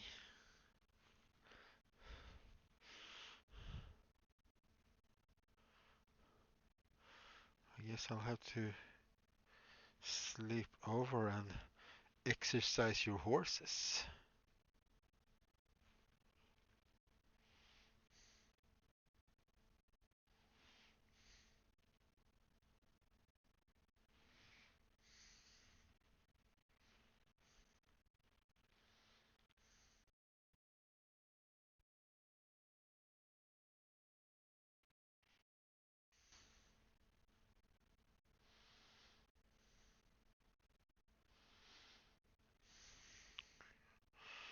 Oh, yeah, and the already fixed up shrew.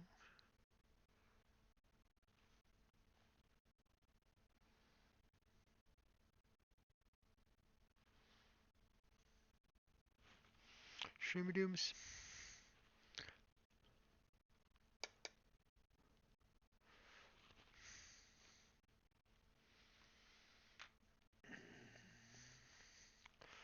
Oh yeah, that's 23:30. That is late times. Them be the later times for me. Okay, priming of the worms. Time for some worm priming, and then I will show you my preferred worm colors. Little bit of a primer. Finding our worms.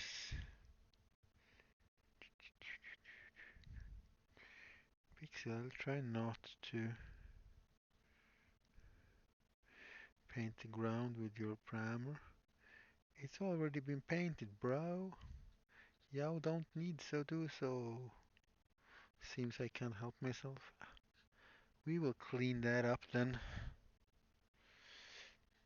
Oh, since the primer is actually a light gray color, let's.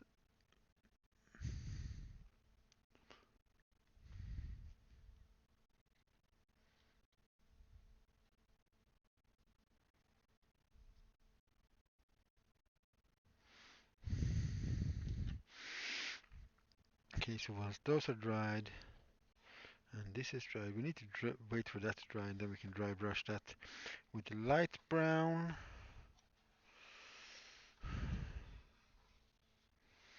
Oh, this slimy sludge is looking very still and moldy. I kind of like that. Okay, and now we can start deciding. I think I'm gonna put some shrooms like here in this corner. I think that looks like a good shroom corner. We might put one like over here just to brighten up this dull old area. And like some shrooms like in here or there, because it's like a damp spot hidden from the, well, whatever light is around, I guess.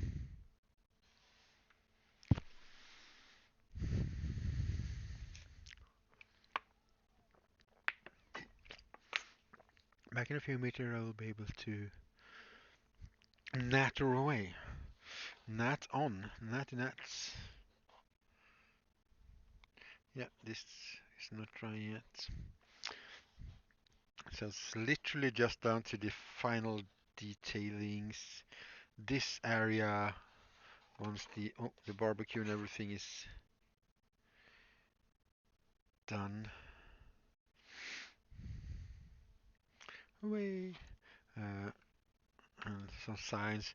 Probably hang some dead rats on the wall or something, if I can find any good rats. Otherwise, I might have to quickly sculpt something just a little bit. I know I'm trying to avoid it, but if I can't find any meat bits. Oh, I have some ogre bits. There should be some of those big meat bits in there. Actually, and I think I know where. I think I might know where. Because I found all my bags of stuff. No, this is just ogre heads. Uh, oh, have to have a look at that tomorrow then. Tomorrow, tomorrow, I'll look at it tomorrow. It's only one day away. And black base, which is interesting because then we're going to have to paint this light, so we can paint it red and yellow, and then we're going to have to uh, dry brush some black over that. Lettuce. Uh, yeah, I'm gonna stop soon, so I will have time to go by Lidl and get some lettuce. Because I want to get some toasty toast bread so I can have toast for my breakfast as well. Finished picture will be on Instagram later, of course. Uh, but I won't take any pictures until it's all done, which will be tomorrow. And we have so many things to dry, so since I am planning on quitting this Stream Reno very, very soon anyway, we might as well do that anyways, because I need to go by the store, and we're in the middle of something here. We need to wait for paint on shrooms to dry, paint on the primer on the worm to dry, some paint here to dry so we can dry brush. So we got some text in, we got some ideas in, we got to make some new stuff, fixing up paint. Yep, oh yeah. I need to take a good picture of one of the Blood Bowl models. Thank you very much. I might have actually forgotten that otherwise. Thank you, thank you. So that's where we're gonna leave it. I will finish off the last bits tomorrow because on Sunday it's time for a look at this and compare it to the other things and see what happens. Da, da, da, da, da. Yeah, just gathering up all my paints so I don't forget to put them back. We might need them tomorrow. We might get to the painting phase of this Death Dread number 3. Okay, that's would be the bell going dong dong or something then. Let's go and have a look at where we should end up. Da, da, da, da, da, da. So where do we go? Well, actually, I'm obviously gonna hang out with the brush. So shall we just bring you on home, or because otherwise I'm gonna have to raid and rush someone else, and that's just gonna be weird today. I don't have time to figure things out. So yeah. All right. Thank you. Thank you, thank you, thank you, everybody, for hanging out with me here today. As always, it has been a pleasure. We have gotten a bunch of work done, even though it doesn't look much different, but we have made a lot of fun things with this little build.